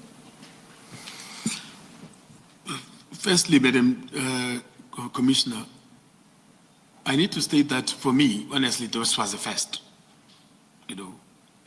This was in June 2023. I'd been a manager in HR in Ekurhuleni since August 2003. So in that 20 years, this had never happened. It has never happened. I've never seen such overreach by a municipal manager ever before. And as much as I've had to consult, brief, and indeed take guidance and direction from municipal managers over the years, and I'm talking about close to 6 municipal managers, inclusive of this municipal manager. She has never done this before, And I don't know whether indeed she did it post this, or this was just an isolated incident, but you just get thrown, because indeed the system does not envisage that such would happen. You do not have anything in the system that provides you as I can say divisional heads, part of, let's say, senior management with HODs and the municipal manager being top management, so be senior management. But you don't have anything that actually provides for this, because this was unique. This was unique, honestly. Besides submitting a grievance, which, yes, indeed, was open to me as an official, but beyond that, there is nothing really to do that could have been done. So it's not... The system was not actually designed to anticipate this type of overreach. Am I correct to understand you to be saying it's not so much a shortcoming of the system and the regulatory governance tools that are in place, it is more a personal, it's more a personal thing, the person and whatever informed their conduct. Am I correct Yeah. to summarize you that way? That's on point. Thank you. Thank you, Commissioner. Mr. Nciza, perhaps then to locate the totality of your evidence under this heading thus far, you've explained to the Commission that Brigadier Mkhwanazi was suspended in February of 2023, correct? Yes. And that suspension was uplifted after intervention from Ms. Xolani and the city manager. Is that correct? I think it should be the other way around. After intervention by Mashazi. There we go. The next event is upon the upliftment of the brigadier's suspension and his resumption of duty in May of 2023. Chief Mapieye made an attempt to move him out of his ordinary station. Is that Yes. correct? Yes. And that attempt to keep him out of his ordinary station in order to protect the integrity of the investigation was also blocked through intervention. Yes. The intervention of who? Well, the letter came from Xolani, but I believe that it was per instruction by Mashazi. Thank you. And you've now testified that in June of 2023, an attempt was made to serve the charge sheet upon the then Brigadier Mkhwanazi, and that the service of that charge sheet was blocked. Is that correct? Yes.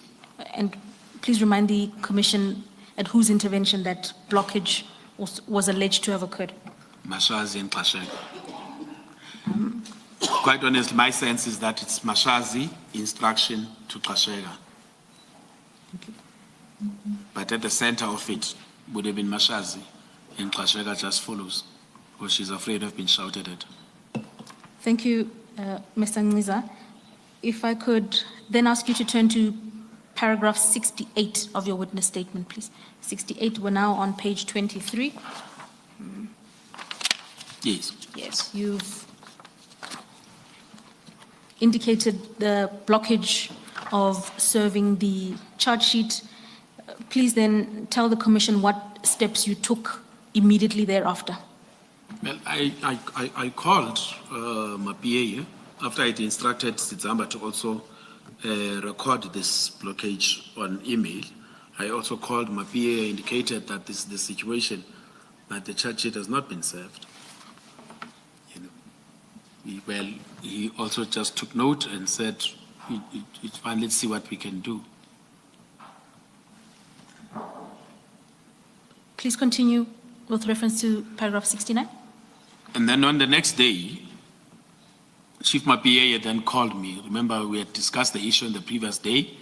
Then the next day he called me to say that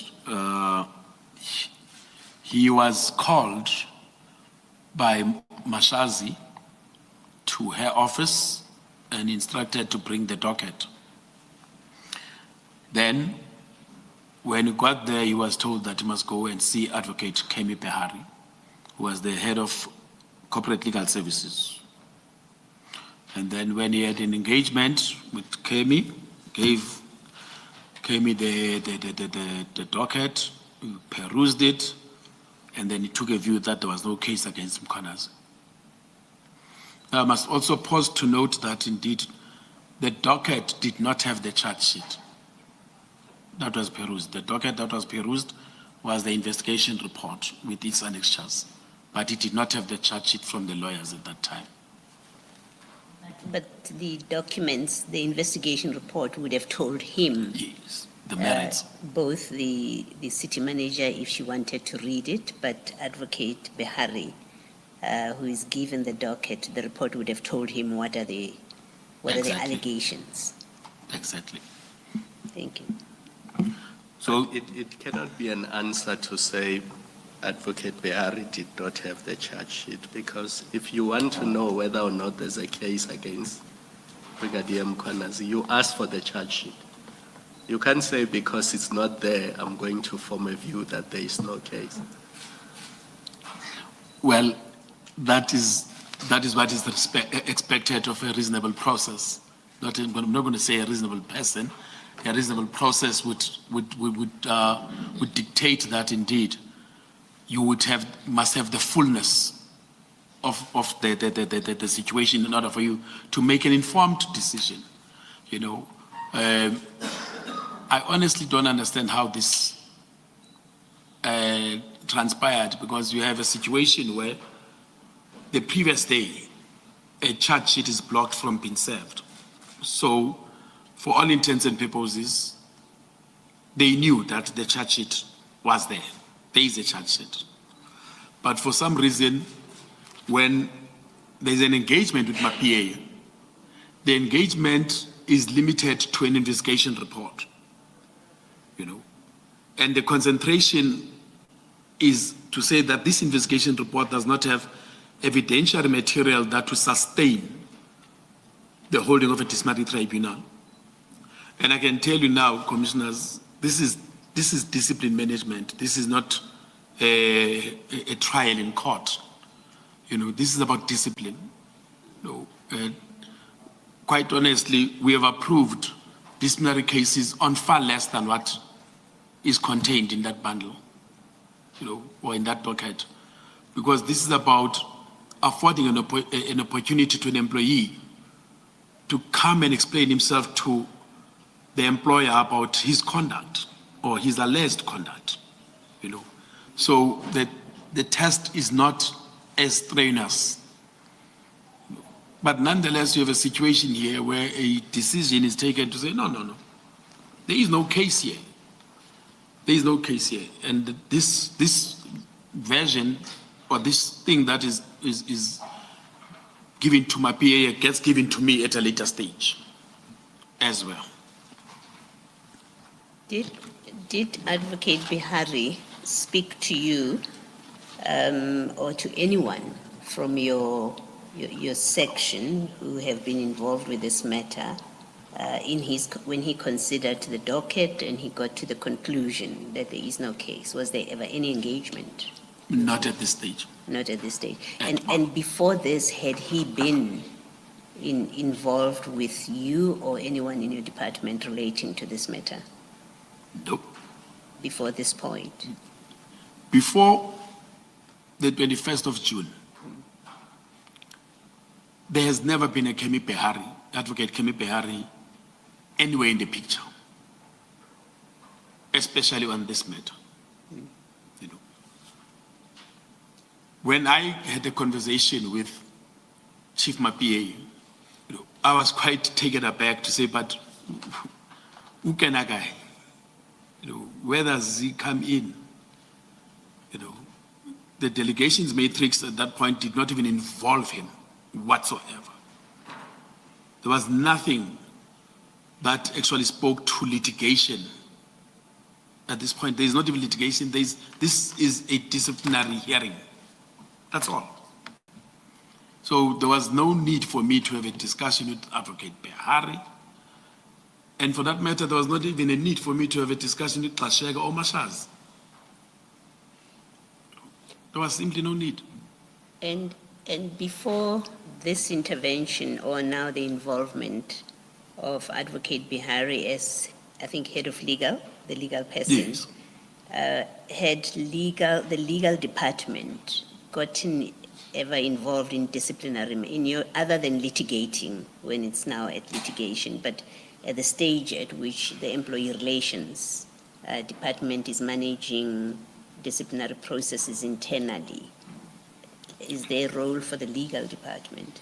The legal department would get involved in discipline management matters that are at level. The disciplinary regulations, the heads of departments, they got involved. You know, I know that Advocate Kemi Behari was involved at some point when we were dealing with the COO. At some point we were dealing with an HOD. He got involved with those particular matters. You know, even then got involved because of his deployment by the city manager. But in the actual discipline management matrix, there was no need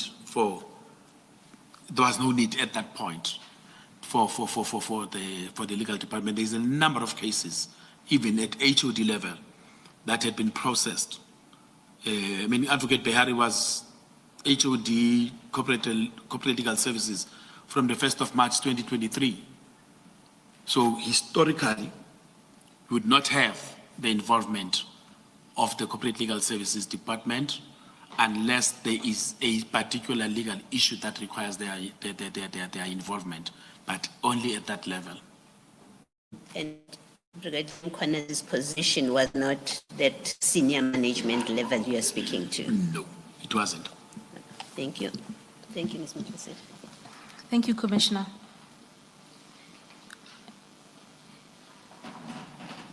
Mr. Nciza, you say at the end of paragraph 69 of your statement, you say there that Chief Mapieye was subsequently instructed to withdraw the internal investigation into Brigadier Mkhwanazi. In the following paragraph, you discuss the effect of that withdrawal. And please detail that to the Commission. Yes, Commissioners, but the so-called withdrawal letter of the 22nd of June 2023, firstly, Mapieye was functus officio. His role ends at a particular point. His authority ends at a particular point. And that point is reflected in his letter that I approved on the 12th of April 2023. Beyond that, he has no authority over the matter. I am seized with the matter. So the letter of the 22nd of June was intended to undo something that had already, transpired. In essence, firstly, the letter says he's withdrawing an internal investigation. On the 22nd of June, there is no internal investigation. There is no internal investigation. The internal investigation was concluded in March 2023. It was brought to Xolani Nciza in April 2023. He had taken a decision on what then must happen going forward. There is no internal investigation. We have passed that stage. By the time the letter of the 22nd of June is issued, that letter for me had no force of law because it spoke to a process that does not exist anymore. Is that not a form over substance argument? Because if the instruction was that the charge sheet should not be served and the investigation should be withdrawn, what is the substance of those two instructions taken together? Okay. The instruction to not serve the charge sheet, especially at that point, was not in writing. And quite honestly, as much as I had spoken to my PA for an intervention, we always said this thing with Norman, this thing can be resolved at some point. But that for me, it's an instruction on a different process, even though the processes are linked in the sense that starts by investigation and then goes to disciplinary tribunal. But you can't say we are taking a view that the internal investigation be withdrawn when there is no internal investigation. I think that is the point that I'm trying to make. There was no internal investigation at that point, In his evidence, and maybe in fairness to him, we should tell you what it is that he said, how he explains that. I don't have the transcript in front of me, but I think this can be summarized this way. His explanation is that he was being, subversive. He understood that the investigation is complete. It was his way of trying to keep the disciplinary process alive instead of killing it completely. So he chose this wording deliberately. knowing that he couldn't withdraw a complete investigation, and yet there's no record that he's withdrawn the disciplinary action itself. I think that's a sum Okay. of his explanation. I understand it. Thank you, Commissioner. Mr. Nciza, in the following paragraph, paragraph 71, you set out in your own words what you say was the effect of stopping the charge sheet, Yes. viewed against the effect of withdrawing the internal investigation. Could you please set out your views there? Yeah, my view is that indeed, like Commissioner Khumalo had raised it, that substantively it meant that the disciplinary proceeding could not proceed, because without the serving of the charge sheet, you can't have a hearing. So for as long as the charge sheet was not served, the disciplinary proceedings could not proceed at all, even though there was no official written withdrawal of the disciplinary proceedings per se, and technically it would mean the attorneys and the advocate were still on brief because there was no withdrawal of that particular instruction that they should prosecute the matter as it stood. You are more. I asked the question because of your experience in the space as an employee relations person. Is it not a form of misconduct to intervene in this way without a rational basis for it? It is. Straight up it is. And you would say, where does it belong in your code?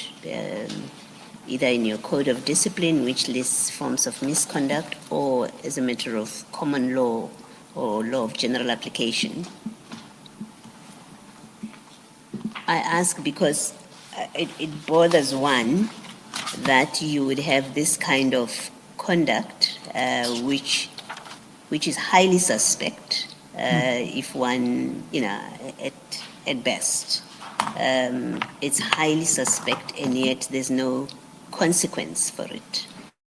Serious implications because it has someone who is accused of serious misconduct, very serious misconduct, who goes unpunished because those who have power by virtue of office, they use it to circumvent lawful processes. They're basically the law, collective agreement. It's a form of subordinate legislation, and they subvert the law for no rational basis. Surely it can be, that's the end of it, and there's no consequence for such people. You are correct, Madam Commissioner. It can be the end of it, and it shouldn't be the end of it. And perhaps critical in your analysis is the abuse of power by people that are in authority. This is a classical demonstration of such. You have people that are in authority, they step in and they cause something like this to happen. But not only did they cause something like this to happen, other things flowed from it. You have a person who was supposed to be disciplined and potentially be dismissed in June. In December, that person gets promoted. By who? By the very same people that stopped the discipline. The very same people that stopped the discipline. There's another issue that I'll be raising later on in terms of the effect of the stoppage. And you could see that indeed what was at play here is a serious, and as by deviation would be Mild way. it's yeah, To say that there was a deviation from processes and procedures would be, yeah, I know it's kindergarten language. And I can't find the right language to actually describe Blatant this. disregard of the blah, blah, blah. Blatant abuse of power in disregard of the law. You know, if the evidence leader would allow me, if the evidence leader would allow me. You because- have the chairperson's permission to speak freely. Freely, okay. You have a situation here to show, I just want to show how this thing actually played out. The disciplinary charge is stopped on the 20th of June. 2 weeks down the line, a report gets served that seeks to give Advocate Kemi Behari and Linda Gashega a 600,000 rand increase. And that report does not provide any basis. These two people are appointed on the 1st of March 2023. They are still under probation. 4 months after their appointments, a report gets generated seeking to provide them with massive increases. And nothing has actually happened in the intervening period between March and July in terms of municipal processes. What is in that report speaks exactly to what they had in March, but in July, that is used to say these people must get these massive increases. I can only suggest or opine, but thank you. You are aligning yourselves to the instruction. You've aligned yourselves to the instruction. You've aligned yourselves to what I want as the city manager. My person is not to be touched, and you've ensured that my person is not touched. Here is an increase. Unless, of course, there's evidence that on their appointment, the terms of their appointment was that at the end of the probation period, they would get increases. Yeah. I'm not saying that's what happened. I'm saying maybe it is No, somewhere. there is no such. Doesn't exist in local government. You're because the expert. I will not. There is a regulatory framework that deals with what is called the upper limits for the total remuneration packages of municipal managers and managers directly accountable to municipal managers. That thing is determined by the Minister of COGTA. There is a framework on how such salaries are to be determined, how even cost of living adjustments are to be effected. But for the first time in the municipality, again, immediately after having protected Mkhwanazi, increases were effected.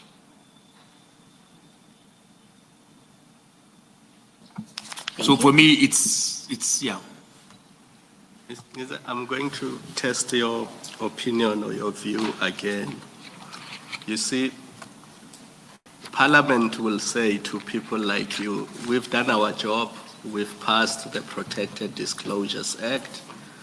Everything you've just said now, you could have made a protected disclosure and you would be protected from an occupational detriment.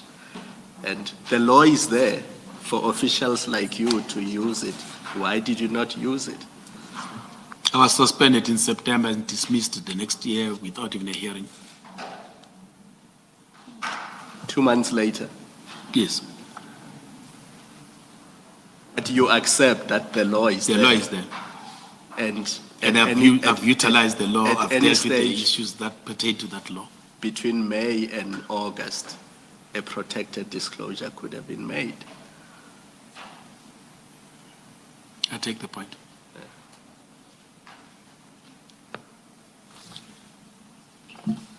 Thank you. Well, maybe let me add, and it's on the back of that you could have taken steps. On a quick look, the abuse of entrusted power is defined as corruption. So you could have gone to the police if with these things that don't make sense to you for the police to investigate. So there may have been an avenue that was not explored. Okay. Well, there's things that I suffered, commissioners. Yes. There's things that I've suffered personally, even during the period that we are talking about. You know, there's things that I suffered. Thank you. It's please do not understand us to trivialize the circumstances that you found yourself, not just you, in fact, even the witnesses that preceded you, to trivialize them and to be criticizing that you didn't do anything. It is simply to explore whether you realize or recognize that there may have been things that you could have done, but you didn't do because of the circumstances. I think that we will perhaps, in the fullness of my testimony, then perhaps also revert back to an analysis of what could have been done, or, you know, what did I miss out, so that indeed if commissioners were to get a full sense of the circumstances that one was confronted with, then there will be a better appreciation of some lack or in terms of processes that one could have been able to put in place. And remember, we have the benefit of hindsight, which is unfair to you, but Yeah. take it in that spirit. Thank you, sir. Thank you, Commissioners. Mr. Nciza, we are at paragraph 72. If I could take you back to paragraph 72 of your witness statement on page 23. In the last two remaining paragraphs of this subheading, you set out your frustrations following the inability to serve the charge sheet on Brigadier Mkhwanazi. You know, please set those out for the Commission in summary of this topic. Thank you, Council. Of course, the legal team or the prosecution team that was appointed were very frustrated. They raised issues to say, but how can this be left unattended? I mean, remember, they had consulted with witnesses. They had even a much more fuller appreciation of what was at stake, because they not only had the documents, but they had a human view, you know, a human touch on the issues. So I engaged with the advocate that was appointed, and of course, he indicated his frustrations. I also indicated my own frustrations back to him, because the matter was scheduled to sit on the 3rd of July, in line with the 3 months that one was chasing, that within the 3 months the matter must commence. So there was that particular frustration that was expressed by all involved, let alone the frustration in the department in terms of senior management of the department. At a later date, I was updated that not only did the charge sheet not go out, but the external lawyers were also not paid. You know, of course, this was frustrating, and indeed, we were incapable to proceed with the disciplinary hearing at all. And can I ask you to read that last sentence of paragraph 73 into the record? Despite engaging the most senior official at EMPD, which would be the Chief of Police, my superior, which would be the HOD HR, and the City Manager, brought any inquiry into Brigadier Mkhwanazi to a halt. Thank you.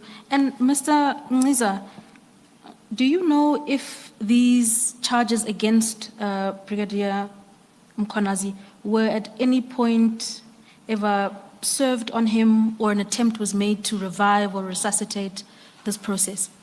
I asked the question mindful of the fact that you left in March 2024. At that point of departure, were you ever aware of an attempt to revive or to attempt to reserve the charges on the brigadier? I need to correct the point about when did I leave. I was suspended effectively on the 7th of September, 2023, and I was rendered a persona non grata. You know, there was a directive issued that not even a single person was to speak to me from the municipality, let alone from my division. I was even actually, I even raised an issue to say, I was told that I must not even go to municipal offices even to pay for my rates and taxes. So that ordeal didn't just happen in March 2024. But coming back to your question, nothing has ever happened to Brigadier Mkhwanazi. Nothing. That No, you were aware of, up to and including your point of termination? Nothing. Thank you. Instead of something happening, he got promoted. Something happened. Yeah, I'm wrong. Something did happen to Brigadier Mkhwanazi. He became a deputy commissioner. Do you think your suspension had anything to do with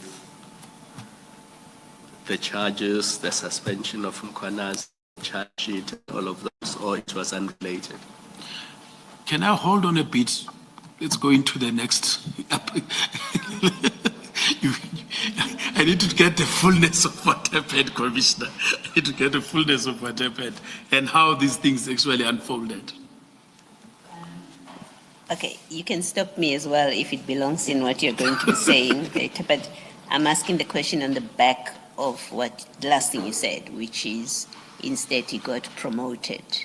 Now, we've had evidence, I think from Chief Mapie, about an interview, a selection process, application, shortlisting, and something else that ended up premature without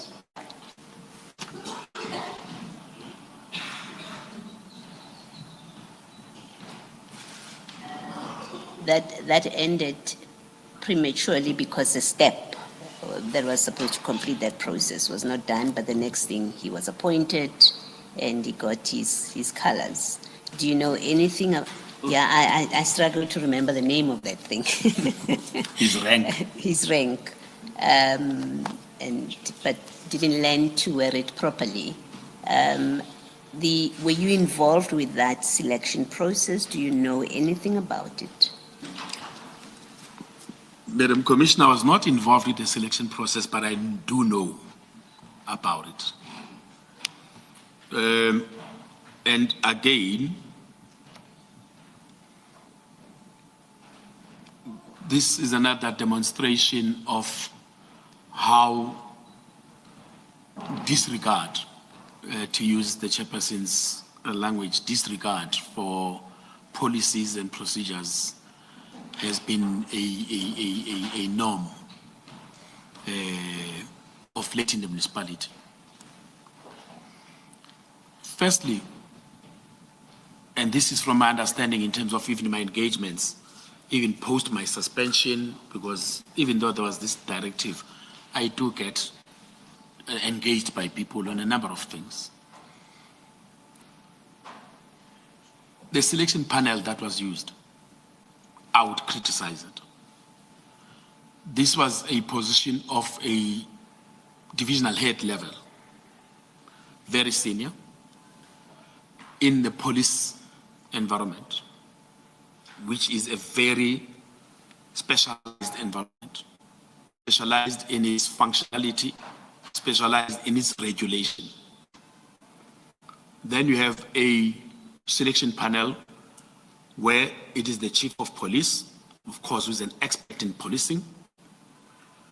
It is the HR, who knows nothing about policing, with all due respect to herself. It is the HOD, Sports, Recreation, Arts and Culture. Nothing about policing. Now, the problem is how recruitment and selection happens in our environment. And this is a criticism that I even actually made in a matter where we were responding in an unfair labor practice dispute leading to promotion. And the criticism that I made, and fortunately for the municipality, we won using that criticism, is that you have a situation where the actual suitability of a candidate for appointment is premised on an aggregation of the scores. You aggregate the scores of the three panelists. And then, having aggregated the scores of the three panelists, the candidate that has got the highest score gets to be the one that is recommended. Now, in a situation like this one, the two people that are not experts on policing, I have not seen the scores, but I can tell you now, would have scored Mkhwanazi better than the person who's an expert on policing. Because there's a predetermined notion that he will be promoted, come hell or high water. That is the first point of call, before even getting to the other steps, how this thing was structured. It had a predetermined outcome. So whatever of police scores should not be used as a benchmark of how the person is answered. If the chief of police scores the candidate 2 and the other panelists score the candidate 4,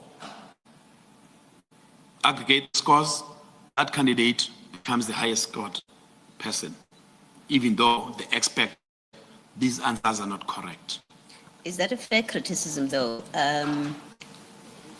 What options were there within the municipality to constitute the panel differently, taking into account what you're saying about experience, that the people who know anything about the environment should not have been there? I think that's a nub of what you're saying, that you've got two people who know nothing about policing. What would have been options available to the person constituting that panel, apart from the chief, who is an obvious choice? What options would there have been for the other two? The options that would be for the other two are informed by what has happened with previous appointments at that level in the EMPD. All right? Because this was not the first time that the EMPD was having an appointment of a deputy chief of police. It was not the first time. You know. So in previous instances, you would have the chief of police and the head of department disaster and emergency management services. The head of department disaster and emergency management services is the closest, because that person is involved in the uniformed service. In the uniformed service, and indeed there are those overlapping functions that actually are involving both EMPD and DEMS. We call them DEMS, Disaster and Emergency Management Services. So the precedent in the municipality has always been that DEMS HOD, even if it's an acting HOD of DEMS, would sit with the chief of police. All right. You know, that has been the precedent. Okay. But I can tell you now, there's been a number of instances where, when we are having a divisional head position, specific individuals are then drawn to be the panel, because a particular outcome will then be determined. Specific individuals that are consistent in the panels for divisional head positions. I interrupted you. You were still explaining what you know about that process that ended prematurely, the selection process, but somehow Brigadier Mkhwanazi was selected. Thank you, Madam Commissioner. Please hold that thought. Let me continue the interruption. On the facts that you are aware of, why do you think the city manager was as invested as she was in Brigadier Mkhwanazi. I wanted to also include Ms. Tasheka, but I'm not sure whether I should, because at some stage you said that she didn't want to be shouted at and wanted to see the finalization of the DC process without a hearing having taken place. So maybe let me leave her out of the equation for a moment. So why do you think, on the facts that you know, the city manager was as invested as she was in Brigadier Mkhwanazi? Thank you, Chair. I think, Chair, there's a point, I think it was I'm not sure it was yesterday or early this morning, when I had to give a view on the proximity claim. And I indicated that when you look at the hierarchical arrangement of the municipality, there shouldn't be a proximity between the two individuals. But nonetheless, that proximity does exist, And perhaps one would have to then investigate what informs this proximity. Because this proximity, in my view, is what then informs the municipal manager's attitude, the municipal manager's conduct when this individual is involved. When this specific individual is involved. There's a number of matters that we've dealt with this municipal manager. A number of matters, including HODs, including other people that were even in her office, directly in her office. But this was unprecedented. And the only thing that one can opine is that it is unprecedented, and it is the type of conduct is informed by things that are extra. Is there extra organizational? There's extramural activities, So there's something that is beyond organizational arrangements that, in my view, exist between Mashazi and Mkhwanazi. That would then inform the proximity claim. That would then inform the conduct of the municipal manager in respect of this individual, protecting the individual, not only protecting the individual, advancing the individual. There's so many things. You have a situation where, and it's just unheard of in the municipal environment. A person gets appointed to a position that is the equivalent of other positions, and there are other people that are occupying those positions. This one comes now, umafigizolo, literally this is the mafigizolo. But then the mafigizolo gets to act and be the supervisor of the people that have got more service, more experience, more qualifications, more this, more that. But this person gets to act. And these ones never get to act at all. For as long as Chief Mapia was on leave, was put on special leave, was suspended, one person acted. Council policy on acting is clear. There must be a rotation of acting. But there's no rotation of acting. This person gets favored above everybody else. And there is no rational basis in terms of the institution, in terms of processes of the institution that I can think of that would put the municipal manager in that position where she has to make sure that this one person enjoys protection, enjoys benefits, enjoys everything. There is nothing institutionally. So then it has to be on a personal level. The allegation against me and Chief Mapia is that we are personal against Julius. I don't know how do I become personal chair. I don't even know the man. I've never seen him outside of uniform. I've never seen him outside of uniform. I've never even met him at a funeral, except for a funeral of an EMPD official, where even then he's in uniform. but I'm personal against him. I don't even know where he stays. I don't even know his family. I know nothing about him, except for the fact that he's an employee of the municipality. You know, Based but on what- here clearly there is some personal relationship. Based on what you know, would you say that Ms. Xasheka's claim that she did not want to be subjected to continued rebuke was the full answer to how she herself conducted herself with regard to Brigadier Mkhwanazi? My understanding of Ms. Xasheka and her tenure as the head of department HR, which would have commenced when her predecessor left the institution, I think it was at the end of July 2022, and then Ms. Xasheka was appointed to act in the position from August 2022 until the 28th of February. She was acting, and then she got appointed from the 1st of March. There is no other rational basis that I can think of that would make her, as an HOD HR, you know, to act in the manner in which she acted, except for her fear of marshals. Because that is how she has always addressed herself. That's exactly what I want you to address. On the basis of what you know, do you think that the manner in which she acted was indeed motivated by her fear for Ms. Mashazi? Nothing else. Thank you. Thank you, Chair. It's 4:01. No.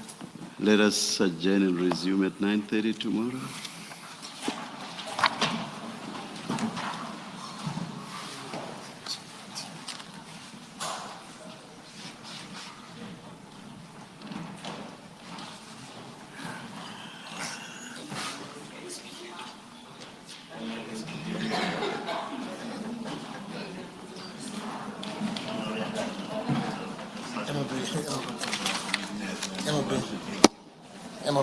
Emapili monna ba tlose dilo tsaka.